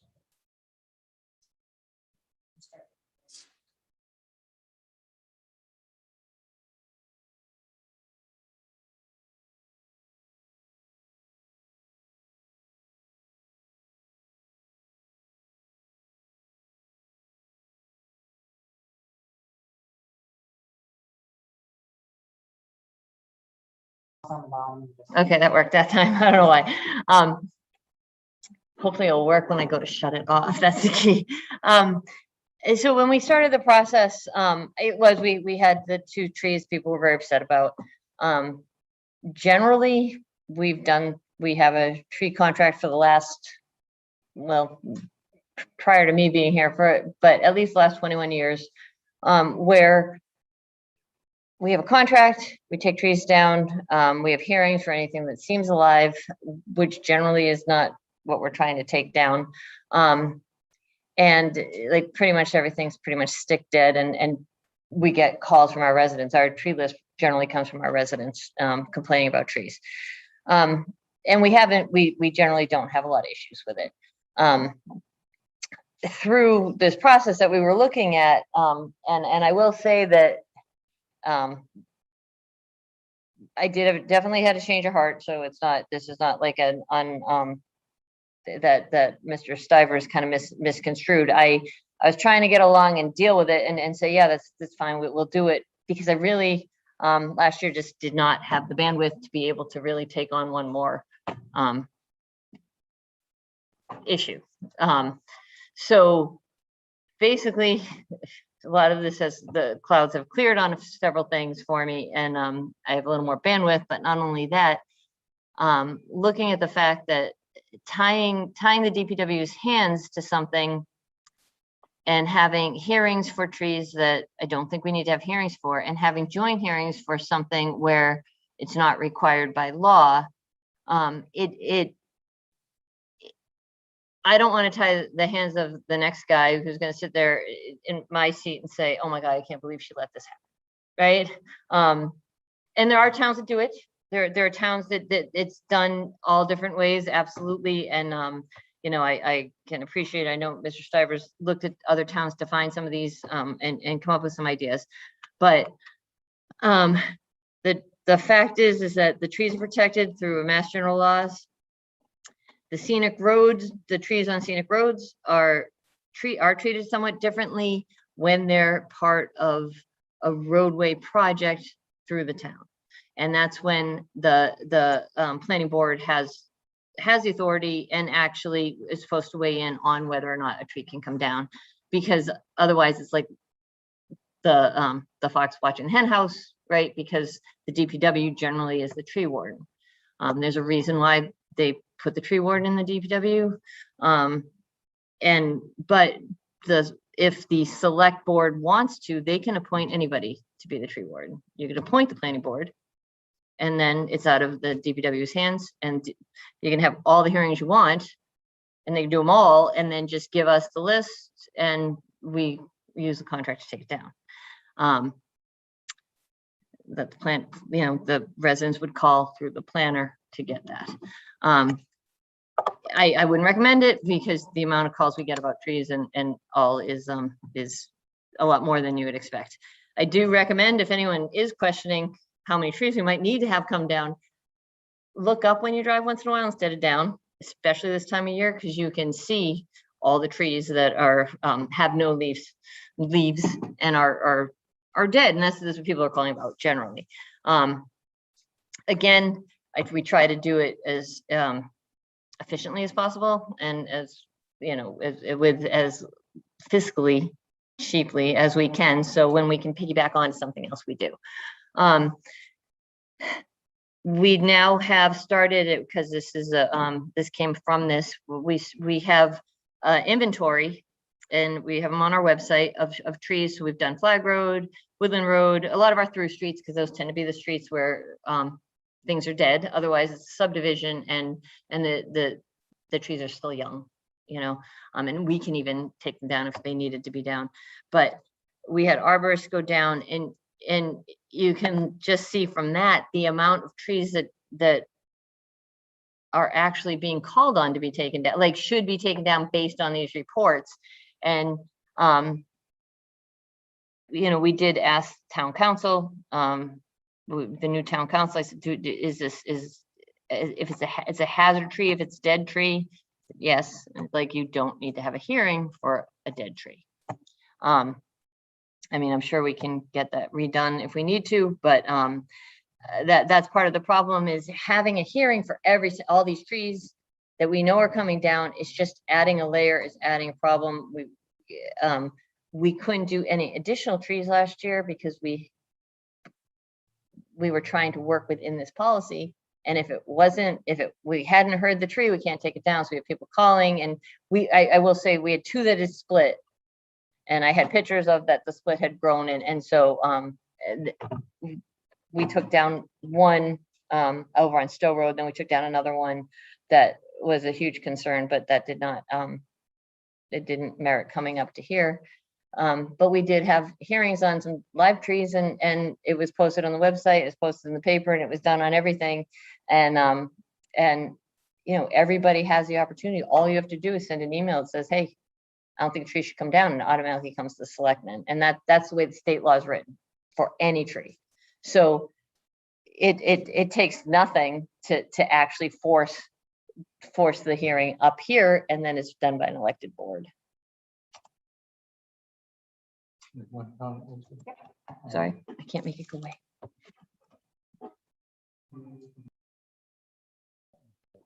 Thanks. Yeah, and again, Karen, I appreciate the issue of practical and easy to use, et cetera. I would point out, though, that last fall there were 2 separate hearings for trees. Each one had something like 20 or so trees in it. And I thought that was actually a very well organized and operated process. We didn't have the joint hearings with that one, but again, it worked very quickly. And they had this viewing the week or so before the actual hearing. And arborists went around with folks who were interested and evaluated the trees, explained what was live, what wasn't, and what was an issue, et cetera. And the decision process was extremely quick and effective in terms of that. So there were no arguments about that once folks understood from the arborist standpoint what was required. And then the planning board had a hearing that basically corroborated what the tree warden hearing said. So there wasn't a lot of contention there, certainly. But at least had there been differences of opinion, I think it would have been more effective to have everybody together in one hearing instead of both for the scenic way or scenic road hearing. So that was one of the things that drove me to say that it can work if it was done the way it was done last time. And it's not a big imposition if there's 1 or 2 evening hearings a year in front of the planning board for this, to allow, again, for more public input and discourse as part of that process. So that seems to me to be a fair trade-off, but you know, you're the one who's actually managing that, so support.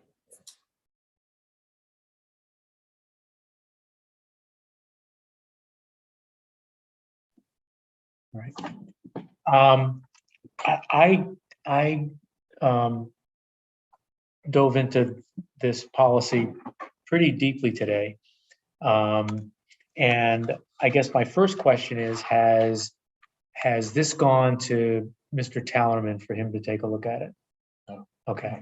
I took the honor of that. Okay. I thought it was consistent with his view.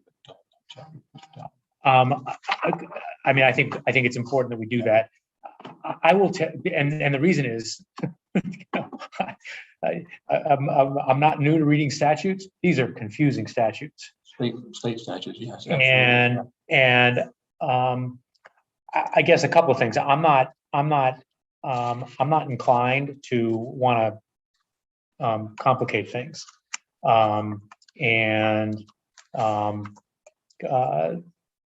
It's what's laid out in the state process seems to make sense, as confusing as making your way through the statutes is. And so as I was reading them and looking at what the state is trying to accomplish, I guess my first question is, what problem, not desire, but what problem is this policy seeking to address? What's the problem that's seeking to be solved by what is essentially a change in the way we're doing things? What's the problem? My thought is the problem is to assure that there is more public transparency and opportunity to participate in the process, and that hearings are, again, held when they need to be held, and held, in my view, in a conservative way, in the sense if there's a doubt about a particular thing that needs to be done, let's have a hearing on it so the public can know that the tree is subject to potential removal, trimming, etc. So we err on the side of caution, if you will, in terms of allowing people to participate in the process, which I don't think the state law does as completely as I would like to see.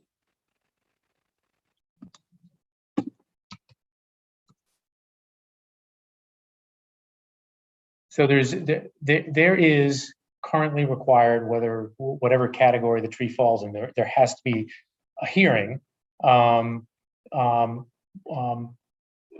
One of those categories of trees, the hearing is simply with the tree warden, correct? And any of those trees, there is an absolute right for there to be a hearing before the Board of Selectmen. So again, I'm at a loss for understanding what the problem is. If that avenue is available, that allows transparency, that allows for where the state law has determined the buck stops, which is the Board of Selectmen, for the Board of Selectmen to have that opportunity. And I guess I'm a little bit uncomfortable. I don't know if the other towns do this, where basically we are the appellate body for another elected board, for the planning board. That just seems odd to me. Well, it's a state law, and B, it would be, I think, difficult if the planning board made the decision in the first place on scenic road tree and have them as the appeal. No, but I'm saying if the planning board makes a decision, is right now the Board of Selectmen an appellate body for the planning board? No, I don't think so. But we would be making ourselves an appellate body by having the joint hearing. At least one of the state laws, we are the appellate body. I thought it was both. Ms. Luttrell said no. Do you want to come up? And I think there's a reason for that. I mean, it's an odd construct for one elected body to be the appellate body for another one. I think that's probably why the statute is why they function that way. That's my guess. I could be wrong. So the chapter 87, which is the non-scenic road trees, if anybody objects to a tree removal, that comes to the Board of Selectmen. Currently, the scenic roads, which any road project, widening sidewalks that would affect a public shade tree, there's supposed to be joint hearings with the tree warden and the planning board. And there's currently no appeal for that.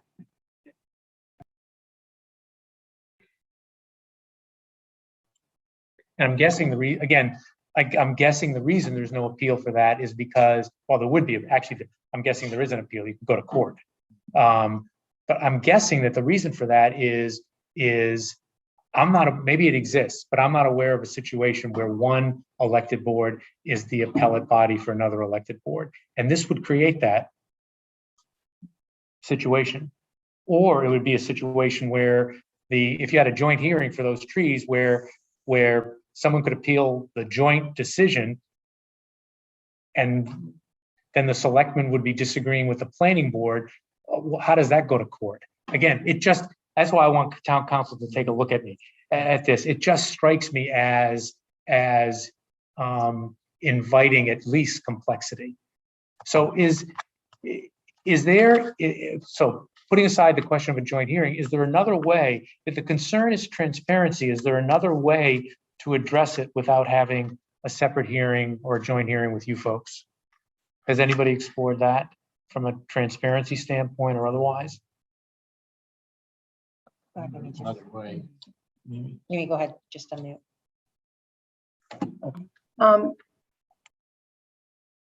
I'd just like to say, historically, all tree hearings were joint hearings with the planning board and the tree warden. And that inexplicably stopped somewhere around 2014. I think that was those were the last hearings for public shade trees since, and then we had them again in October of 2020. So that process worked all those years. Do we know, did the statutes change? Why did it change in 2014? Did something about that change it?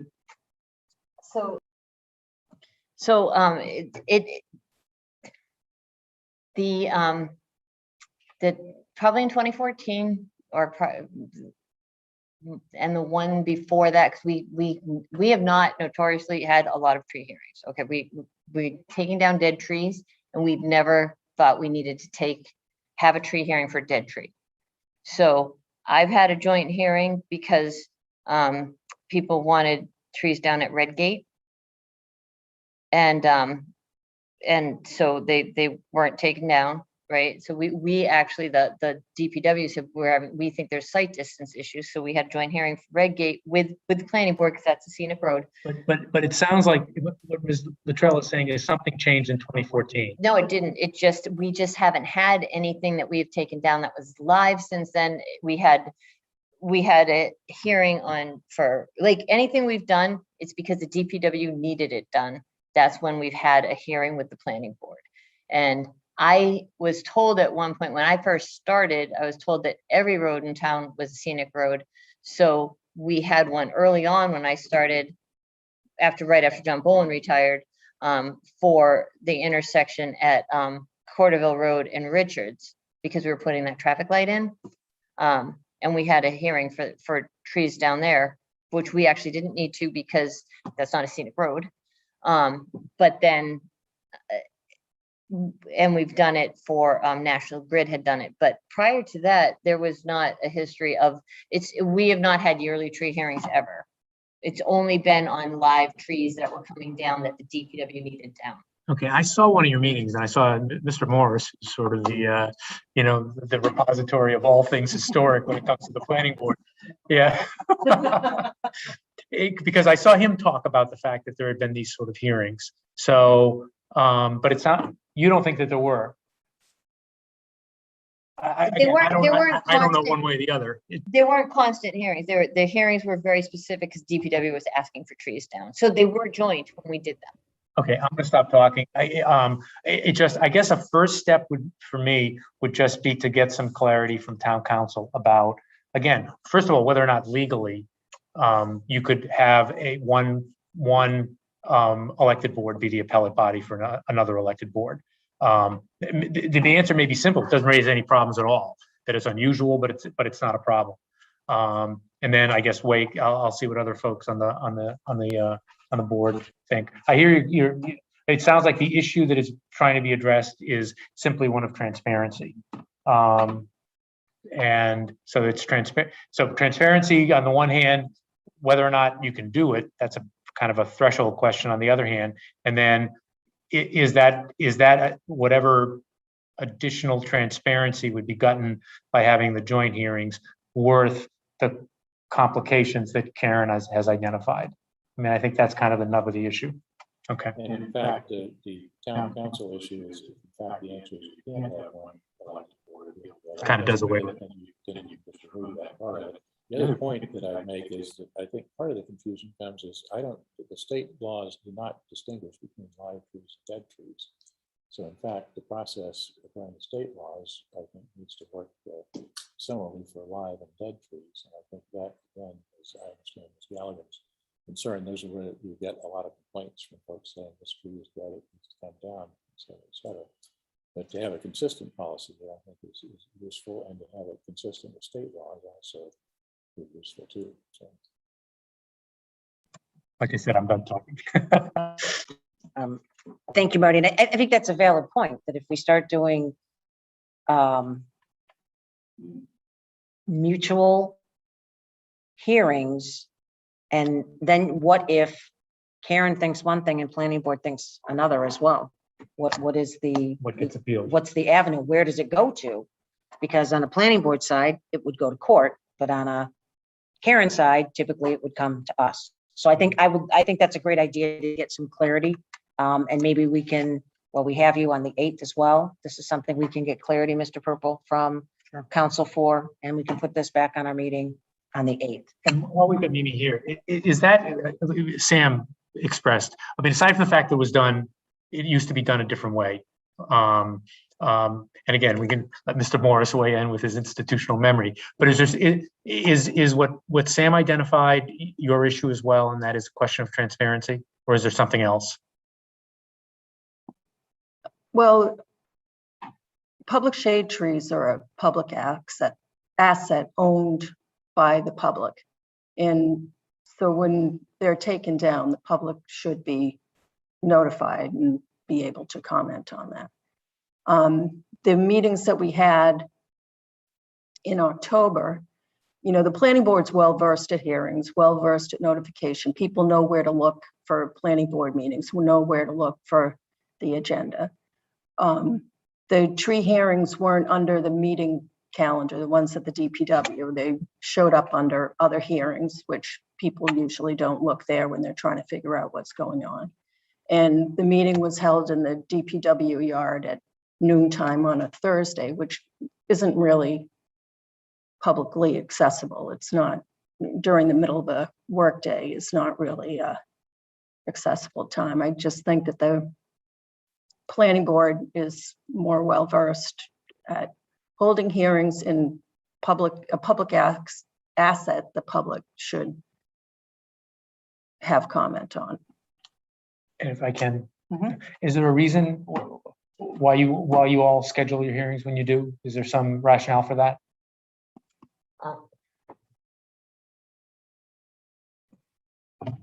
Because of the fact that people just have to send in an email to say that they want to talk about it, or they want more information or answer questions. Also because I wanted to view the trees, because I knew that planning board was going to come. And so we had to have our arborist come, and we want to do that during the daytime. But generally we wouldn't like, I have if you go into the website and you look and you see the list and you see what the arborist says about each tree, there's actually, you know, it's already there. There's no reason, if we pick the 3 worst trees on each of those lists, like they're dead trees, we shouldn't even have to have a hearing, because it's a dead tree and it's hazard. So that's where a lot of it pulls from also, is that we generally don't have hearings because we only have them when they're live. Is there a, assuming that the hurdle can be cleared, that, I mean, again, if the hurdle is you can't have one elected board be the appellate board for another, that does away with this entirely. But let's assume that hurdle is cleared. Is there a middle ground? I got to think that you're not concerned about dead trees and I mean, I would think most of the trees that are being taken down, there's not an issue. That's my guess. Am I wrong about that? Well, it depends on the definition of dead trees. Supposedly the tree on Deerfoot was a dead tree, but it was deemed a dead tree, you know, 3 years prior to when it was taken down. It was certainly enough time for a hearing there. I know there were several trees taken down in Woodland that were said to be a hazard, but it was noticed, you know, weeks before that the road was going to be closed because the trees were coming down. I'm just wondering that, again, assuming the hurdle could be cleared, that one elected board can be the appellate for another. I'm not going to say it over and over again. But again, let's assume that we get by that. Is there a middle ground? For instance, Karen, when you come up with a list of the trees that are you're gonna have a hearing for, for instance, do those go to the planning board before your hearing? No, because we normally wouldn't have a hearing if we know the tree is dead. So if you look at stick dead, there's not a leaf on it, we just take it down. Okay. And do you not want that to happen? I just don't think it's been the practice. I think trees that weren't stick dead have been taken down. And I think as Sam alluded to, there's no, in the statute, chapter 87, it says public shade, all public shade trees, not live public shade trees. And to have a hearing is,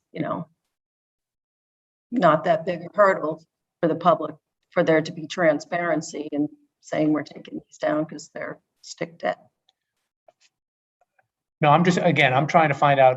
I'm taking Karen at her word that there is that it will complicate DPW's work if there's a hearing on every tree in town that's taken down, that falls under the category of public safe shade tree, dead live, whatever. And I'm just wondering if there's a middle ground where, the trees to be taken down can be identified, sent to the planning board. And if there are trees in that are problematic, then there's a hearing on those, but not the 80, 90, whatever % of the trees that aren't a problem. It just seems crazy to me, I could be wrong, to have a hearing about every tree that the DPW is taking down. That just seems crazy. But maybe I'm not tree sensitive enough. But by the same token, if there are trees where there are issues, if there's a mechanism for it, and it doesn't otherwise implicate transparency issues, then is there a mechanism for doing that? That's the middle ground I'm looking for. Is that a middle ground you might be able to live with?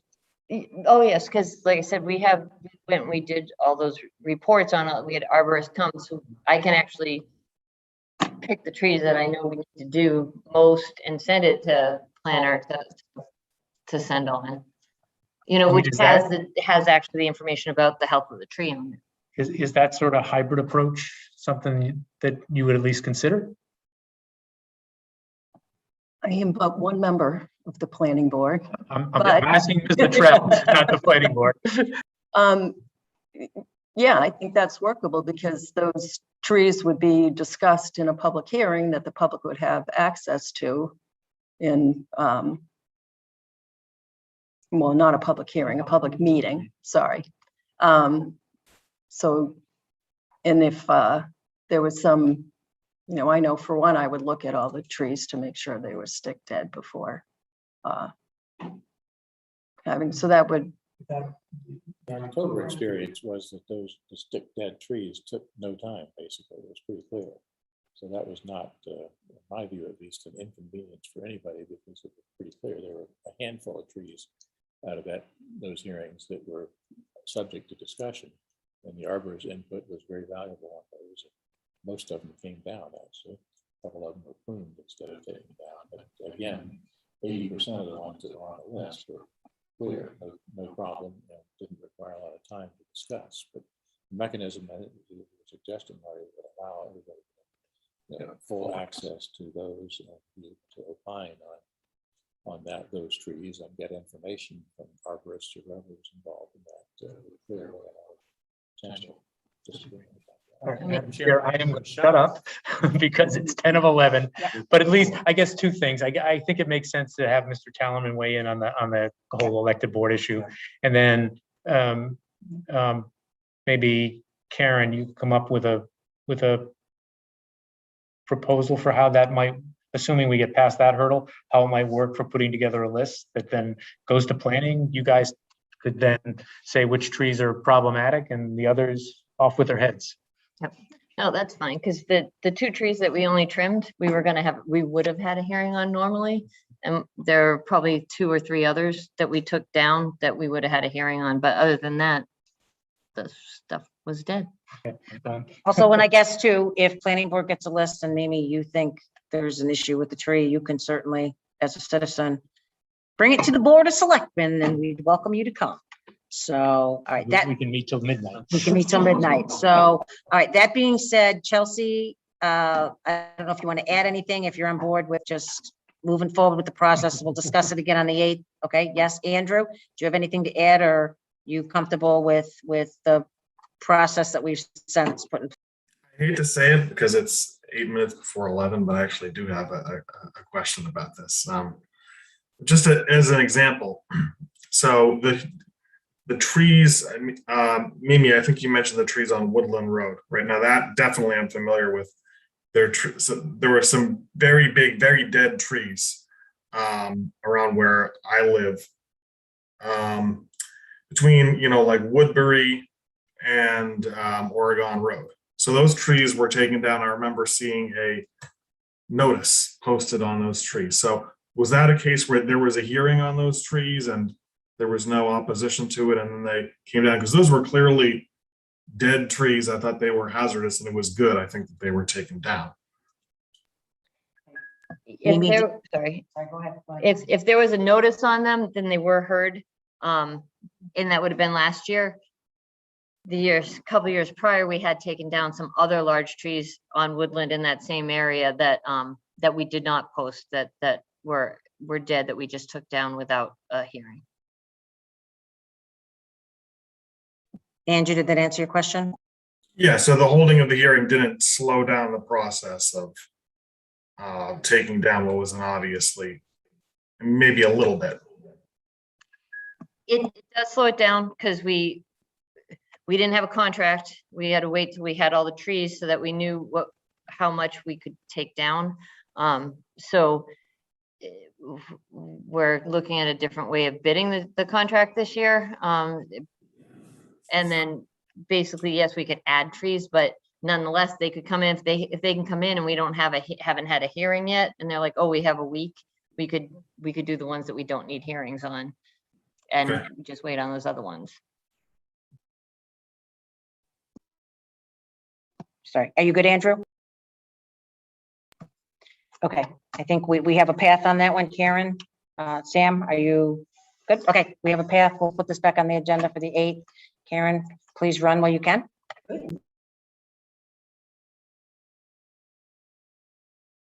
I thought 9:30. I'm way off tonight. Okay, so Chairman's report. I'm going to do this really, really quick. I had the pleasure of attending Barbara Jandrew's retirement party from the food pantry after 25 plus years as being the director. I was able to present the citation on the board, which was wonderfully received, and as well as one from Carolyn Dykema. So kudos to Barbara. Thank you for everything you did. She did send a note thanking the board for the citation. She had no idea it was coming. So it was a great surprise to be able to do that for her. She had a nice turnout.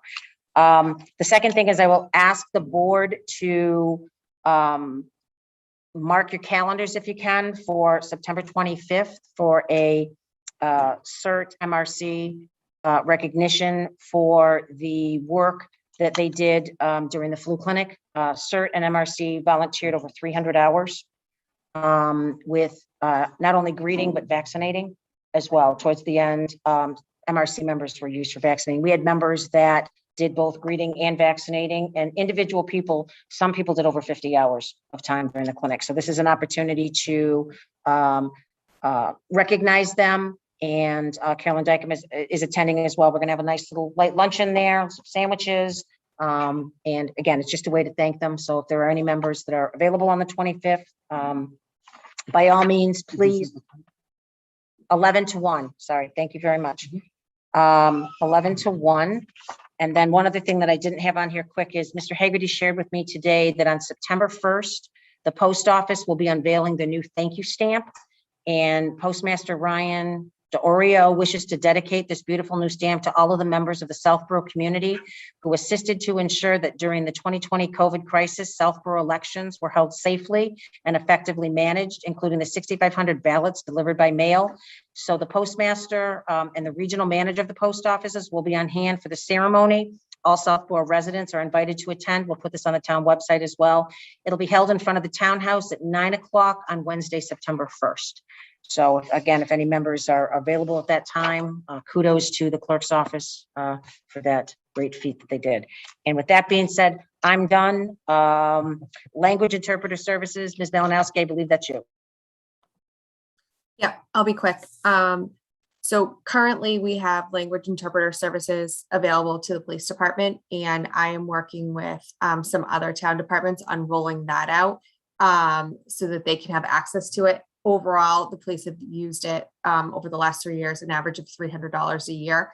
So it's not a ton, but I think there's some other departments in town that could use it. Board of Health voted last week to use it and to have it come out of the contracted services line. So we'll be tracking to see how much we use it. So just wanted to give an update there. Chelsea, just curious, do we know, is it primarily Spanish language? Is it where do the stats fall on that? So I don't have the stats, but I don't have the stats for how much we've used it, but there's 290 languages that are provided through telelanguage. And I do know that we have over 30 languages spoken at our preschool at Finn. So I think it could be a pretty wide range of languages, but and the pricing is different depending on the language. Spanish is, I think, 60 something cents an hour, and then the other languages are all 80 cents an hour. Go ahead, Sam. Comment on that. I think it's 60 cents a minute, 80 cents a minute, not an hour. But also, I would suggest, I saw an item on the Youth and Family Services agenda recently talking about translation services. So I know it'd be good to check with them. It sounded like they were headed towards something independently. That would be great to hook them into this as well, I think. So thanks. That's the other department I'm working with, just on where they're going to pay it from. That's all. But I am talking to Sarah about it. Could you hear me? All right, Mr. Purple. Madam Chair, just to piggyback on what Ms. Malinowski was talking about, I'm doing some behind the scenes work for her on the translation services. So again, we do have this contract. It's on the state bid list, pretty much been used by the police department. And actually, Ms. Berry has been in contact with the vendor and looking to provide us a new contract, which will broaden the scope of departments that can use it. So I will leave it to Ms. Malinowski, if she wants, to identify those departments, and we'll make sure that all those departments that we even think may need it, we can include it, in that. And again, the company has no issue with it. They're only getting about $300 a year, with expanding the possibility of them getting maybe $400 a year, for some of this. But I think it'd be, a good opportunity. I don't know what the school has in place, but we can have a conversation with the superintendent and see if that's something that they want to be lumped in with as well. Good idea. The only item I had on is really kind of a killjoy, because I was hoping it was a little bit more of an update. I was hoping I was going to talk a little bit about the cable studio having everything all set for the Zoom integration software. As you probably can see, we don't have that yet. Did get notice from the cable studio that some of the items for the Zoom integration piece are back ordered. They're having trouble getting things as quickly as they need. They're looking at mid-September for some of the items coming in. So hopefully that's going to, pick up quickly in September, and maybe we can start targeting our first meeting in October to be able to have some of this integration. We can get rid of some of these individual screens, which, we're actually starting to get good at a little bit with some of these things, but they're still a little bit cumbersome. So that's all I have. All right, thank you. So we have quite a long list of consent agenda items. We'll go down the list, or go down the row, and see if there's any holds. Mr. Healy? Mr. Stiver? Mr. Dennington? I do not have any holds. Ms. Malinowski? I don't have any holds, but I didn't hear if there were any holds. Just A by Mr. Healy. That being said, do we have a motion to approve consent agenda items B, C, D, E, F, G, H, I, J, K, L as written? So moved. Okay, all in favor? Let's see, Stivers. I just got bounced off. Oh, I was gonna say, I don't see you. Yeah. You can always jump down a chair, Sam. All right, we'll go through the rest of the list then. Mr. Healy. Aye. Mr. Dennington. Aye. Ms. Malinowski. Aye. And Ms. Braccio, aye. You're forced to use the town. Mr. Stivers, as he sits in the new chair.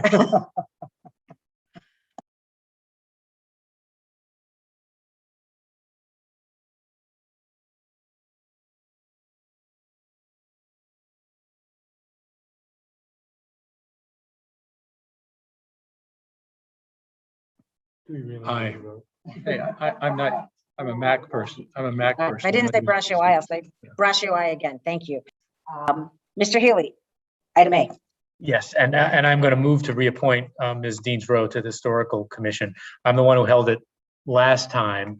But I was particularly buoyed by our meeting, whatever it was, a month ago or so, by conversations I had with a couple of Historical Commission members after the meeting, and am very encouraged by my conversation with those members that they're very much as a means to get the Historical Commission on track.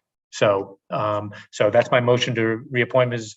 Deans Rowe for the term ending 6/30/24. Second. Okay. Roll call, Mr. Stivers. Aye. Mr. Healy. Aye. Mr. Dennington. Aye. Ms. Malinowski. Aye. And Ms. Braccio, aye. All right, so let's see. Review updated noise bylaw ad hoc committee charge. Chelsea, I will send this to you first, and I also have one change as well. Okay, so based on our conversation last meeting, I just made two changes. One was to include a minimum of 3 public hearings to take in input.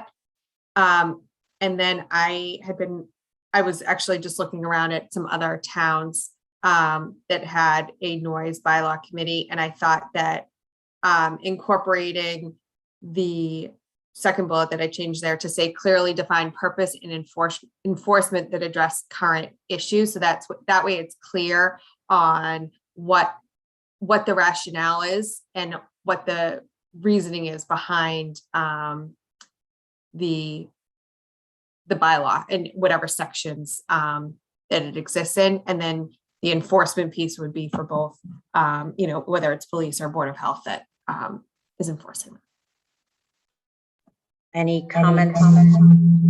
Sorry, any comments or questions based on Ms. Malinowski's recommendations? I'll just comment very quickly that I think both of them make an awful lot of sense, and I think the idea of the public forums. I mean, it's pretty apparent that this is an issue that people want to talk about, and they have very strong feelings about. I don't want to say both sides of it, but in a variety of different ways. So I think requiring those public forums is really important.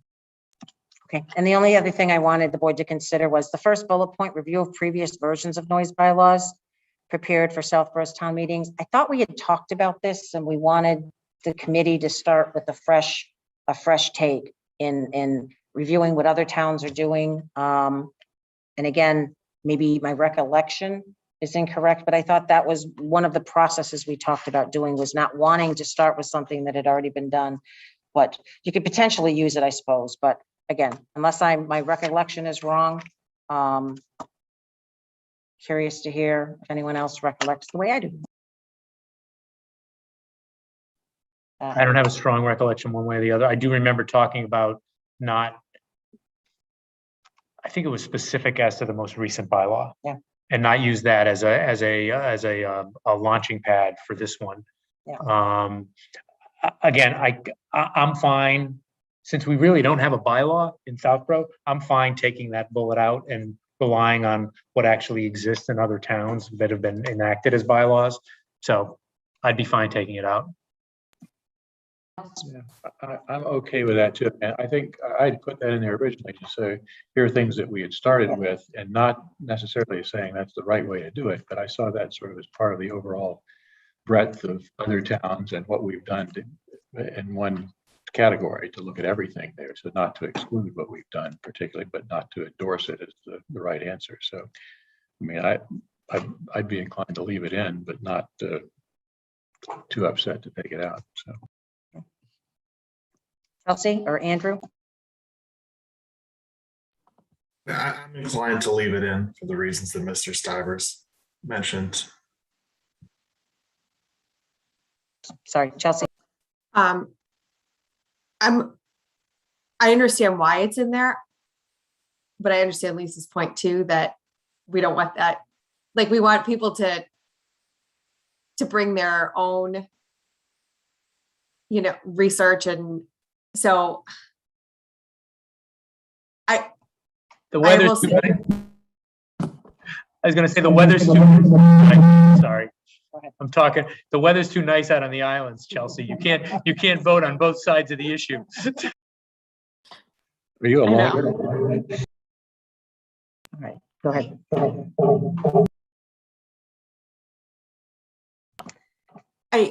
Almost like a lesser version of review, right? Like, be aware of, rather than be aware of isn't the right word. I'm not thinking of a good word right now, but I understand what Lisa's saying. Like, don't have that be like where you're starting with, but don't lose sight of like what's already been done. So I guess I am voting on both sides, but I don't like the word review. All right, based on that, Mr. Healy, I'm going to punt back to you on this one. So what would be potentially a better word than review to use?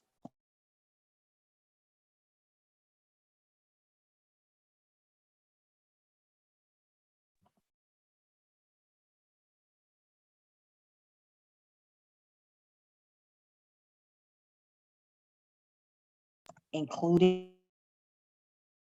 hold on, How about just collect? They can look at them if they want. that's good. Okay.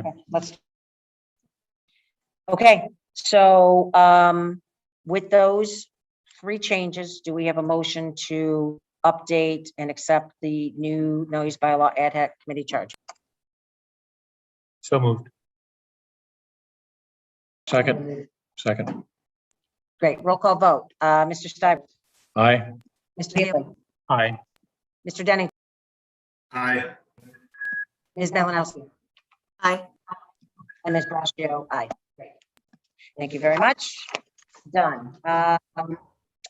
Warrant articles for special town meeting. At this point, I think the only articles I'm aware of would be the downtown district. Karen mentioned tonight for, I think it was Northborough Road, that we need an article for that. Chelsea, again, I don't know. Yeah, I'll just know where I'm going. IT's new position. Right, I know that will be on personnel boards. We'll sponsor it, not us, but at least that one. Board of Health last week talked about potentially increasing their budget, given what's going on with, well, depending on what happens with CARES, obviously. But if you remember, the way that was funded is there's 15 hours in the budget currently for the nurse and 17 and a half for the health director. And the difference between their regular hours and the budgeted hours need to be COVID time.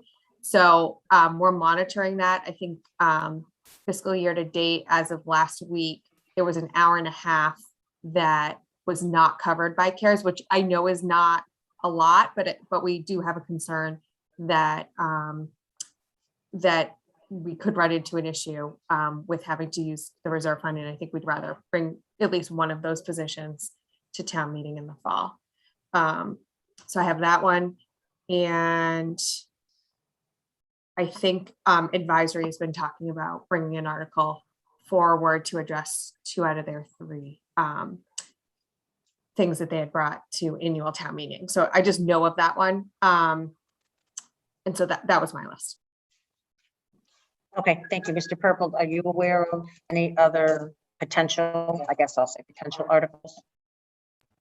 No, I think other than the ones that were just mentioned, the only other one I had a placeholder, I think, and I cannot remember who on the board had mentioned it, as to whether the board wanted to consider changing from a board of selectmen to a select board. That was Chelsea. Oh, okay. And Chelsea did mention on her list, so.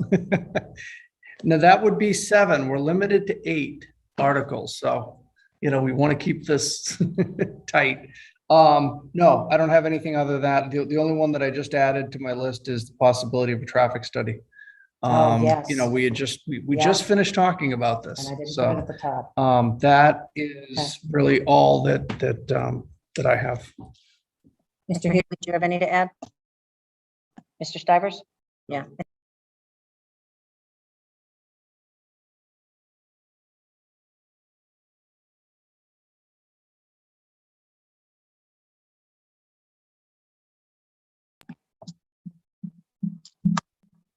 Is open.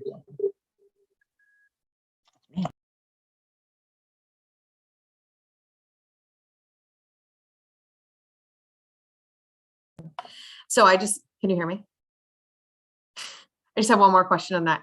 Can we just talk about the timing of when when articles need to be submitted to, so I think Mr. Purple, if you can.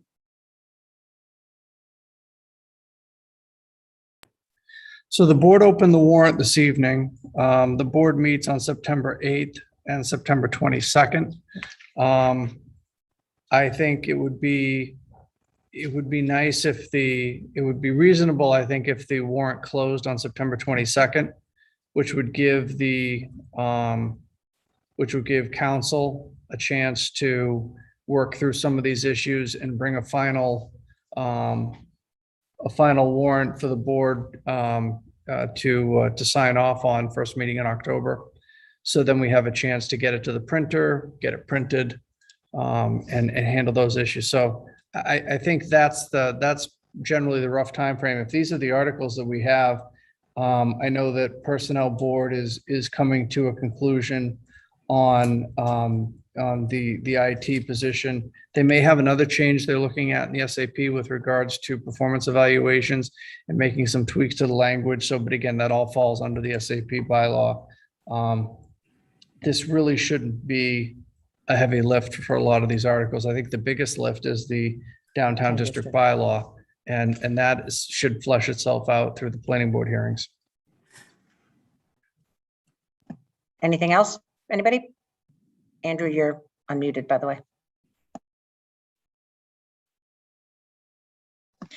Okay, next up is mask mandate for town buildings. So I wanted the board to consider. Do you want me to? I know you spoke to Heather as well. Okay, so with the numbers increasing, one of the things I wanted the board to consider was not a long-term, but potentially a short-term mandate. We can relook at it, but I think at least to have anybody coming into the townhouse requiring a mask.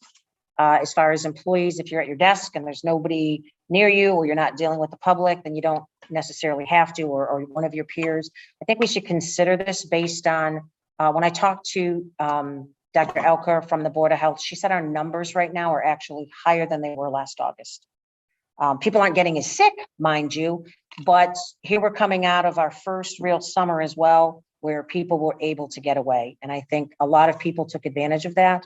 So I'm asking for the board to consider at least through the end of September, a mask mandate for town buildings.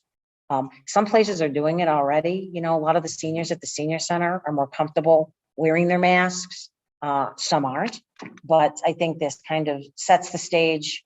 I'm certainly open to hear what other members say. I mean, I think, again, you're giving time for a month. The kids are going back to school.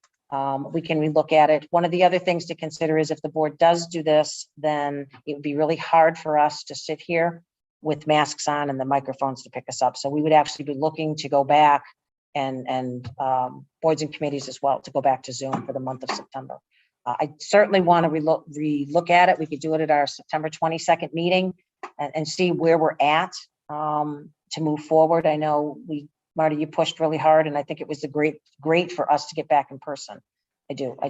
I have a worry, just again. So I'll open that up to the board. It's just something I'd like the board to consider.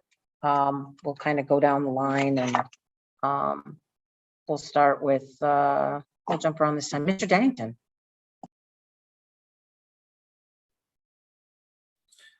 I'm very open to that.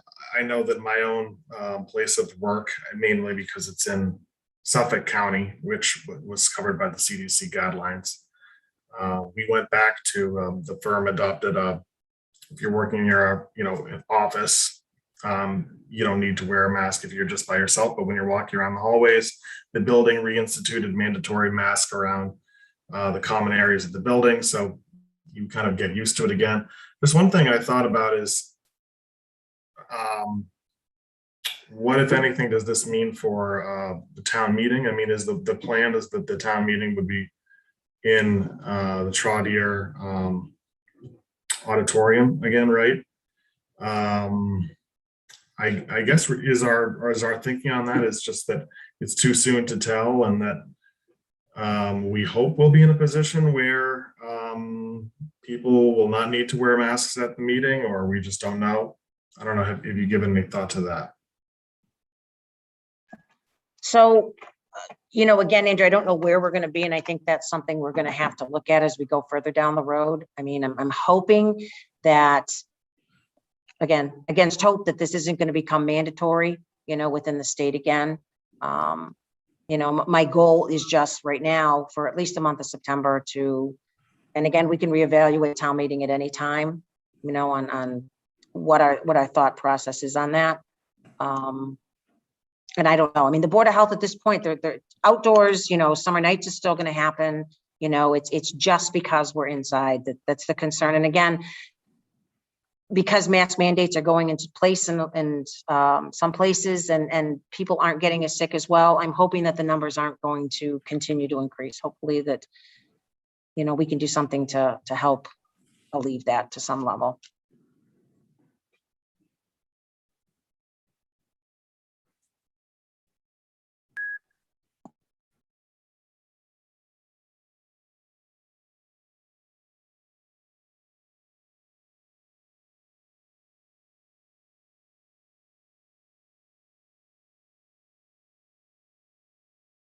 Oh, I'm muted. Sorry. Thank you, Chelsea.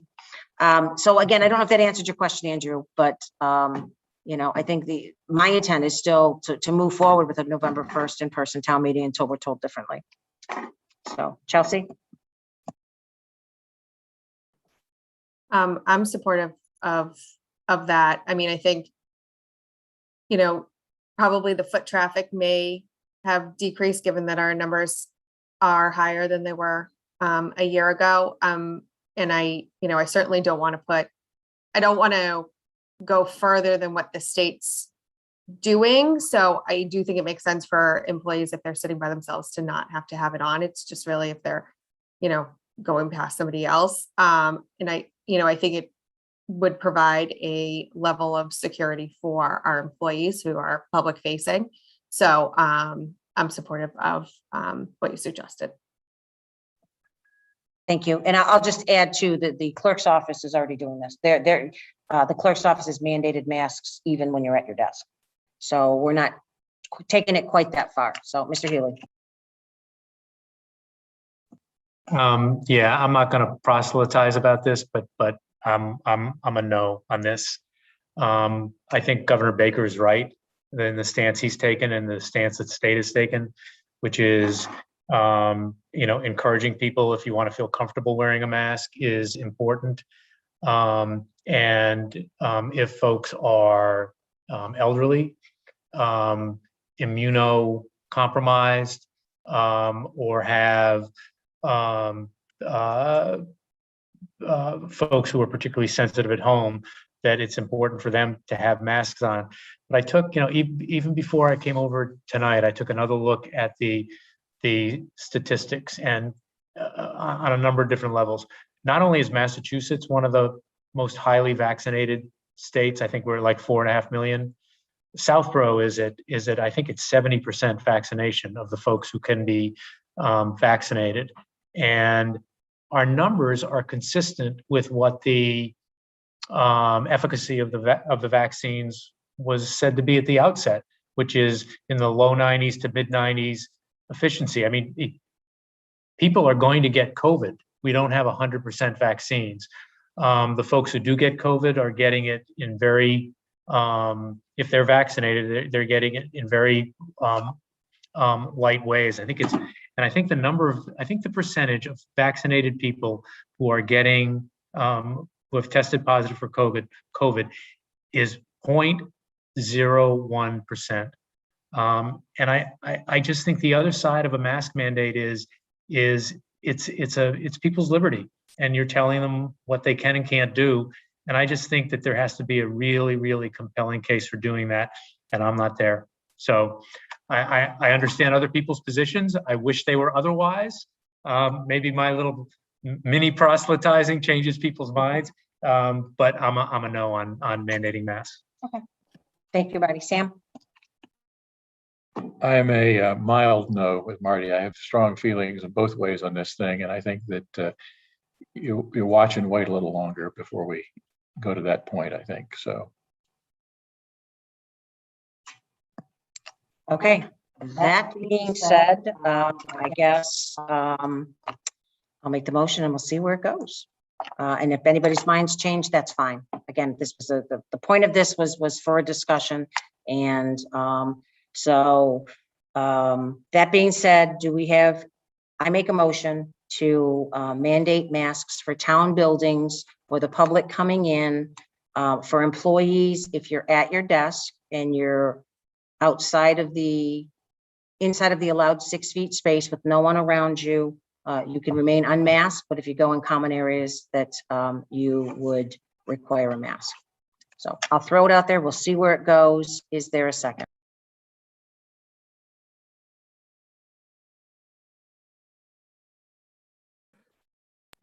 I'll second the I don't motion. know, Chelsea, did you say something? I think did you hear me? Sorry, Andrew, did you second? I seconded, yes. Okay. Further discussion? Okay. Roll call vote. We'll start with Dennington. Aye. Malinowski. Aye. Healy. No. Mr. Stivers. No. And Ms. Braccio, aye.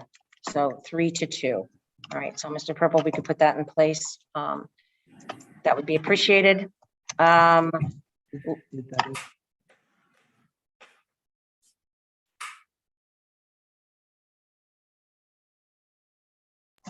So I guess, yes, it would include, I guess, let me, I don't know, like make a new motion. Yeah, I don't think it was. Okay, so let me amend the motion that was made to include Zoom meetings where, yeah, to include Zoom meetings as well. So you mean Zoom meetings after a certain time, because people have already posted, right? So all public meetings starting next Monday, because there's posted meetings through this week. Next Monday through at least September 22nd. And then we can relook at this on the 22nd and see where we're at. So Just for clarification, our next meeting, September It's 21st, not 22nd. Right? Okay, 21st, I had it down as, sorry. Yeah, I had it, for some reason, I thought it was 22nd, but okay, through the 21st, yes. So with that amendment, I guess we get to vote again. So, Mr. Dennington, Sorry, so. tell you what, Can you let- explain that again, the Sorry. adding the Zoom piece, so now we're really voting on two things, the indoor mask requirement and also moving towards Zoom meetings, and there's the thinking that you really can't practically have a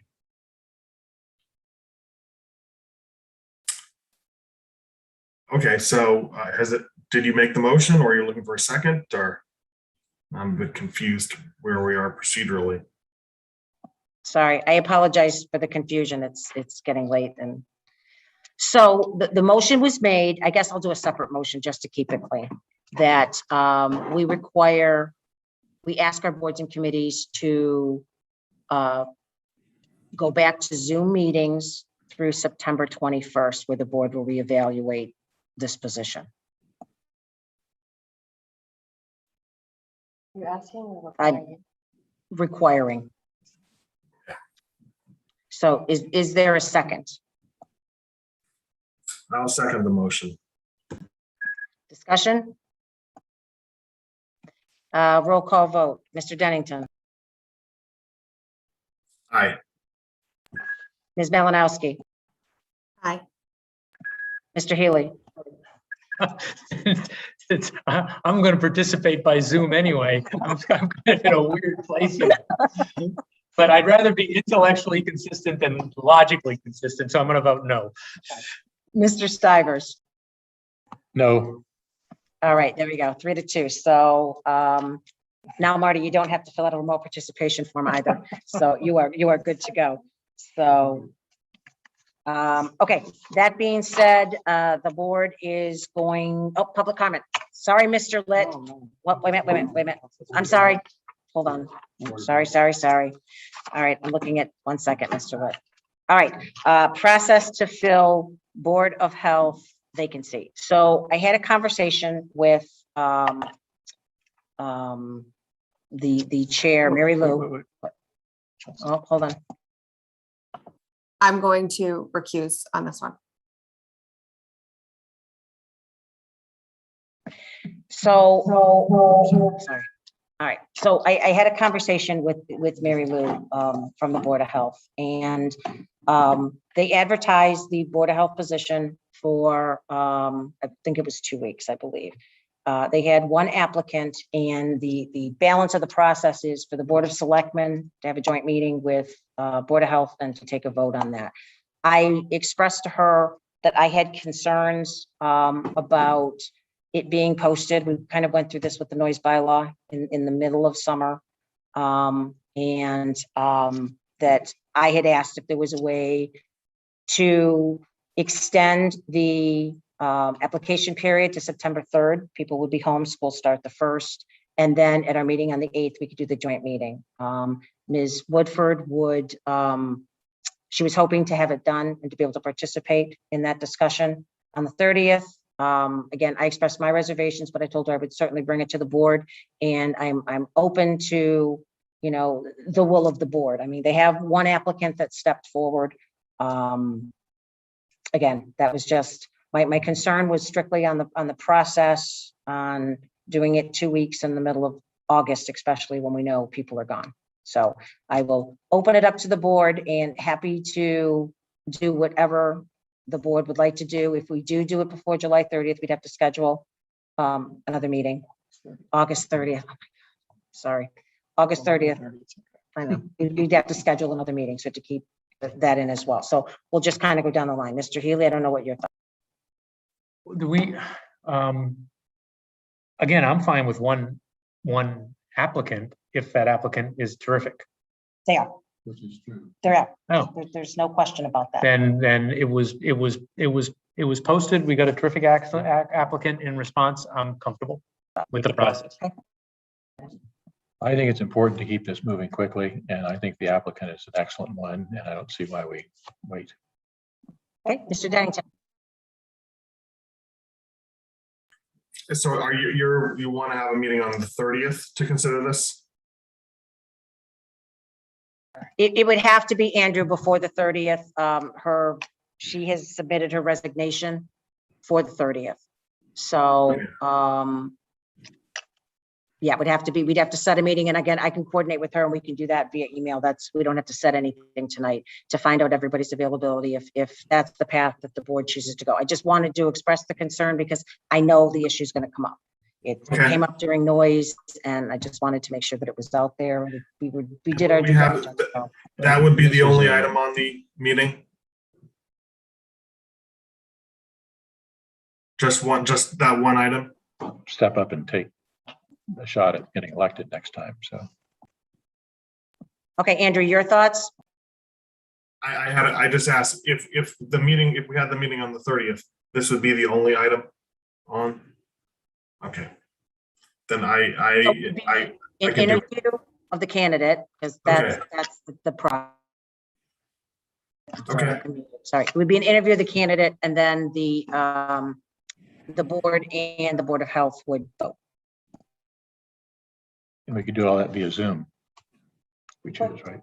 So.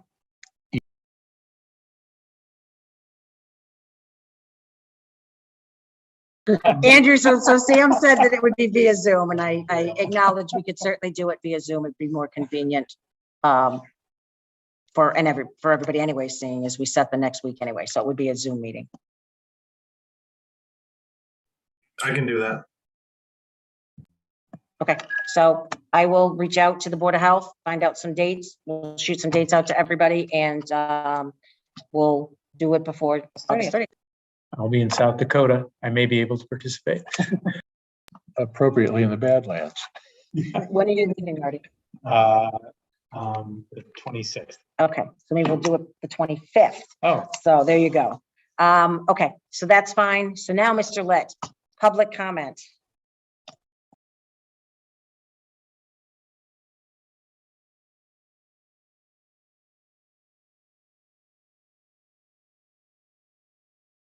Good evening, Mr. Litt. Could we have your name and your address, please? Muted. All right, I'll hold the foolish line. So Tim Litt, Woodland Road. I know it's late, but I didn't want to disappoint Mr. Healy. So a couple of things. The first is on the discussion you had about regionalizing communications.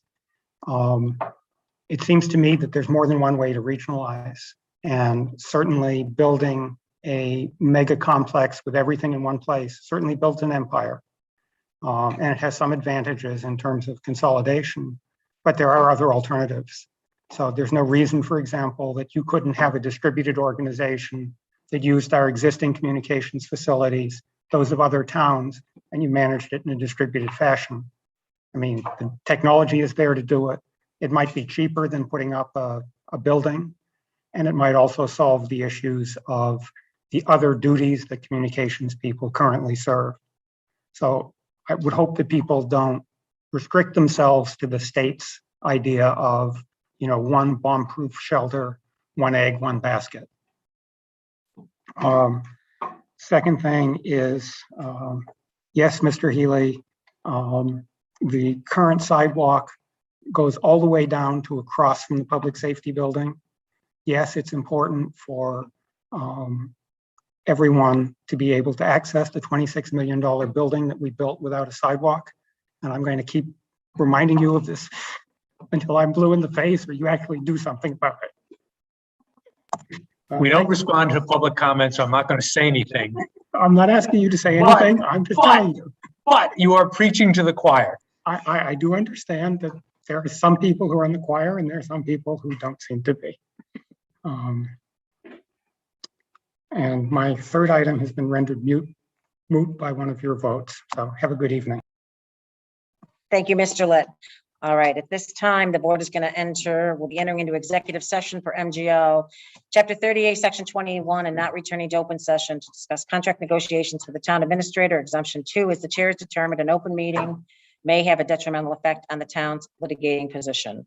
Roll call vote. So is the motion to go into executive session and then adjourn? Yes. All right, second. Mr. Stivers, Aye. Mr. Dennington, Aye.